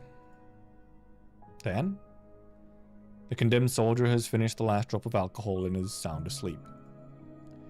Diane wanted to drink herself into a stupor. Vina has finished telling her story, but Diane cannot bring herself to face her own ending. She wanted to drink herself into a dream in which even death could not catch up to her. She gets her wish. I'm sorry, Diane. Not worthy of being a monarch. Not even sure I'm qualified to serve as speaker. Besides, this war has changed many things. Old beliefs have been shattered. We're striving to rebuild our lives amidst the imminent threat of destruction. I believe that soon a great transformation will begin in Londinium and sweep across all of Victoria. I don't know what tomorrow will bring, but I'm certain of one thing. Now that we've found the courage to face adversity, why should we ever return to the past? Victoria no longer needs a monarch, Diane. Sweet dreams. On the eve of her march to the gallows, the drunken soldier sleeps the most peaceful sleep of her life. She dreams of the king's coronation. She dreams of the factory in her hometown, the whistle blowing to signal the end of the workday, as the workers shake off their hats and step out through the factory gates. And she soars into the skies and sees Londinium gliding across the mist-covered verdant earth. She dreams of Victoria. She is singing her song. May the vast lands they keep our king, his people and all his well-willing. Give them grace without ending. Then may we call and savely sing. Victoria, ye've thanks for our home. Are they actually just gonna let her fucking die? Speaker's office, December 26th. So the next day. Vina, I can't believe it. The graffiti on the gym walls is still there. Look at this one. Morgan painted after dreaming of being a famous artist.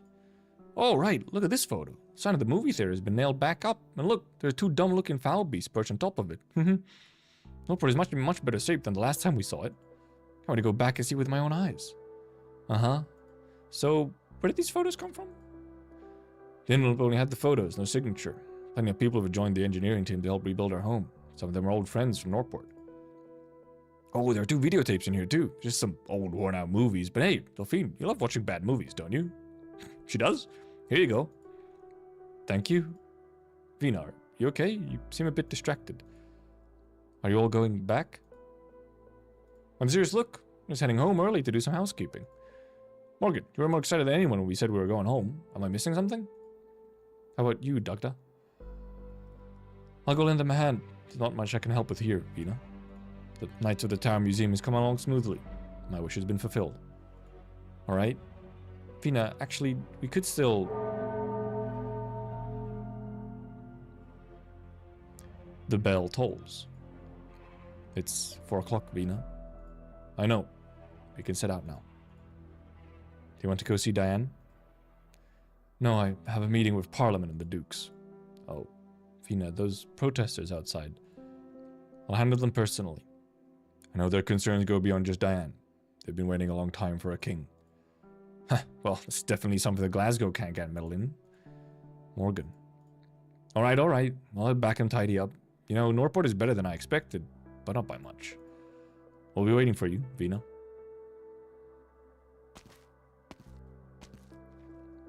This is not gonna be ending on a good note, huh? Vina, you could ask them to stay. Of course, I'd love for the Glasgow gang to stay together. But Ochterrick isn't their home. Besides, just take a listen. Plenty of people outside waiting for my response. Before I address them, I intend to bring back more than just empty promises from the Dukes. Vina, Palmers done more than just make empty promises. They've helped revive our industries, restore order, resettle those affected by the war. Tell me, Delphine, does everyone now have an equal right to a decent life? I need to show them that even without a king, we can prove this nation's potential to any doubters. Let's go. Don't want to be late for the meeting with the Dukes. We should sing something. Sing what? Any song will do, as long as it's not that blasted Ochterrick carol. Like the song Hannah hums every time she steps out of the ring. Hannah's a star, knocking them down one by one, round after round. Stuff it. I don't do that anymore. Besides, didn't you all say the song I made up to cheer for Vina was better? Oh, please. If I remember, you just replaced all the names in Dagda's favorite song with Vina, right? Wonder if Vina remembers something that's silly. Of course she does. Well, she mustn't have forgotten. It's just... Forget it. She did it best herself. Looking forward is what really matters. There's still a long road ahead, isn't there?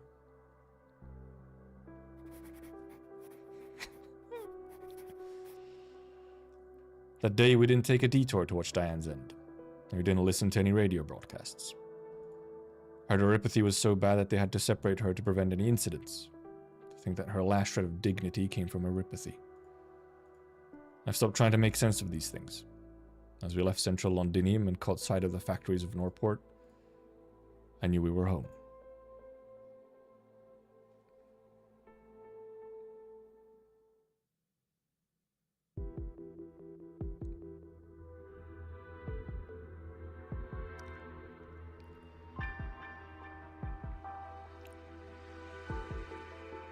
The fuck, man? Vina, are you not attending the execution? We're relying on you to calm the many protesters. Should things take an unfortunate turn. I can almost speak. My good Earl of March, I'm not that indispensable. Besides, the defense force are already maintaining order on site. Several MPs are there to oversee the proceedings. They don't need me. Dan Weber truly was a hero. Shame, really. She didn't really do anything wrong. Alexandrina, you've managed this matter well, but you need to be more heavy-handed. You're too concerned with dissenting voices, most of which don't matter. Madam Speaker, why not let us shield you from the storm until Londinium's parliament fully matures? Wellington's stance remains ambiguous, the Windermere de Mesnay is simmering with unrest, and the Duke of Ashworth continues to keep a low profile as always. If the Speaker requires assistance, we wouldn't dare refuse. We must secure Victoria's future. Very well, since you've offered, I won't hesitate to accept. Huh? Is that huh? Your Graces, you are undoubtedly aware of the dire situation with the infected within the city. I must insist that you promptly reopen the supply route you have kept closed for over a month under the guise of ensuring safety. Return the medicine and supplies you've already paid for. Of course, if you're still concerned, the defense forces can escort the shipment and clear out those bandits along the way. Of course, those are minor issues. Now, how about my proposal for forming and training infected fighting squads? I understand you're considering forming infected units in your own territory and want us to test its feasibility. That's fine, but I insist that the safety of the soldiers remain a priority. I'll make all the data available to you, of course, and to every other Duke. After all, this is critical implication for the future strength of Victoria, doesn't it? This is no simple matter, Madam Speaker. In truth, it has given me quite a headache. I'll be waiting eagerly for some good news from you. As for your Grace, Duke of Castor, the Trilby Ashers should soon be delivering an invitation. After all these years, Londinium will finally reopen diplomatic channels with foreign envoys, this time in the name of Victoria. Trust you all will be in attendance when the time comes. But you'd best pray that Londinium presents herself in a form you can be proud of.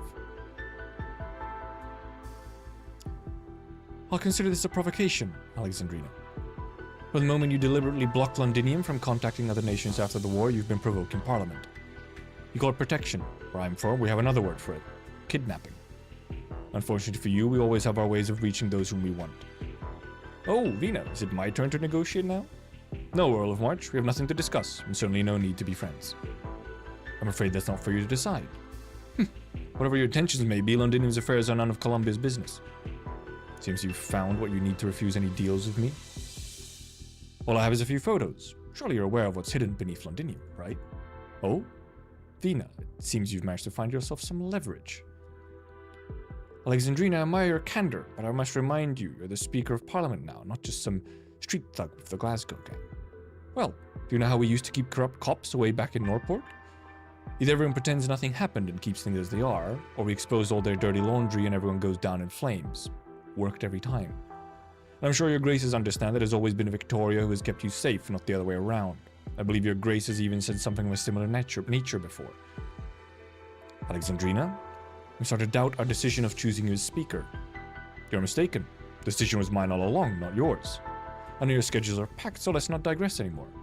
I have a long list of things to discuss with you. Parliament seats, medical purchases, military reform, private communication lines, supply routes, aid for reconstruction, so let's not waste time. Of course, you're free to continue arguing with me. Don't worry, this time my sword won't be on your necks.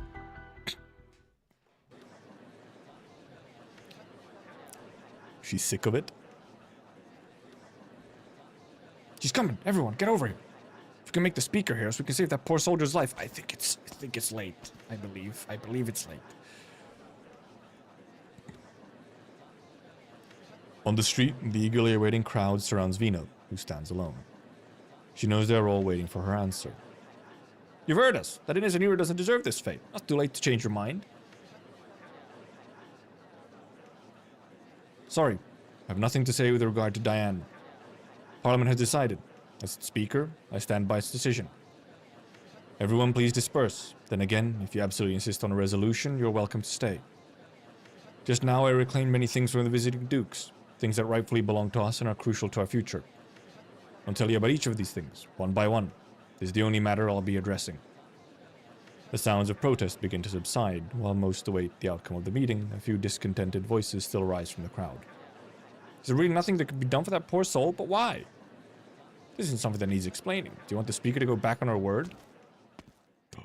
Grandma. If we start bending the rules now, the new laws passed by Parliament won't be worth the paper they're printed on. Catherine, what brings you here? Some old friends passing by saw the protest and worried things might get out of hand, so they asked me to see if I could help. Luck would have it, quite a few workers just got off their shift. Heard about it, came to support you. Take a look. The music change is honestly a little... The music is a little bit too, like, chill right now. As more and more workers gather around, they wave at Vina and spot familiar friends and family members among the protesters. Conversations begin to ripple through the crowd, and the street suddenly comes alive with activity. Looks like we're a bit late. He's alive! Lieutenant, you're supposed to be waiting at the sanatorium for your departure? Delphine told me about your situation. I wasn't planning to come, but once the others at the sanatorium found out, they insisted on coming to see who was causing you trouble this time. I couldn't stop them, so here we are.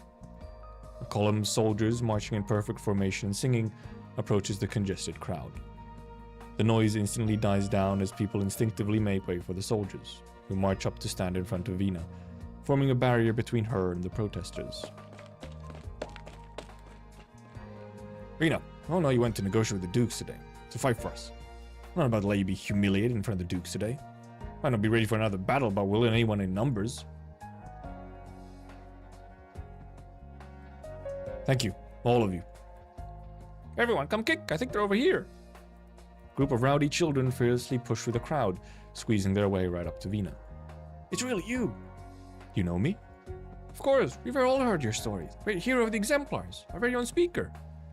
I made so many new friends recently. They're all people who walked back to Londinium with you. Told me you would definitely recognize them. Take a look. Hello, Vina? Annie? This is Annabella. Oh, Jones, you're here too. Guess they were telling the truth then. Kids. Oh no, kids. But why have you come? Apparently this lady with really tan skin. She said you might run into trouble and told us to come help you. Who? Did we actually help? Of course you did. Thank you, Morgan. Morgan.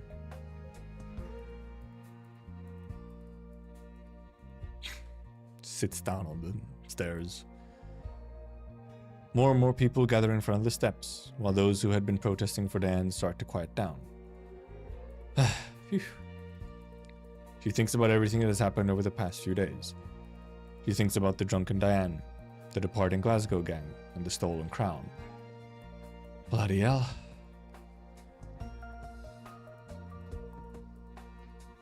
Vina relaxes, sitting down on the steps and gazing at the fiery red sky. The retired soldiers sit as well, huddling with the other citizens around Vina. Let's all take a break, okay? Can I ask you something? Says the curious child. Will we ever have a king again? I don't know, but not having a king might not be such a bad thing. Why is that? You'll understand when you grow up, way to dodge the question. Huh? What do you think? Will this be good or bad for Victoria? Still too early to tell. We have to accept the dawn of a new era, and we all need to change the way we think to keep up. Parliament regulated by the people, no more individual authority, no king. That's a first in Victorian history. You and I have to admit, she may well be biting off more than she could chew. Catherine glances at the speaker, who is sitting on the steps without her expected grace, and can't help but wonder. Fina is surrounded by children. They all smile and laugh together. Every so often, she raises her voice to share jokes about the dukes, while she managed to wrestle from the dukes, things that belong to the people. The sunset's warm light bathes her figure, before slowly fading as the time passes. I say the days ahead will only get better. She breathes out a ring of smoke, watching as the thin wisps drift away into the dying light. The dying light. Rage against the dying of the light. Citywide broadcast. Parliament has passed a resolution. The crown will be placed on the throne in the Palace of Westhaling, guarded around the clock by the defense forces. Until a suitable candidate for the throne is identified, the crown will be guarded by Parliament. Once a candidate is chosen, a nationwide referendum will be conducted under parliamentary review and a supervision to finalize the coronation. Additionally, Parliament will soon announce decisions regarding the distribution of living supplies and other public welfare matters. Ha! Parliamentary supervision. These meetings are truly exhausting. Much prefer setting medals at a grand banquet. At least there's wine when my lips are parched. Ha! Sir Davis is certainly taking his sweet time fetching the wine. Your Grace, Duke of Castro, where are you headed next? I already know the answer, so I pretend to ask.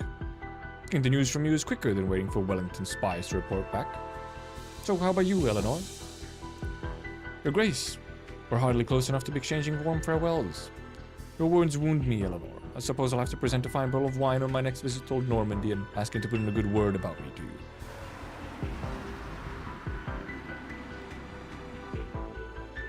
Your carriage has arrived, sir. Allow me to get the door for you.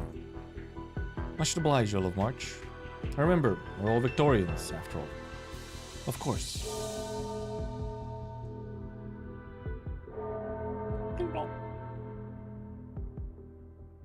Ah, it's been so long since I last heard these bells. Sound brings back memories. The big chin man. Your Grace, I've brought you one of the finest wines from our cellar. Even those Sarkis devils couldn't sniff this one out after they took my estate. Sir Davis, you're a man of rare wit. Rest assured there will always be a place for you in the Gododin territories. The Duke of Gododin takes a sip of the wine and turns to make a remark, but then suddenly freezes. He's confronted with a stunning sight. The sun has set.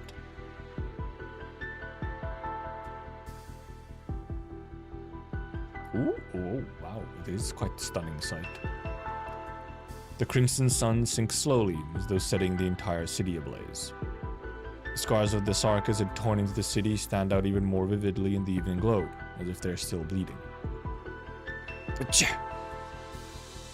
The winter sunset truly shows no mercy. Ah, much like the speaker's attitude towards us, I suppose.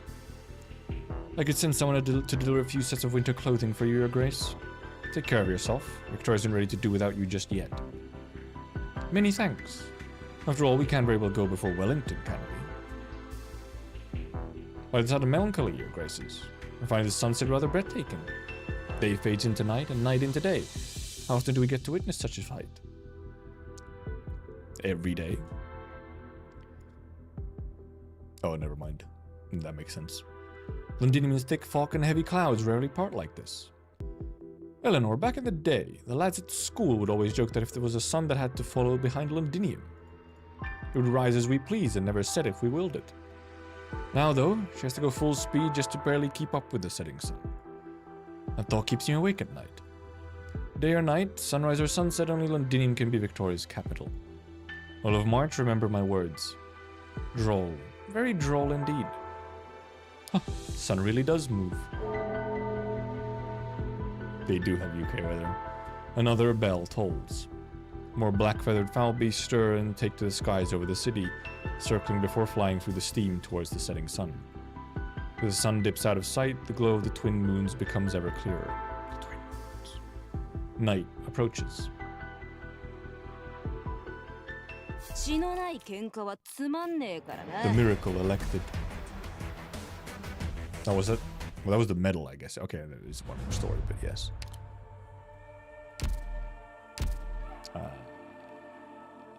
Let me check.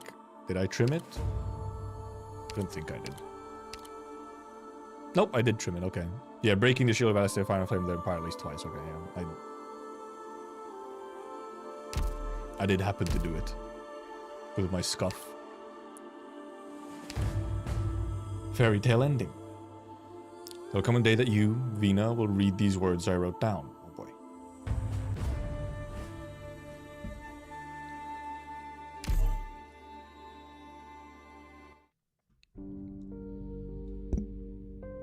Streets of Norport, December 26th. So, later that day. How things go on your end, Dagda? Mr. Lane's still alive? But he's got a busted leg. Sworn brother didn't make it, though. Tried asking some old friends. None of them know when that brother passed away exactly. Might have been when trying to escape Norport. Might have been some Sarkas at the end of their tether during the Allied counterattack. Did you manage to see Mr. Lane himself? I did. He works at the port now. Didn't bring up the old days. He avoided talking about his crew. Thinks that now, he's living a good life. Bloody hell. Strolled around one of the factories he used to look after. Full of little punks now. None of those youngsters have even heard of us Glasgow gang. Pack of brats deserves a right thrashing. Swing by the old restaurant we always went to? Torn down. Parliament sent some men over to get in touch with all the old shopkeepers. Anything so run down it couldn't be fixed up, and whose owner was missing was slated to be torn down and rebuilt. Pub on Sunset Street, Paul's Bar, magazine stall that run from Casimir's ran, they're all gone. Hannah. Checked out that public cemetery they were talking about too. Couldn't find McLaren or... Damn it. What do these graves have names on them? It stuffed me. Can't believe you caught me crying. It's home already. Don't want to leave Morgan waiting.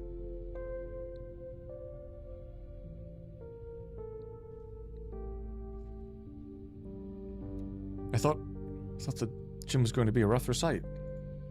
Thank you. Looks to me like you've been taking care of the place this whole time. Him. Thought if you're still alive, you'd be coming back sooner or later. Doesn't matter how you look at it, still part of the Glasgow gang. You didn't get on Duke Windermere's ship with us back then. Wasn't so far gone that I needed saving by the Dukes. But I gotta admit, it's been a right fool back then. After all that, I took some of the crew out to fight some devils hanging around Norport. Ended up hearing about the exemplars from them. Pulled off some crazy stunts I could never dream of. An army. Battle outside was in total chaos, and the gang helped out on the front line with me. Wasn't much we could do.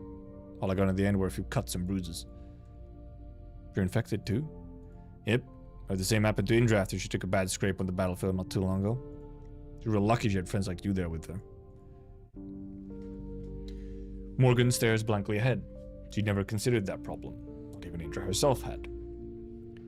No, that ain't right. I don't feel funny hearing you say that. I gotta admit I'm not sure what's not right about what you said. Whatever you say. Anyway, if you ever get the chance, tell Sija said sorry. You stick around, you can tell her yourself. My Glasgow gang is gone. Is Joe coming back? It's only right that I head out. Does Delphine not come back with you? She's standing by Venus' side. Sounds like you lot had a squabble too. What about her mum from a broadcast? Doesn't matter who she might be, at least she's got some nerve. Where are you headed off to next? Norport needs more hands to rebuild it. The port's busy shuttling goods from outside all day every day. Me and my crew are gonna keep an eye on it. And then I head to Central to bash in some merchant bastard's head. It's only a maybe. Norport's changed, Morgan. Folks in Oregon, shops too. Some new gang of brats that pop up. Don't know their arse from their elbow yet they're still trying to fight for dominance. Anyway, I'm giving the gym back to you lot. Parliament talked a big game in that broadcast of theirs. Talked over with some of the boys. We'll wait a spell, then head over to some other dukedom to see what's what. We'll find a new turf. New turf, a new beginning. Need some time to forget a few things.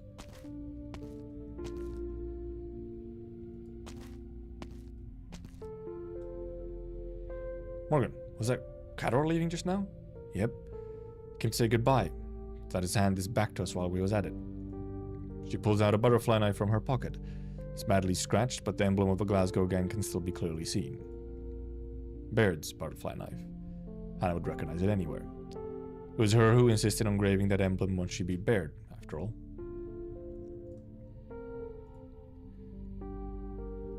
Cador found it on the body of a cleaner.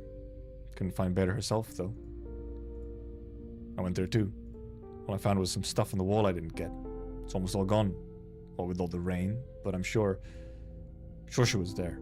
I saw her handwriting. I hope so too. I hope so too. What did Baird hope for? We thought about it long and hard, but we were never able to make sense of it. Her wishes had already been washed back into Norport's soil by the rain. We decided not to dwell on it much longer. We never could guess her last little secret. She's definitely having a good laugh at us right now.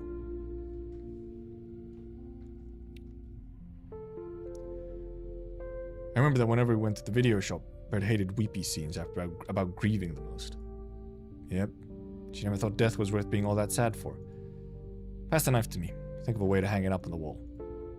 I'll go get some drinks. Celebrate us coming home and the toast to Baird. Should we wait for Vina? She ain't got the time to come. But just in case. Do you want to hold off right before we get completely pissed, Hannah?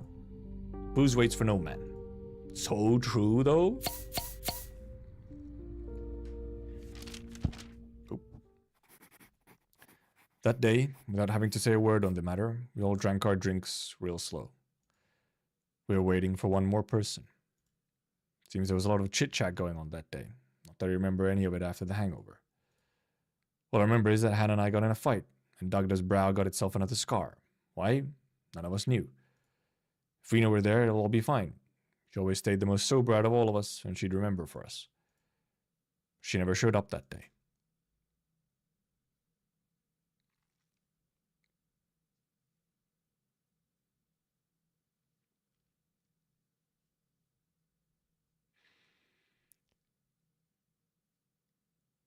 I dragged the body back, boss, but was really okay. I mean, snatching away the corpse of a condemned criminal from right on Parliament's nose. Do you really think you could take that away without some silent approval from above? Or the Colombian? Not in the best of moods, boss. Do we really need him to carry these goods? What if... Milskar says nothing. The mercenary sighs. Alright, I get it. Look, boss, I'm not trying to make you mad, but ever since Parliament made a move on us, everyone's been on edge. Doesn't concern you a lot. I'll hand it to the Colombian. They stole the corpse? And it is a corpse? Unless. Alicio, I presume I don't need to introduce myself. Milskar, I've heard about you. Good, no need to waste words then. I need to see this batch of goods out of Londinium safely. You will, of course, receive payment, like I send this corpse along with you. Leave the city and go as far away from it as you can. Her name is Diane, Milskar. Who she is isn't important to me. What's important is that she doesn't show her face again in Londinium. Corpse. You call this payment? Making someone who just got home leave again? Alicia, you are well aware she cannot stay in the city. As far as everyone is concerned, she's dead, hanged from the gallows. Vina made a mistake. As long as this person is alive and within the city, sooner or later someone's going to use her as a knife to stab Vina in the back. She really must learn to be more decisive. You know the condition of her infection better than I do, Alicia. She doesn't have long. That is true, I guess, as well, you know. Looking to refuse, of course, but I will still help Vina sell this matter in my own way. I know your story, Milskar, or rather, Lady Allerdale Cumberland. A lot of versions of it out there, but they all agree you really did fit with the title of Cumberland the Ever on High once upon a time. Fine, I'll get Diane out of here. I can take better care of her back in Columbia. Happy? You're a good man, Alicia. Just lucky to have made a friend in you. Get ready, you could be leaving at any time.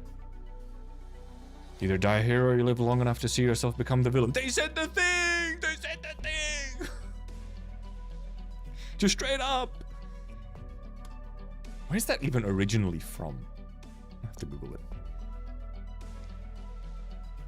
Did you ever think you'd turn out this way? That was big eyes from her. Why ask just me? Countless heroes lived through the war, and the most radiant of them to those that none remember. I too am curious as to how they will change in the face of reality.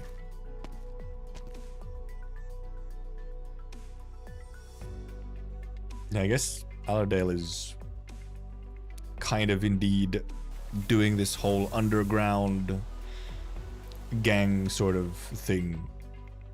I guess as a way to sort of cover up for Vina's little things that, you know, she can't exactly do up on top. Is it from so it is from Batman. I was wondering, like, was it the Dark Knight? Or did it come earlier? But no, it was the Dark Knight.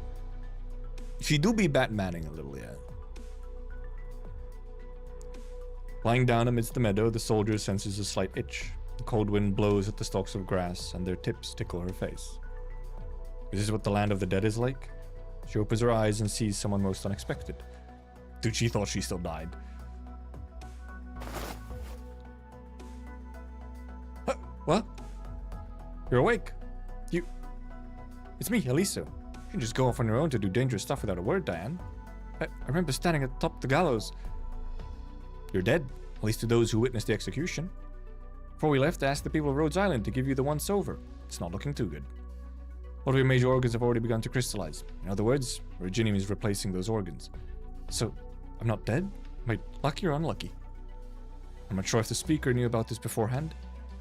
So is Vina who let me go? It's rather foolish of her. Tell you the truth, I really don't get some of you people. Sorry, Dan. I'm afraid you can't go back to Londinium. Duh.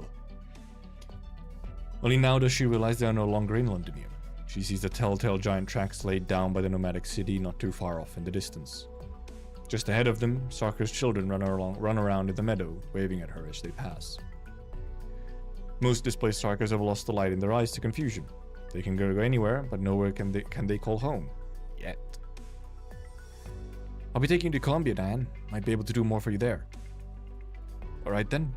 Columbia, eh? I still remember saying that if I get the chance, I'd love to see the place you keep talking about. How far away from Columbia, Lisa? Well, still very far away. Let me get on my map. Will I be able to make it there in my condition? Walking the whole way? I see. Could you promise me one thing, Aliso?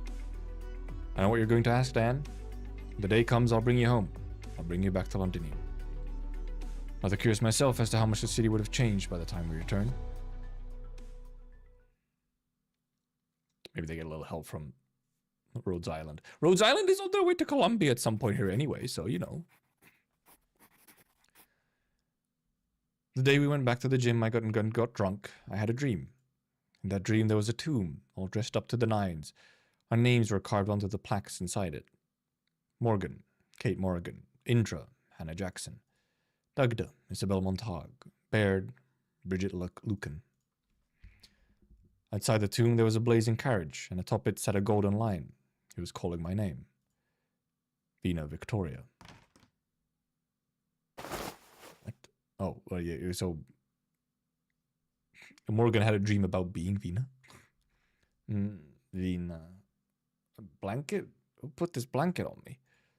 Ugh, my head hurts real bad. What time is it? Morgan, didn't I tell you not to drink like a sodding wino all the time? Sodding wino. So British. Considering how wild Hannah and the rest can get, shouldn't you be looking after them? Vina? Vina? Vina? Vina!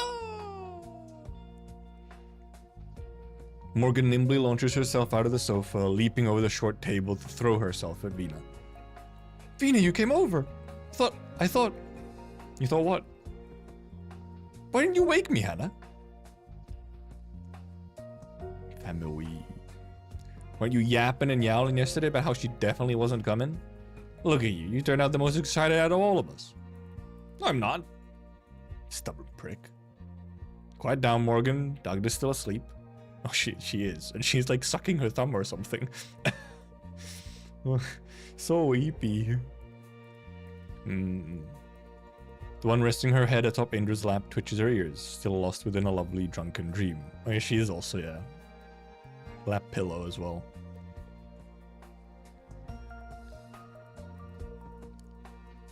Seems like Dagda drank the most out of you lot, and tidied up a lot of empty bottles. Must have been a real rotten mood, Vina. Sorry. I just hope I'm not too late. A little. It's another day of drinking, boys. Well, of course you're not. Wasn't what you said yesterday, Morgan. Shut it, Hannah. Welcome home, Vina.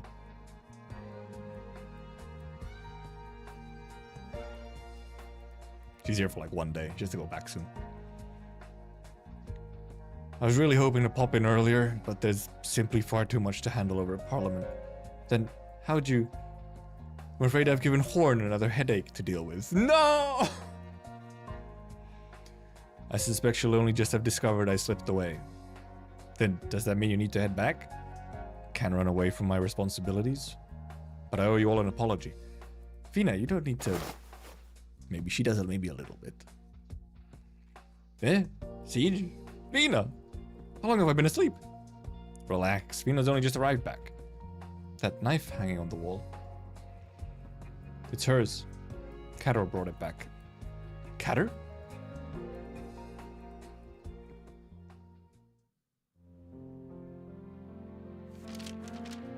Oh, it's the fairy tale music. Vina never brought up having to head back the whole day, but we all knew. The Siege Vina, boss of the Glasgow gang, the ever-victorious king of the Slobberknocker, and one of my best friends, would leave us at any moment. So I was loath to lose a single moment where I could tell Vina about all the changes in Norport that she hadn't had the chance to see yet. Katter, Mr. Lane, the video shop, the reworked port, the rebuilt stores, a hand of old friends who rushed home after hearing the news. Of course, we could forget the inexperienced little buggers who wanted to take over our gym. The Vina beat them all to Kingdom Come with a smile on her face. They apologized by way of a few cartons of beer and said they wanted to join us. Seems like Norport's forgotten about us, but I don't think that's such a bad thing. The war really was over. Poor Horn though, yeah. Like, it's not very... Horn has, like, not really had a moment to, like, wind down and whatnot, and she has been through some insane shit. Like, talk about fucking war PTSD. Do you still remember this place? How do we get back to our little games? See who's fastest this time around. Like elementary school is running. Before Vina has even finished speaking, Indra has already begun to set off. Hannah, you lousy cheat! She didn't say nothing about a countdown. Still the champ here. She just starts running. Have you gone slower ever since your injury, Hannah? Say that after you've caught up. Eh? What? What's going on? Wait for me. You can handle anything. That's a bad way to look at it. Don't fall behind, Delphine. Follow me. Hear that, Del? You're a real slowpoke. She's small. Don't be rude. She has short legs. And big jacket. Several figures speed through the streets, and a few workers heading home after work give an inquisitive glance at the brash crew. They can't quite seem to remember who this gang is. Must be another bunch of outsiders just arrived at Norport. Maybe.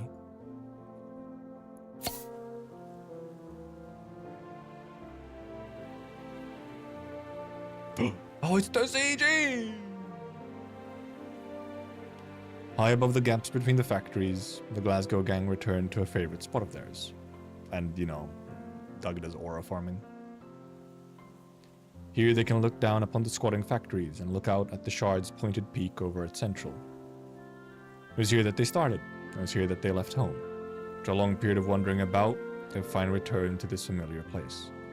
But I left the glass for Baird. Sure you don't want a tipple, Dagda? I guess yeah, now there's no bear, there's Delphine instead. No thank you, I'm not going to embarrass myself in front of Vina again. I'll give your share to her then. Just fruit juice for you, Del? Don't call me that, I'm still not too used to alcohol. Suit yourself, I'll keep watch over you all. Hell yeah, finally the part where we can start bloody drinking. To Baird, to the Glasgow gang.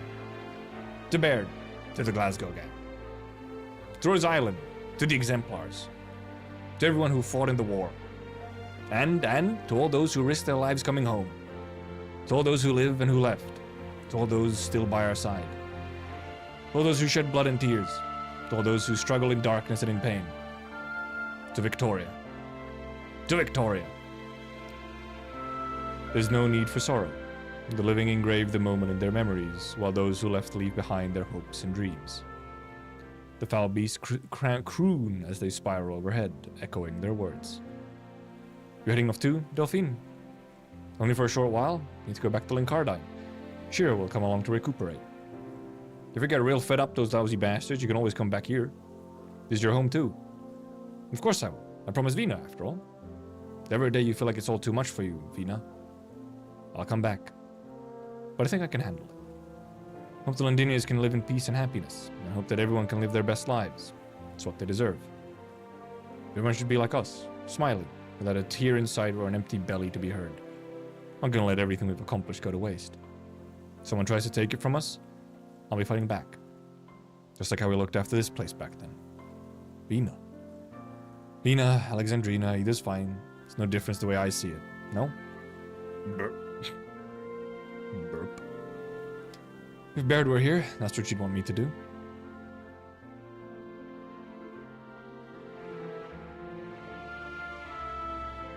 Transition again, indeed, yeah, in Delphine's spot. You're right, Vina. Really do hope so. For the Glasgow gang. To all of you. Welcome home, everyone.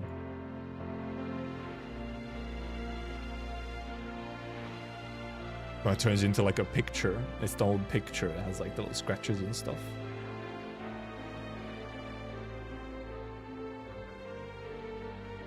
Pretty neat, ain't it, mate? This song as well, yeah. Vina left us on the morning of the day after. She didn't let us see her off. Maybe she didn't want to wake us. In truth, we were all awake. I watched her change into those clothes I was never fond of and walked off on her lonesome towards central Londinium. I hope Vina managed to get a real good night's sleep. Best she's had in a long while. After all, it's only when she's at home that she doesn't need to think about anything. Spent the entire night writing down everything that happened the day Vina came home, no matter how big or small.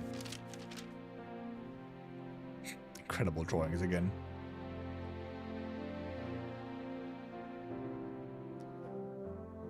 I believe there will come a day that you, Vina, will read these words I wrote down. They might not be of too much use, but they can help you remember some of the more easily forgotten things. Vina, do you still remember that dream I wrote about earlier? That dream there was a tomb, all dressed up to the nines. Our names were carved onto the plaques inside it. Outside the tomb there was a blazing carriage. Atop it sat a golden lion. He was calling my name. Vina Victoria. I dreamt I was you. Dreamt of a time I was all old and withered, some afternoon decades after I lost touch with my Glasgow friends. Walked into the tomb that Siege built for the gang. I cherish that unforgettable memory that is no longer mine. I cherish the tale that started in Norport. Vina, from the day you put on those clothes, I knew. In the end, you walk alone. You have no choice but to walk alone. I'm sorry. There's no way for us to help you, or to stay by your side. I want to let you know, we will always be here. The Glasgow gang will always be here. To you, Vina Victoria. The Memoir of Alexandrina by Kate Morgan.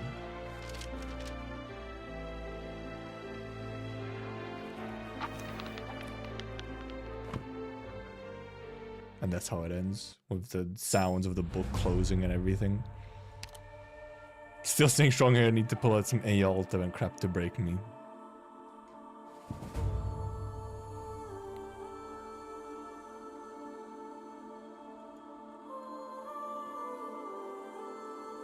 They get the little reunion, but indeed, yeah, the whole thing of, well, ultimately though, yeah, it is sort of, Vina has a whole different life ahead of her.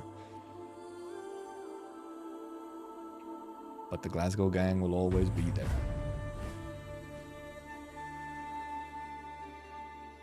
Also, what is this? A hero to die, a legend to arise. That's not how English work. It is a bit of a farewell to a friendship. Like, your shit has to move on. Kind of situation.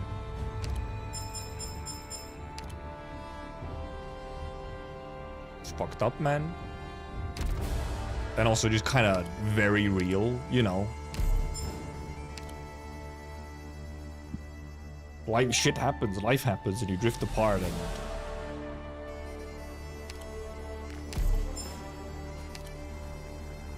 Damn. It was very much like Chapter 14 epilogue, or like Victoria arc epilogue stuff, combined then with this sort of Glasgow gang, like soul, you could almost say.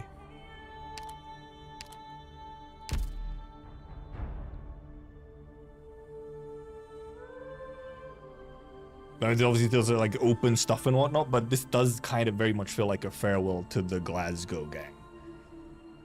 Very much so.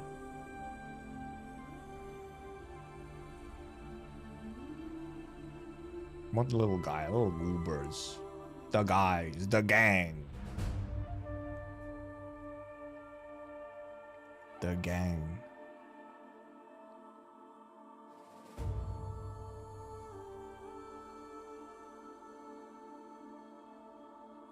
I do wonder if we'll ever get an actual, you know, second reunion type of thing. Because obviously one thing is that clearly Siege is probably gonna like pop up at some point later still, obviously. You know, she has a pretty big role, and then there was kind of that whole setup of, you know, her at some point returning in some significant way to help Rhodes Island later as well. You know, when shit hits the fan, so to say.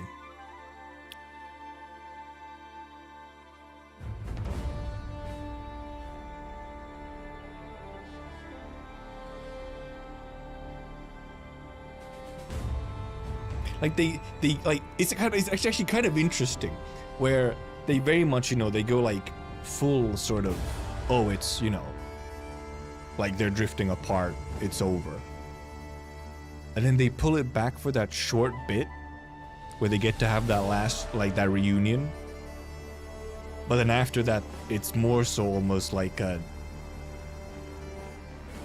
coming to terms with drifting apart after it. At least, you know, based on Morgan's little memoir of Alexandrina. Where it's like, I mean, we all know what really is gonna happen. Like, let's not kid around. She can't be part of the Glasgow gang anymore like that.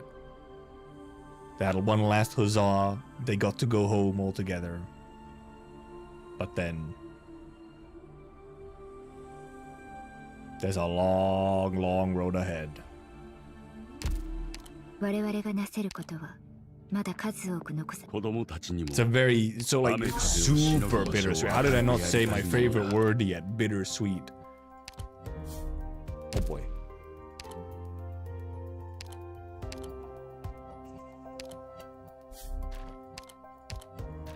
Very bittersweet. It's more so it's like a consolation. They give you like a consolation of the, at least they kind of have this like final moment with everyone there, happy, kind of having that true homecoming reunion. That they get, you kind of get that as a little consolation, a little band-aid for reality.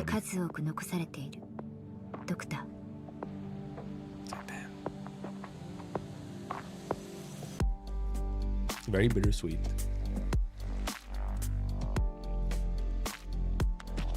It's also, it's just like very real, you know? Everyone goes through shit where it's like, oh, you know, you like drift away from a group of friends. In this case, obviously, you know, the reasons for drifting away are quite larger than life.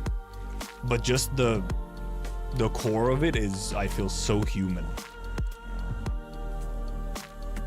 And kind of now the Sheets comes around every so often like a family reunion. Probably that's the thing. Probably every now and then there is that kind of thing. But the sort of that like dynamic of the gang always together is sort of indeed gone. Even if every now and then Siege can, you know, get to come around and indeed like they're sort of in that sense, like, you know, they're always the Glasgow gang in their hearts. But the one that exists in the material world is kind of gone.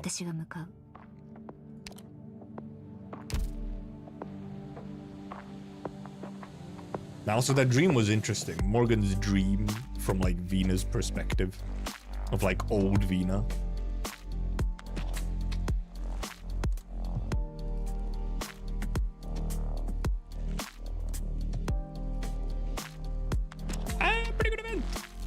Pretty good event.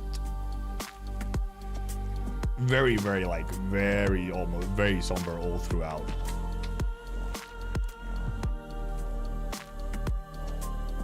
Like not a light read in that sense. It gets pretty heavy. At least, you know, hey, at least we had, you know, Diane not dying. I was thinking there's gonna be, you know, like they're gonna like smuggle her out or something. Yes. Does them to tease the future dreams. Does that happen super often? I feel like it's just media tends to tease the future with dreams. It's almost more like just, you know, a common thing in media. But okay, we've actually gone slightly longer than we sometimes often usually go. And Allerdale is like, yeah, a bit like an unofficial secret police kind of situation. Where she's very much a criminal and like she's wanted and all that, but she's running like, you know, a sort of dark police force almost or whatever. Like doing shit that in the dark, in the murky underside, underbelly of Victoria, kind of handling stuff. She's Batman, but she's like, you know, no longer also a billionaire. So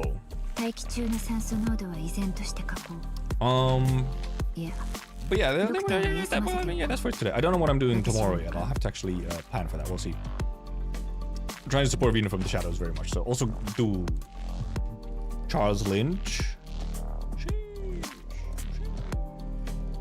But yeah, thank you for coming, thank you for watching, thank you for chatting, thank you for lurking. We'll see what I do tomorrow. I might do IS 3, actually try to get ending 3, unless something else comes up. Goodbye. Bye-bye, goodbye. Goodbye.